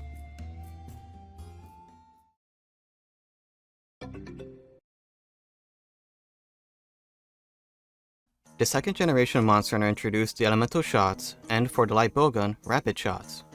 Heavy bowguns received a new mod, the shield mod. With this attached, the gunner will auto-block incoming attacks when they are not firing. Note that armor skills do not affect the blocking capabilities in Old World. Gunners using the heavy bowgun will need to make the important choice of having more damage potential with the power barrel or survivability with a shield. Bowgun descriptions now include more details about the gun itself. Recoil is an important stat, as the higher the recoil, the more downtime there is between each shot. Very high recoil will leave the hunter vulnerable as the next shot is readied, while low recoil allows the hunter to almost naturally rapid fire the shot. Deviation, on the other hand, affects how the bullet travels once it leaves the gun. It could either be partially left to right or severely left to right. This can make staying in critical distance difficult, due to the varying distance the bullet travels. But it can also make better positioning opportunities.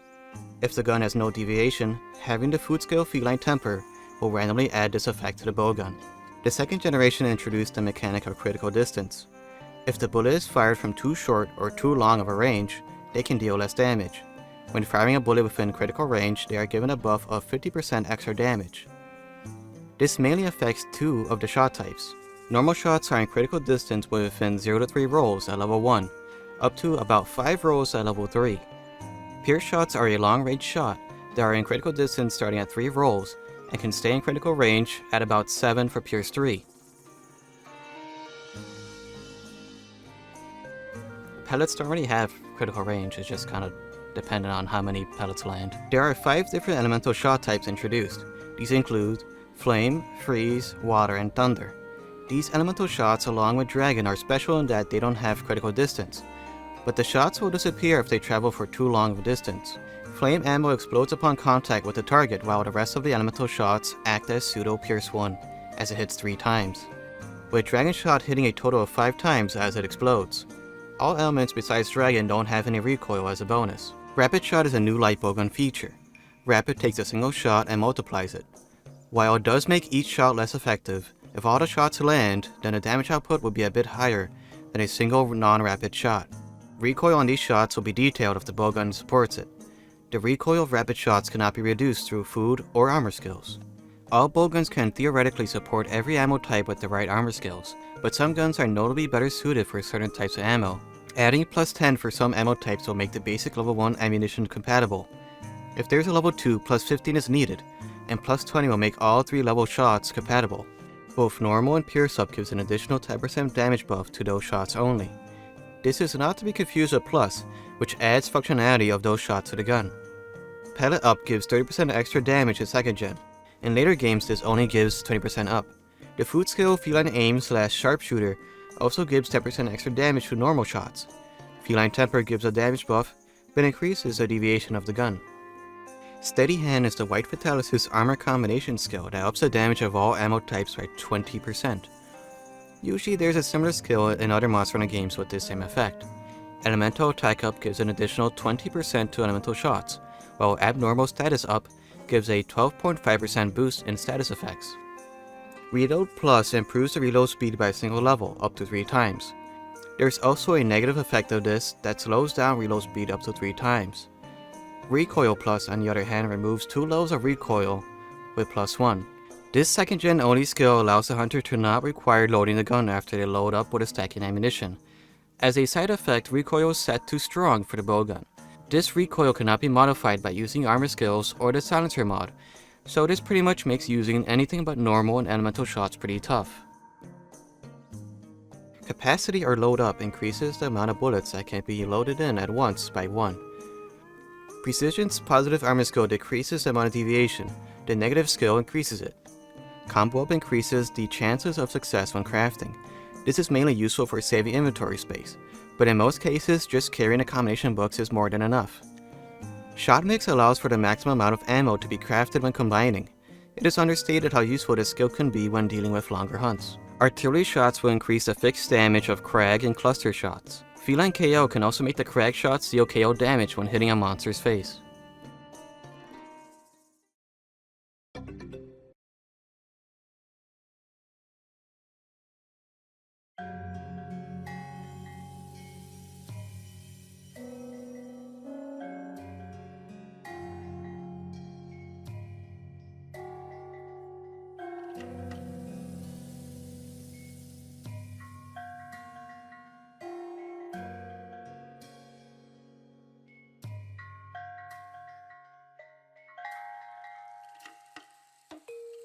Monster Hunter Tri had a unique creation system for the bowgun. Instead of buying or crafting one, the hunter can pick and choose parts to assemble a bowgun to their interest. The way the game distinguished if it was light, medium, or heavy was through a numbered weight system. If the bowgun's barrel, frame, and stock added to a weight of 29 or less, it was a light bowgun. Anything in the 30 to 70 range will make a medium bowgun, with anything over 71 creating a heavy bowgun. Due to this custom nature, it is possible to make a light bowgun that folds up or has a shield like the heavy bowgun. Another oddity is that the heavy bowgun has the capability of rapid firing shots similar to how the light bowgun did in 2nd gen. A good key addition introduced in the 3rd generation was the gunner pouch for ammunition. Light bowguns can also hop to the side after firing and then once more in the hunter's desired direction. Spread ammo was changed to not have the magnetizing property it once had. This will most likely make the spread ammo go through the monster and hit any fellow teammates on the other side. As noted before, the bowgun is split into 3 different parts: the barrel, frame, and stock. The stock contains compatible ammo, affinity, reload, and recoil modifiers. The frame of the bowgun also contains the compatible ammo alongside it: attack stats, affinity, range, reload, and deviation modifiers. The barrel shares the same traits as the frame alongside rapid fire and shield mod capabilities. Changing out components will change the bowgun's variables. Upgrading components will also do this, which in Monster Hunter Tri requires monster parts alongside money to do so. Every part has a limited amount of levels it can upgrade to before maxing out. Underwater, the bowgun's critical distance is halved while swimming. This also means that elemental shots will disappear more easily over long distances. Due to the unique concept of bowgun creation and try, any bowgun with a weight class in between 30 through 70 will create a medium bowgun. Stronger than a light bowgun and faster than a heavy, the medium bowgun is a super versatile gun that can rapid fire, use a shield, and be super mobile. Depending on the parts used, the medium bowgun can either be a more light-like or a more heavy-like. This even includes some parts requiring the weapon to be folded away when sheathed. This will be noted in the description of the part. Similar to the Gunlance's Wyvern Fire, the Wyvern Fire shot charges up a blast from the tip of the barrel that explodes at a very close range, hitting twice. The damage depends on the bowgun's attack value, and this shot also deals a little bit of fire elemental damage. The artillery skill will also increase the damage of Wyvern Fire shots. Subshot is a unique shot made for underwater combat in Tri and 3 Ultimate. It acts in a similar manner as Spread. When used underwater, sub-level 1 acts as Spread 1, and level 2 acts like Spread 3 with a slightly faster reload. Slicing shot sticks itself to a part of a monster that is hit. Then after some time the shot explodes, dealing a decent amount of cutting damage. This is the bowgunner's only method of having a chance at cutting a tail. With the 3rd generation introducing the exhaust status for monsters, bowgunners get to play around with this effect with the exhaust shot. Cracked also does a little bit of KO damage when hitting the head, but exhaust damage does notably much more, and as the name entails, this tires out the monster a little bit. With the heavy bowgun no longer having access to auto reload or rapid fire, it gained a new mode in Portable 3rd and 3 Ultimate, Siege Mode. Pressing X plus A with the heavy bowgun out will have the hunter plant themselves on the ground. In this mode, recoil is lowered and ammo clips on Siege compatible ammo are super extended. Siege Mode will last as long as there is ammo to fire or until the hunter rolls out, as the hunter cannot move and is defenseless during this. Siege Mode also gives pseudo knockback prevention. Monster Hunter 3 Ultimate had a glitch when it came to the heavy bowgun Siege Mode while underwater. Pressing L slightly before pressing X plus A while swimming will give the hunter a split-second chance to change the ammo type as the hunter goes into Siege Mode. This glitch allows the hunter to siege any ammo type. Slime is an interesting shot as it requires multiple shots before the slime explodes, dealing similar damage to a large barrel bomb. Because this is more of a status element than an elemental shot, this shot is best used when it can be shot in quick succession. Upon reaching G rank at 3 Ultimate, this mini will talk about the limited removal of any bowgun that is rarity 6 or above. For light bowguns, removing the limiter will remove the functionality of rapid shots in exchange of having a larger clip. Other side effects also include the removal of side hops, but with the simple press of X and A, the hunter will load all compatible shots in a single reload. This reload is fairly lengthy and is not affected by armor skills, but switching to other ammo types afterwards will not require a separate reload. Removing the limiter on a heavy bowgun will remove the Siege Mode in exchange for increasing the clip size of Siege ammo, plus massively buffing its attack value. Movement is also much more sluggish with the limiter removed. Rolling is also more delayed after shooting, with the hunter moving even slower with the weapon out. Bonus shot adds an extra shot when rapid firing, good for dealing extra elemental or status damage, but the hunter needs to take more care as they are locked in place for longer.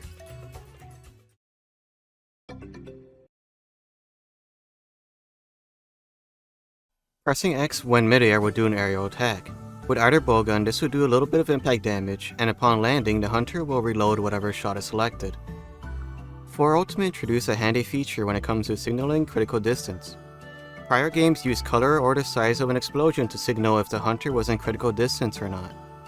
While the 4th generation does this as well, when the hunter is in critical distance, the screen will shake.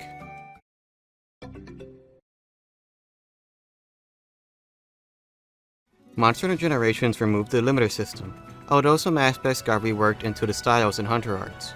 Now within a bowgun subscription page, one of the pages will contain information about internal ammo. Internal ammo is specialized combat, utility, or support ammo that cannot be replenished as it auto-refills before every hunt. 4-shot fires a single powerful shot that has a similar critical distance as normal ammo. Very similar to 4-shot, long ammo can be fired from a similar distance to pierce, although this shot will only hit once. Heavy ammo is pretty weak, but when firing at critical distance, these shots do extra part breaker damage. These shots also fire at an arc, making them a bit hard to aim. Stone fires in a more natural manner, but also has a part breaker effect on it. Sting shot always guarantees a critical hit when hitting a monster's weak spot. Dazzling shot travels at a very fast speed. This is a powerful shot, plus it does not have any critical distance. Shrapnel is very similar to number 3, but the hunter needs to be a bit closer to stay within critical distance. Each hit of shrapnel does 8 raw to the monster. Slicing shot is internal ammo generations. However, there is a level 2 version of this shot that will explode into 5 hits of cutting damage. Tri-Blast fires a single shot that is followed by 3 explosions. These explosions deal raw, fire, and if the head is hit, some KO as well. The explosions also have a sonic bomb effect. The critical distance for this shot is very short. Like heavy shot, cannon shots arc when fired, but upon hitting the monster it'll explode, dealing fixed damage along with some KO damage if it was hit on a monster's head. This ammo type does not have any critical distance. Another ammo type reserved as internal ammo. Wyvern ammo still acts the same as it did in previous titles. Blast Shot is just renamed Slime Shot, that is internal ammo. Level 1 applies 25 blast status, with level 2 applying 50. Blast Shot does not have a critical distance. When a bowgun has internal elemental ammunition, it can either behave as a normal shot with elemental properties or as Pierce Shot in previous generations. Although level 2 Pierce will hit 5 times, similar to Dragon. You'll know if a shot can pierce through a monster if it has a P in front of the ammo's name. Group Recovery Shot cures the frenzy and heals about 20 HP for any hunters that are within the same area.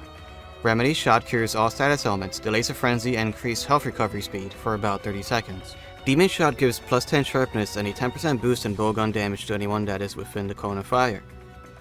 Demon Affinity Shot, on the other hand, gives plus 15 attack and 10% affinity alongside the previous bonuses.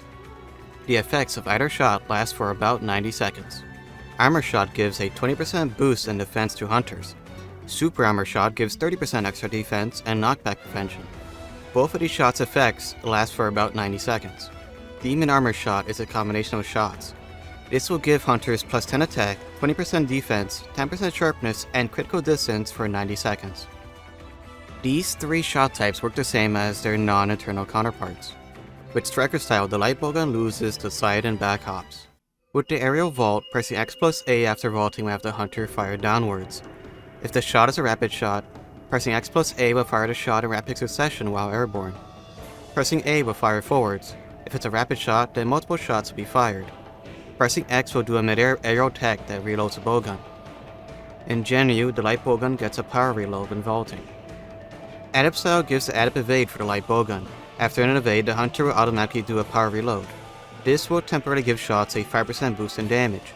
Pressing X after a power reload will have the hunter run in a desired direction at full speed. Pressing X after an evade will skip the power reload entirely.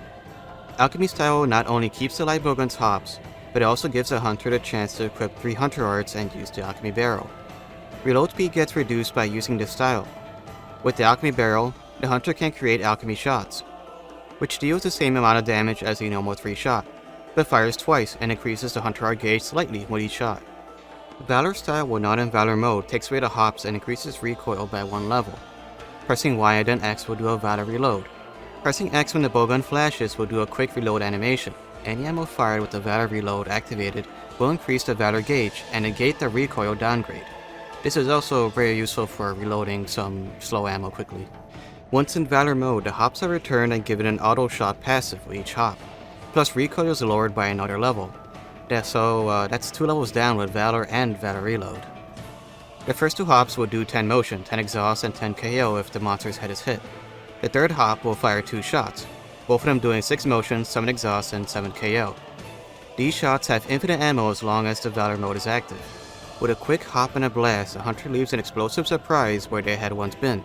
This hunter art is not meant to deal a ton of damage, but it's an extra bonus for getting out of the way in style. Full House is pretty much the limited removal as a hunter art. Level 1 and 2 only reloads all shots besides rapid fire ones. Level 3 reloads every shot the bowgun can fire. In Mh6U, the gauge takes a little bit longer to refill, but it still has the same effects. Taking a pseudo siege mode stance, the light bowgun fires out a barrage of rapid fire shots. At level 1, 15 shots are fired, with level 3 firing 21. Each shot does about 6 motion of damage. If needed, the hunter can evade out with a roll. Charge Shot will swoop up a normal 1 shot, letting it charge like a bow. At level 1, it makes a fully charged shot deal about 20 motion with 5 charges. Level 3 ups it to 60 motion with 10 charges, plus it has piercing effects. Skills like normal up will increase the damage of the charge shots.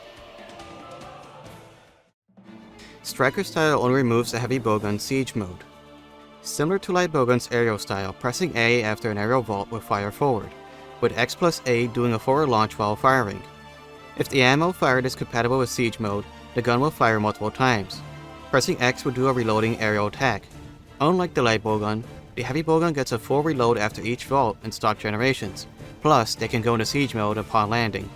Gen U provides a power reload after vaulting. The heavy bowgun does not lose much of anything with Adept style. After evading, pressing X will have the hunter run in a desired direction. Adept evading and doing nothing will do the power reload, and pressing X afterwards will transition straight into siege mode. Rolling out of siege mode will include the Adept evade, so it is possible to chain evades into siege mode and aim using the control stick to keep dishing out damage. Siege mode is removed with alchemy style, but reloading is faster by 1 tier. With the barrel, the hunter can create alchemy shots that will increase the hunter arc gauge faster, with the same damage as normal 3. Valor style when not in Valor mode carries the same effects as light bowgun did. On top of this, the heavy bowgun cannot go into siege mode. When in Valor mode, the hunter effectively becomes a moving turret that can mow down anything in its sight. Going into siege mode and firing will have each shot fire quicker than the last. Rolling and pressing B will go into a dash that will not consume stamina. This can be chained, plus the slide and rolls have iframes. Valor sheathing an attack and pressing X will have the hunter roll with the weapon out. This can also be chained. After charging for a little while, an explosive blast is fired out that will do a good amount of damage if the target is in the middle of the blast. Gen U changes the damage to be a combination of the weapon's raw attack number. This handy hunter art boosts heavy bowgun's movement speed, raises reload speed, and reduces the recoil a considerable amount. At level 3, this is effective for 90 seconds. With a quick reload, the hunter infuses the next amount of shots or gunpowder to power them up. Level 1 powers up 10 shots by 10%, with level 3 powering up to 22 shots.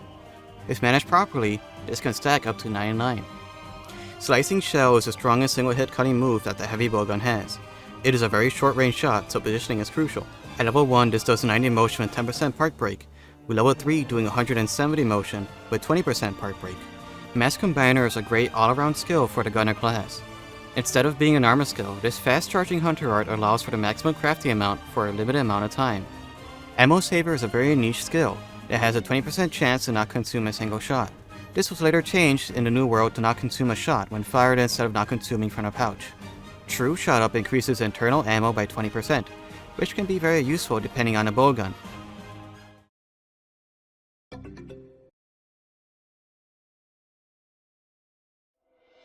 The 5th generation of Monster Hunter changed how ranged weapons attack.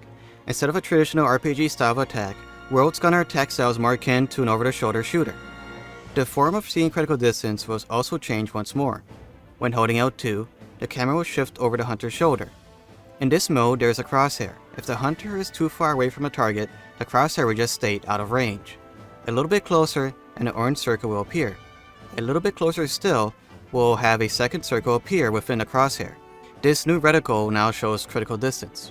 Every hunter in the 5th generation does not require any combination books and are able to craft ammo with a 100% success rate. The radio menu also is a great help going forward, as essentially having a shortcut to crafting any particular ammo the hunter has already assigned can save time and possibly the hunter from having to go into a separate menu mid-hunt. The way in which light bowgun hops is also slightly different. Hopping once would do a short leap. With another press of X, a hunter will slide in the player's desired direction. Sadly, with New World's changes, the heavy bowgun lost siege mode entirely. However, the roll is now naturally much longer to compensate for its slowness. Most of the ammo types have stayed the same, although normal 3 no longer breaks into shrapnel. It's pretty much just a stronger normal 2 now.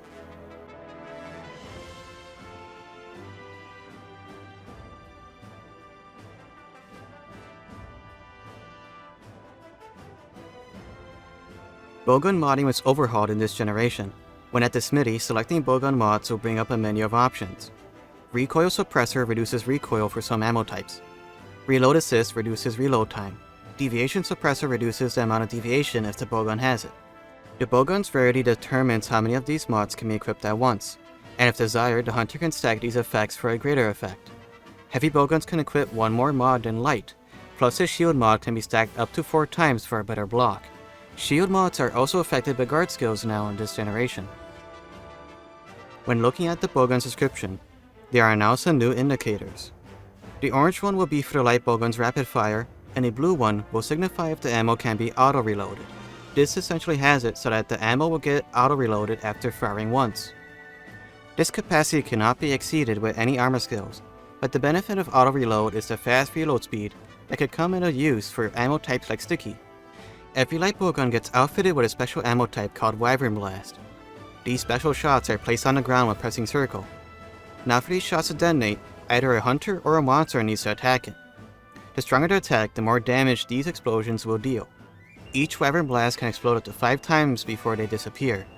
These shots take some time for them to replenish. Wyvern Snipe when loaded will have the hunter prone, and firing it at a monster will have the shot pierce the target, exploding afterwards multiple times depending on how much it pierced. This shot also does stun damage if it goes through the head. Wyvern Heart on the other hand when loaded turns a heavy bowgun into a machine gun, with each shot that lands dealing about 20 motion. Both of these special ammo types cooldowns are shown in the bottom right above the item bar. Wyvern Snipe can only fire when a bar is full, but Wyvern Heart can be loaded and fired anytime. Special ammo boost increases the damage done by the bowgun's special ammunition. The Wyvern Blast, Wyvern Snipe, and Wyvern Heart's damage is increased by 10% at level 1 and 20% at level 2. The combination skill Mind's Eye/Ballistics extends the critical range for the bowguns. While it doesn't extend the maximum range for critical range, it increases the short range critical distance. With a Clutch Claw attack, the light bowgun would do a light attack that would drop slinger ammo. There is also a new mod called the Evading Reload. Similar to Regios' passive on his weapons, when doing a slide hop the hunter will reload a shot. More stacks of this mod will reload more shots. The Wyvern Blast mod changes a shot to do an evading counter, similar to the Bullet Geyser Hunter art. The Heavy Bowgun on the other hand would do a tenderizing spread of shots if the gun has Wyvern Heart, or an Explosive Blast with Wyvern Snipe.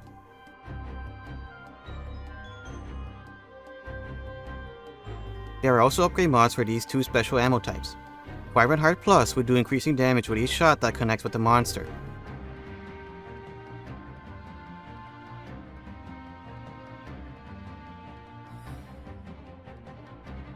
Wyvern Snipe Plus on the other hand loses its piercing property, but would do extra damage if the shot lands on a weak spot. There is also a scope that can be added onto a heavy bowgun, which increases damage for shots that are in critical range. There is also the Power Barrel mod, which increases pierce, stun, and exhaust effects. As another option, there is a Long Barrel. This mod will increase the critical range and enhances the ammo speed. The hunter can only equip one of these mods at a time, so pick one that suits your current gun.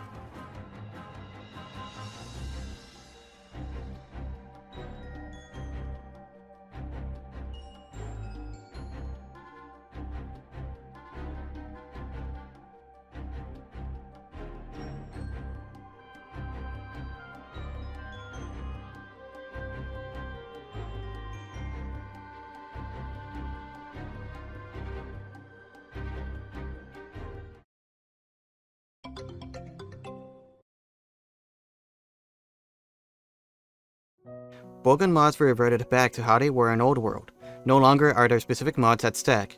New mods introduced in Iceborne were also removed. Elemental ammo is separated to include both piercing and non-piercing elemental shots. While the single shot does a good amount of elemental damage, the piercing variety can hit up to 7 times as it travels through a monster. Cluster shots make a return for the light bowgun, and all levels of pierce can hit up to 7 times. The higher level of pierce, the lower tick rate is for damage. Shrapnel makes a return as a secondary form of spread ammunition. It behaves like second generation spread, as the shots will try to magnetize onto a monster's weak zone. These shots are generally very weak in comparison to other shot types, but these do work well with the light bowgun's Wyvern Blast shots. When looking at bowgun descriptions, there are now 4 icons that can show up. A white icon with 2 footprints, a green icon with 2 circling arrows, a blue downward facing arrow, and an orange double arrow. The footprints signify if the hunter can continue moving when firing a shot. The green icon is the ability to move while reloading. Blue is the same icon from World that signifies auto-reload, and the orange icon is for the light bowgun's rapid fire. Elemental Reload hampers reload speed, but will boost elemental damage somewhat. The Quick Step Evade replaces the regular dodge for a short dash that powers up the first shot fired after a quick step. This has to be shot immediately after the dash. and this has less downtime in between evading and shooting than a regular dodge. Fanning Vault flings the hunter into the air and lets him either fire twice, reload, or toss a Wyvern Blast towards the ground. This mid-air shot negates heavy recoil. Fanning Maneuver, on the other hand, lets the hunter slide a good distance either left or right, and gives the hunter a temporary boost in damage. Both of these skills are great for quickly repositioning.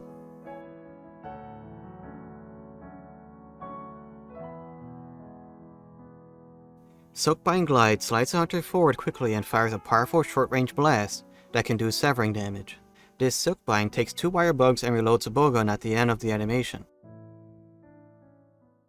The heavy bowgun now has the ability to charge up any shot by simply holding down the fire button for a while. This powers up the shot a decent amount, and the charge can be sped up using focus. The free Silkbind Glide flings the hunter straight ahead in an analog 6 direction. The hunter can end the slide with a melee attack or a quick sheath. This is a tactical slide that is good for repositioning, but this move does not have any iframes. Swapping out the melee attack for a side tackle, the heavy bowgun gets the ability to brute force their way through attacks like the Greatsword. The main drawback is that the hunter can take significant damage depending on the attack that was deflected by the tackle.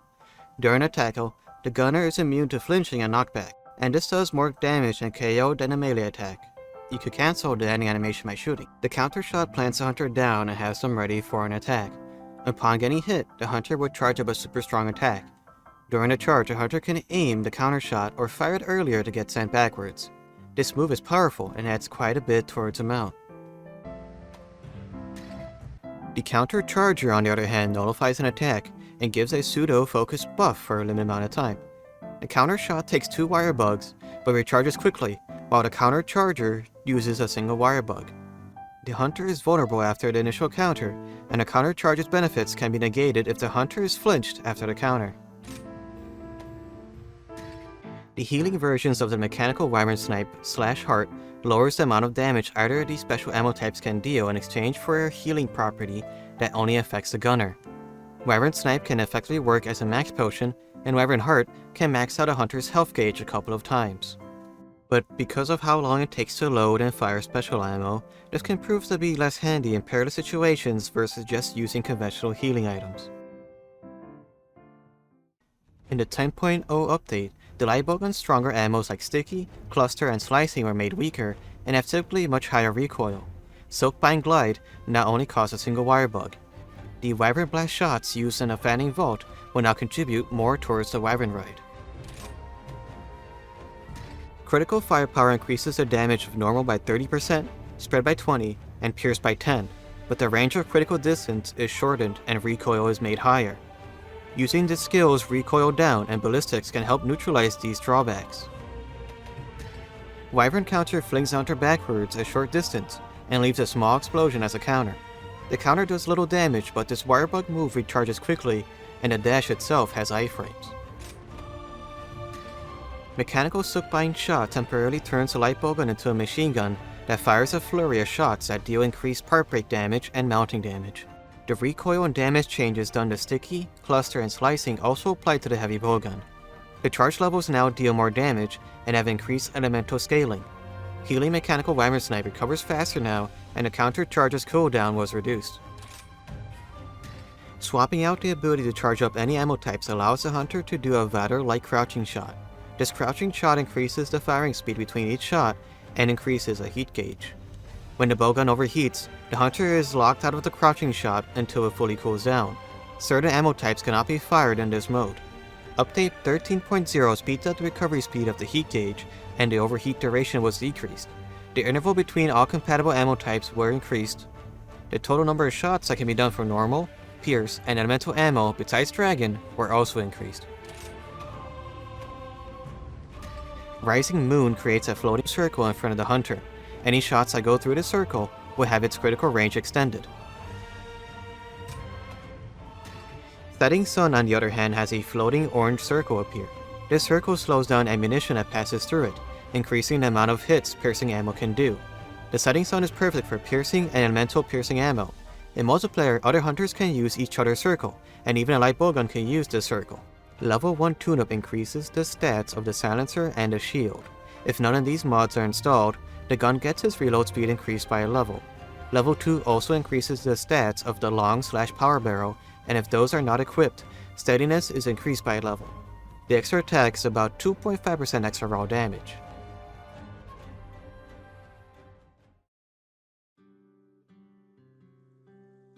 The Bowgun class is a very user-customizable weapon class that can be augmented to excel in nearly every situation. This is a weapon that values preparation as much as its performance on hunting grounds.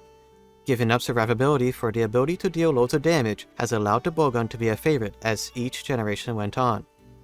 The earlier generations had the heavy bowgun be the damage dealer, while the light bowgun was usually the team player. They were the ones keeping the monster in place as the rest of the team takes a hold of the advantage gained. When the games got to the new world, it did feel like the heavy bowgun lost a bit of its identity. The benefits of having a more engaged battle system translated extremely well to the light bowgun, and until special guns like the Glaive appeared, the heavy bowgun largely fell into the shadows of his lightweight counterpart. This identity crisis resurfaced again in stock rise, until Sunbreak introduced the heavy bowgun's crouching fire and extra utilities like the setting sun to boost piercing ammo. My wish for Monster Hunter 6 will be a return to Tri's bowgun building method of creating your own personal bowgun. While this would add a very complex layer to bowguns for both the player and the developer, I would love to see how the newer Capcom developers would curate a modern version of the medium bowgun. I guess that's it, for now.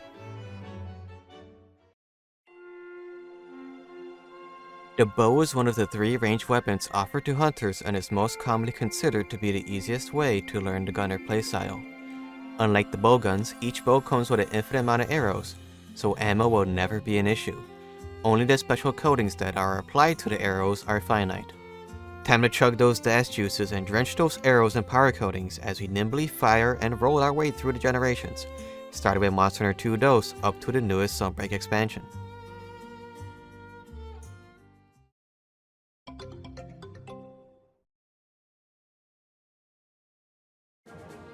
The bow is a very fast weapon while out on the field. Its walking speed is about as fast as the sword and shield. Before Generation 5, Gunner and Blade Master armor sets were separate and required making 2 separate armor sets if you were going to use both ranged and melee weapons in the same file. While having some minor detail changes between the Gunner and Blade Master sets, Gunner gear is usually lacking in defense while having higher elemental resistances. Keep in mind that hit zones can be different for Gunners as compared to Blade Masters. So before going on a hunt, refer to resources like Kiryanko or a wiki for hit zones. Pressing up on the analog stick will do a quick swipe using one of the arrows for some melee damage. Moving up again will do a follow-up slash. This attack does do cutting damage and shares a similar quirk as the lance. Moving the analog stick down will ready an arrow and shoot it. Holding it down will charge up the attack instead. During the charge, the hunter's stamina will quickly deplete until the analog stick is let go, or the hunter runs out of stamina. While charging, the hunter can roll or hop by pressing X to cancel the charge. If the hunter brought along some compatible coatings, they will show up just above the hunter's item bar in the bottom right. Pressing R3 will apply the coating, and simply firing the arrow will use them up one by one. If you wish to change the coating or remove it, you can do this by holding L2 and pressing triangle or X to cycle through the other coatings the hunter may have brought along, that are, of course, compatible. Having the bow unsheathed and pressing X will have the hunter hop back a short distance backwards, while moving the hop turns into a roll. Pressing and holding R1 will move the camera over the hunter's shoulder. Moving the D-pad will then move the reticle for more accurate firing. While holding R1, you can still move around using the left analog stick. Bows in 2 DOS will fire 3 different arrow types. The types of arrows that can be fired will be shown in the weapon's details. This will also note what types of coatings are compatible. Rapid type arrows fire in a single straight line in front of the hunter. They are affected by gravity and will arc towards the ground. When charged, they will gain extra shots that accompany the initial one. These extra shots are further impacted by gravity more severely than the initial main one. Scatter type arrows will fire in a cone instead of a straight line. Depending on the charge level, more arrows will be included in this cone. Pierce type arrows will fire a single arrow that hits multiple times as it travels in a straight line. Depending on the charge level, this arrow can hit between 3 to 6 times while passing through the monster. Diving a bit deeper with charge levels, the higher the charge level, the more of a damage and elemental multiplier the arrow type will get. A level 1 charge will get a 0.4 multiplier to raw and 0.5 multiplier to elemental damage, while a level 4 charge will get a 1.5 multiplier to raw and a 1.125 multiplier to elemental damage. While the bow technically has infinite ammo since all the hunter needs to fire is stamina, the bow's arrows can be further buffed using these finite coatings. These coatings can be crafted or pre-purchased before heading out on a hunt.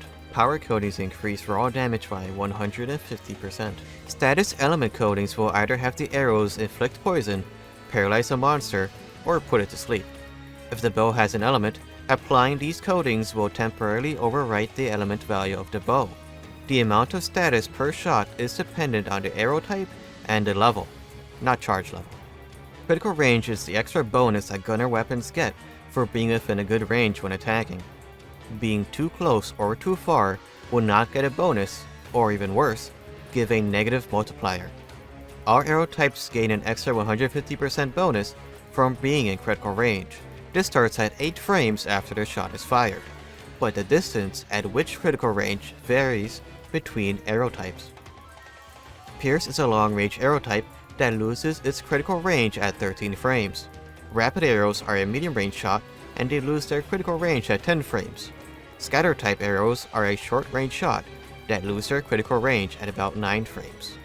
It's pretty difficult to count frames while hunting, but a good ruler is the hunter's rolls. Scatter shots are good within a single roll, rapid is good between 1 to 2, and pierce is still within critical range if fired between 3 and 4 rolls. Coating requires empty bottles for the crafting recipe. While you could buy bottles for cheap before the hunt, coatings are quite limited, so bringing extra bottles can be pretty useful. Drinking a power juice will temporarily give the hunter unlimited stamina. There is an upgraded version of this called the Mh6U I, and it extends the time for a while longer. Just by having combination books in the hunter's inventory, their combining success rate increases. The main drawback to this is the requirement of giving up precious item slots in the hunter's inventory for these books. Combo books only also work if they are brought along as a series, so having books 1, 2, and 4 will only give the benefits of the first 2 books. While on the hunt, the hunter's stamina will naturally go down. While early hunts will give rations to starve away the stamina reduction, mid and late game hunts will forego giving the hunter items right away. Even early on, sometimes people in multiplayer will take extra items for themselves, so having stakes can be a huge help. Ammo Maker always makes the maximum amount of ammo when combining. This can be an extremely useful item saving technique that can also give you extra coatings in the long run. Increasing the combination success rate as an armor skill reduces the amount of combo books the hunter needs to carry while hunting. This can leave some extra room for other items for combining or for healing/utility. Load Up adds a 4th charge level to the bow. This can dramatically buff a bow's arrow type, or even change it to something else entirely depending on the bow.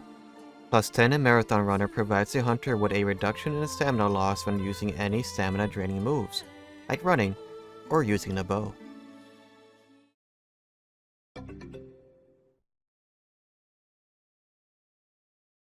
Close range coating increases damage dealt at a close range by 30%. This coating does not affect the bow's element. It does affect the bow melee damage. Without the coating, the melee is similar to green sharpness, but when applied it makes its sharpness similar to white. Paint coatings do not give a power buff to the arrow. Instead, they act like a paintball and mark the monster.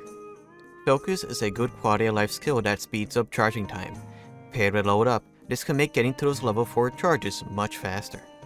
While unconfirmed that these type up skills affect the bows in 2 doses, Freedom Unite notes the arrow types in the skill description. Normal and Pierce Up increases damage for rapid/pierce by 10%. Pellet Up increases the damage of scatter type arrows by 30%. Constitution lowers stamina using moves that use up fixed amounts of stamina like rolling.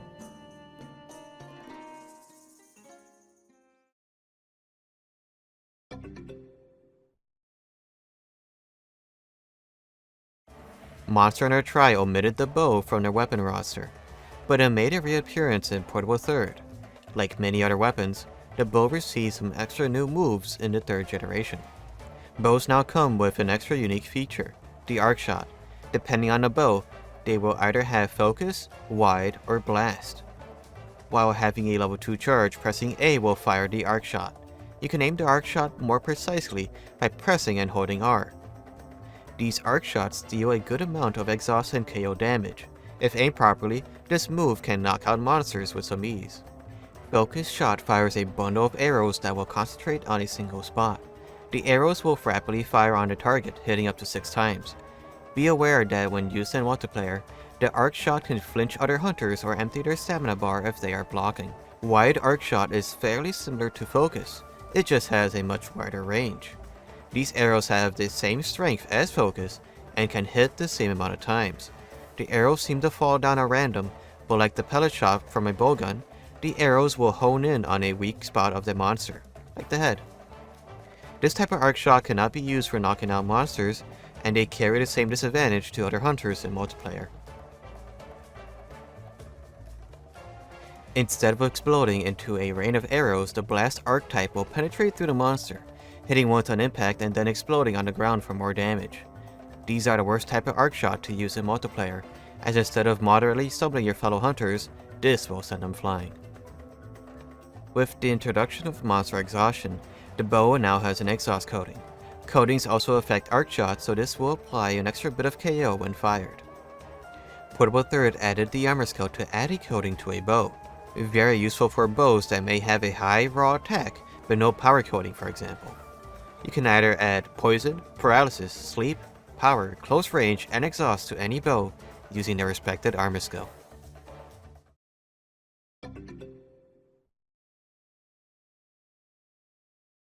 Underwater, the bow's arrows will drop more drastically than on land. Just like with the bowguns, the bow's critical distance is essentially halved. Later renamed to Blast Coating, Slime Coating does a fixed amount of damage when the slime explodes on a monster. The explosion's damage scales with Bombardier and Feline Pro. This coating acts as a status element and temporarily overrides the bow's element when applied. 3 ultimate added bonuses for coating types, and these are listed in the weapon's description. These are just little extras when using certain coatings with certain bows.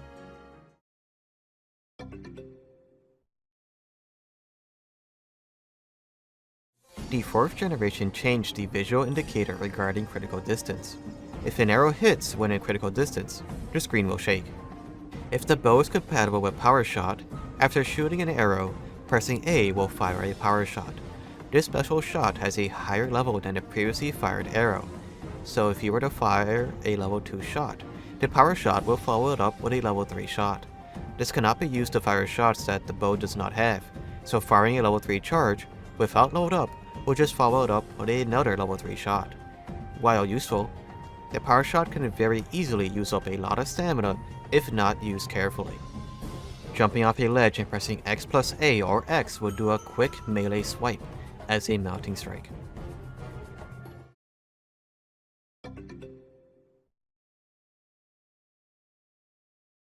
In Gen/Gen U, it is also possible to fire an arrow after jumping off a ledge. This shot will knock the hunter back a small bit, so if timed correctly, you can use this to spam a lot of level 2 shots in quick succession. Power coatings were separated into level 1 and level 2 power coatings. Level 1 coatings give a 35% boost in damage, with level 2 acting like regular power coatings with a 50% boost. The heavy arrow type is a short-range shot that has the arrow fire in a straight line that arcs extremely heavily. This has a critical range of spread, and the Power Shot has a natural part breaker. This arrow type is unique to Gen/Gen U. Pressing B again after a hop and holding X will go straight into a level 3 charge. This is a useful repositioning move that quickly leads into the level 3 charge. Striker Style moves the Power Shot, but the bow is largely unchanged besides that. Aerial Style takes away the power and arc shot for a mounting shot after a hop. Pressing A after a hop will do a level 2 shot downwards at the target.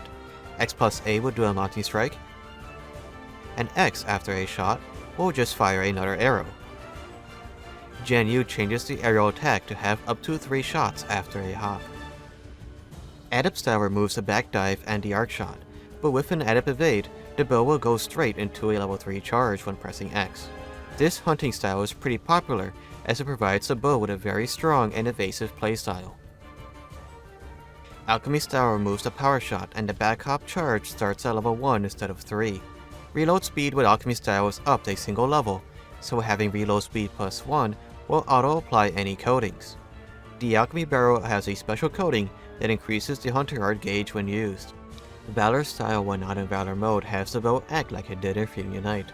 Holding Y and then pressing X will do a special charge that has 2 levels, 3 levels when in Valor mode. Shooting the level 2 charge fills up the Valor gauge a good amount. While in Valor mode, the bow gets an extra power shot, and while standing still, the hunter gets pseudo focus.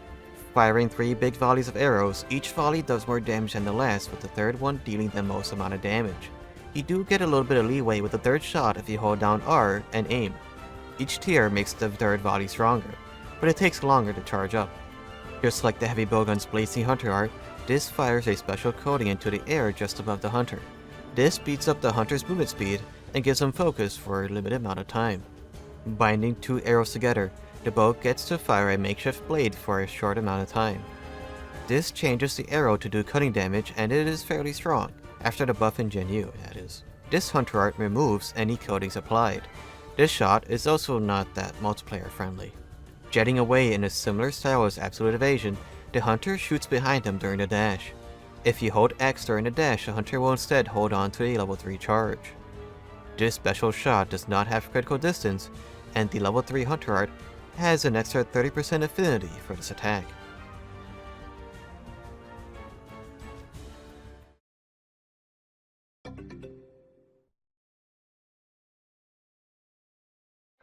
All bows in Monster Hunter World have the same shot and arc types. Close range coatings were made infinite, and power coatings were no longer separated into 2 levels. Each bow still has their own unique set of compatible coatings. The backup charge was removed. Dash juices no longer give infinite stamina, and now reduce stamina consumption for a limited amount of time. Constitution was changed to reduce fixed stamina depletion by a maximum 50%, and hunters now receive a 100% success rate when crafting ammunition. The indicator for critical range was made much more beginner-friendly in World. With the weapon out and holding L2, you get an over-the-shoulder view with a reticle in front of the hunter. If you are too far away from the target, the reticle will just show out of range. This means that the arrows will either do very little damage or not even reach the target. A yellow circle with 2 lines on each side means that you are in hitting distance. Just a little closer and you'll see another circle within the circle. This means you are in fire range and within critical distance. By tapping the fire button, each consecutive shot will be fired at a higher level. This allows for a lot of damage potential in a shorter amount of time compared to just charging each attack. The main drawback to this is the higher amount of coating that this will use. And while this is good for damage, this is not really a great method for status coatings. Arc shots are no longer affected by coatings, nor do they use one up when firing an arc shot. These also do not need a level 2 charge to fire anymore, but the damage is impacted by charge level. You can aim the arc shot better by pressing L2 plus R2 while holding circle. Moving the right analog stick would then change where the arc shot is currently aimed at. Pressing circle will fire out 3 arrows in a cone in front of the hunter. Pressing circle again will do a power shot, with a third input firing an arc shot. Pressing circle after a regular shot still does the power shot. Pressing triangle plus circle will have the hunter scrape the arrow on the ground and ready a powerful shot, known as a Dragon Piercer. It takes a while to charge up the attack, but the arrow will hit multiple times as it travels through the monster. This attack is affected by the bow's charge level and uses up coatings. While charging, pressing X and moving will have the hunter slide in the analog stick's direction. This will move the charge level up a stage with each slide. After a sidestep, pressing triangle will have the hunter jump and stab using an arrow. This can be used to mount a monster and can be chained. Sidestepping towards a runnable wall will have the hunter kick off the side of the wall and fire behind him. When sliding or hopping off a ledge, you can shoot or charge a shot. Stamina Surge speeds up stamina recovery. At level 3, it speeds up recovery by 30%. Special Ammo Boost increases the damage done by the bow's Dragon Piercer. Its damage is increased by 10% at level 1 and 20% at level 2. The combination skill Mind's Eye/Ballistics extends the critical range for bows. While it does not extend the maximum range for critical range, it increases the short range critical distance. Latching onto a monster with the clutch claw and pressing triangle will do a 3-hit swipe with the arrow that drops slinger ammo. The hunter then does a backflip, where you can fire an arrow that will be fully charged. After firing a shot with the slinger, the bow can do a charging sidestep. With the slinger loaded, hold L2 and press R3. This will ready the slinger, and pressing triangle plus circle will do the 1000 Dragons attack. This fires all the slinger ammo the hunter has in a short range cone. Firing the 1000 Dragons without slinger ammo does a much weaker version of this move. This move does not get stronger with charge levels, but it also will use up a coating. This can be made stronger using the special ammo boost skill.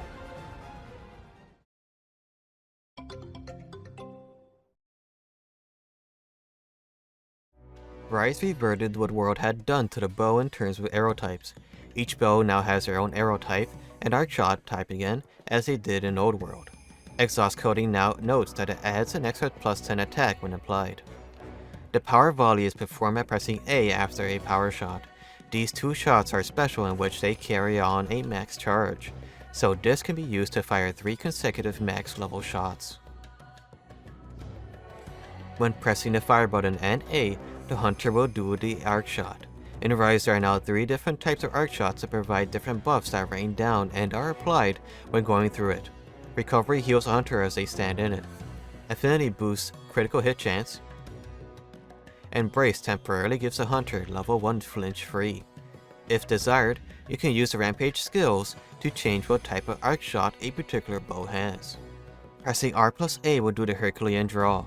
This gives a small temporary power boost for the bow for about 30 seconds and uses up 2 wire bugs.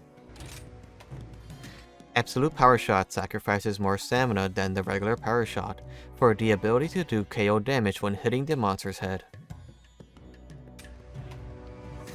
Dodge Bow changes the regular sidestep to have a small window to execute a counter. If the hunter is hit during the dodge bolt, they will do a melee counter attack. If they hold the charge button, the bow will go straight into a level 2 charge. This move uses less stamina than the regular sidestep, but also greatly reduces the distance the hunter can dash, so it is highly recommended to use evade distance skills to compensate. And note that this only counters the first attack it makes contact with. Focus Shot does a quick backwards retreat that gives a fast recovery buff during the retreat. Using the analog stick, you can use Focus Shot in any direction that is not forward, and as long as you don't move, you still retain the stamina recovery boost.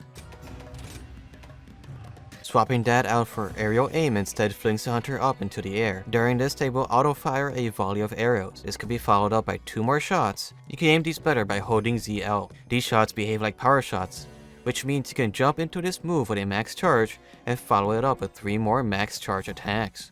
These can also be slightly delayed. You can also finish a combo with a melee attack on the way down.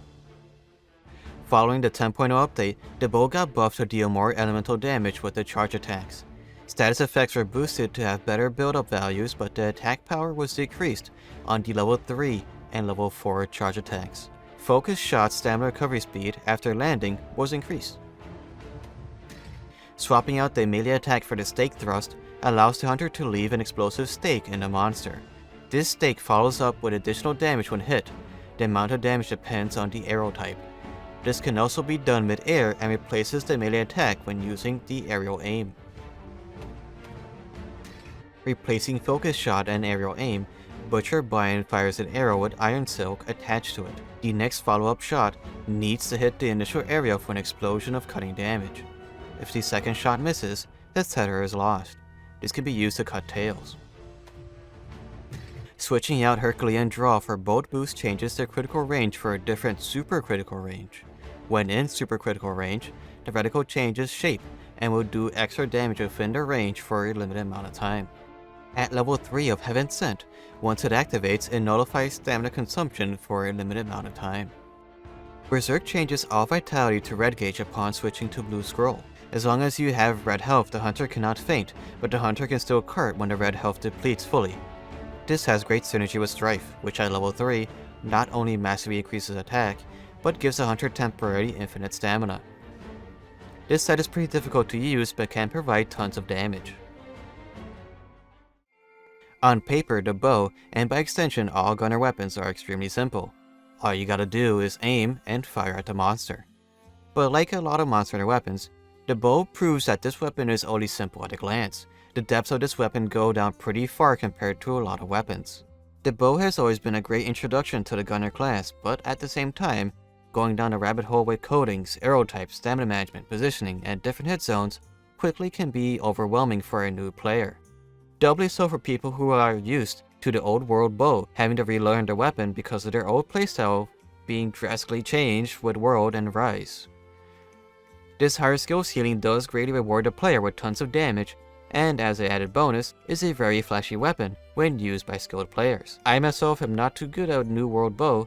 I am still learning the weapon slowly, but I can assure you, the situations when the bow clicked were probably the most satisfying moments in Sunbreak. Well, until the next episode.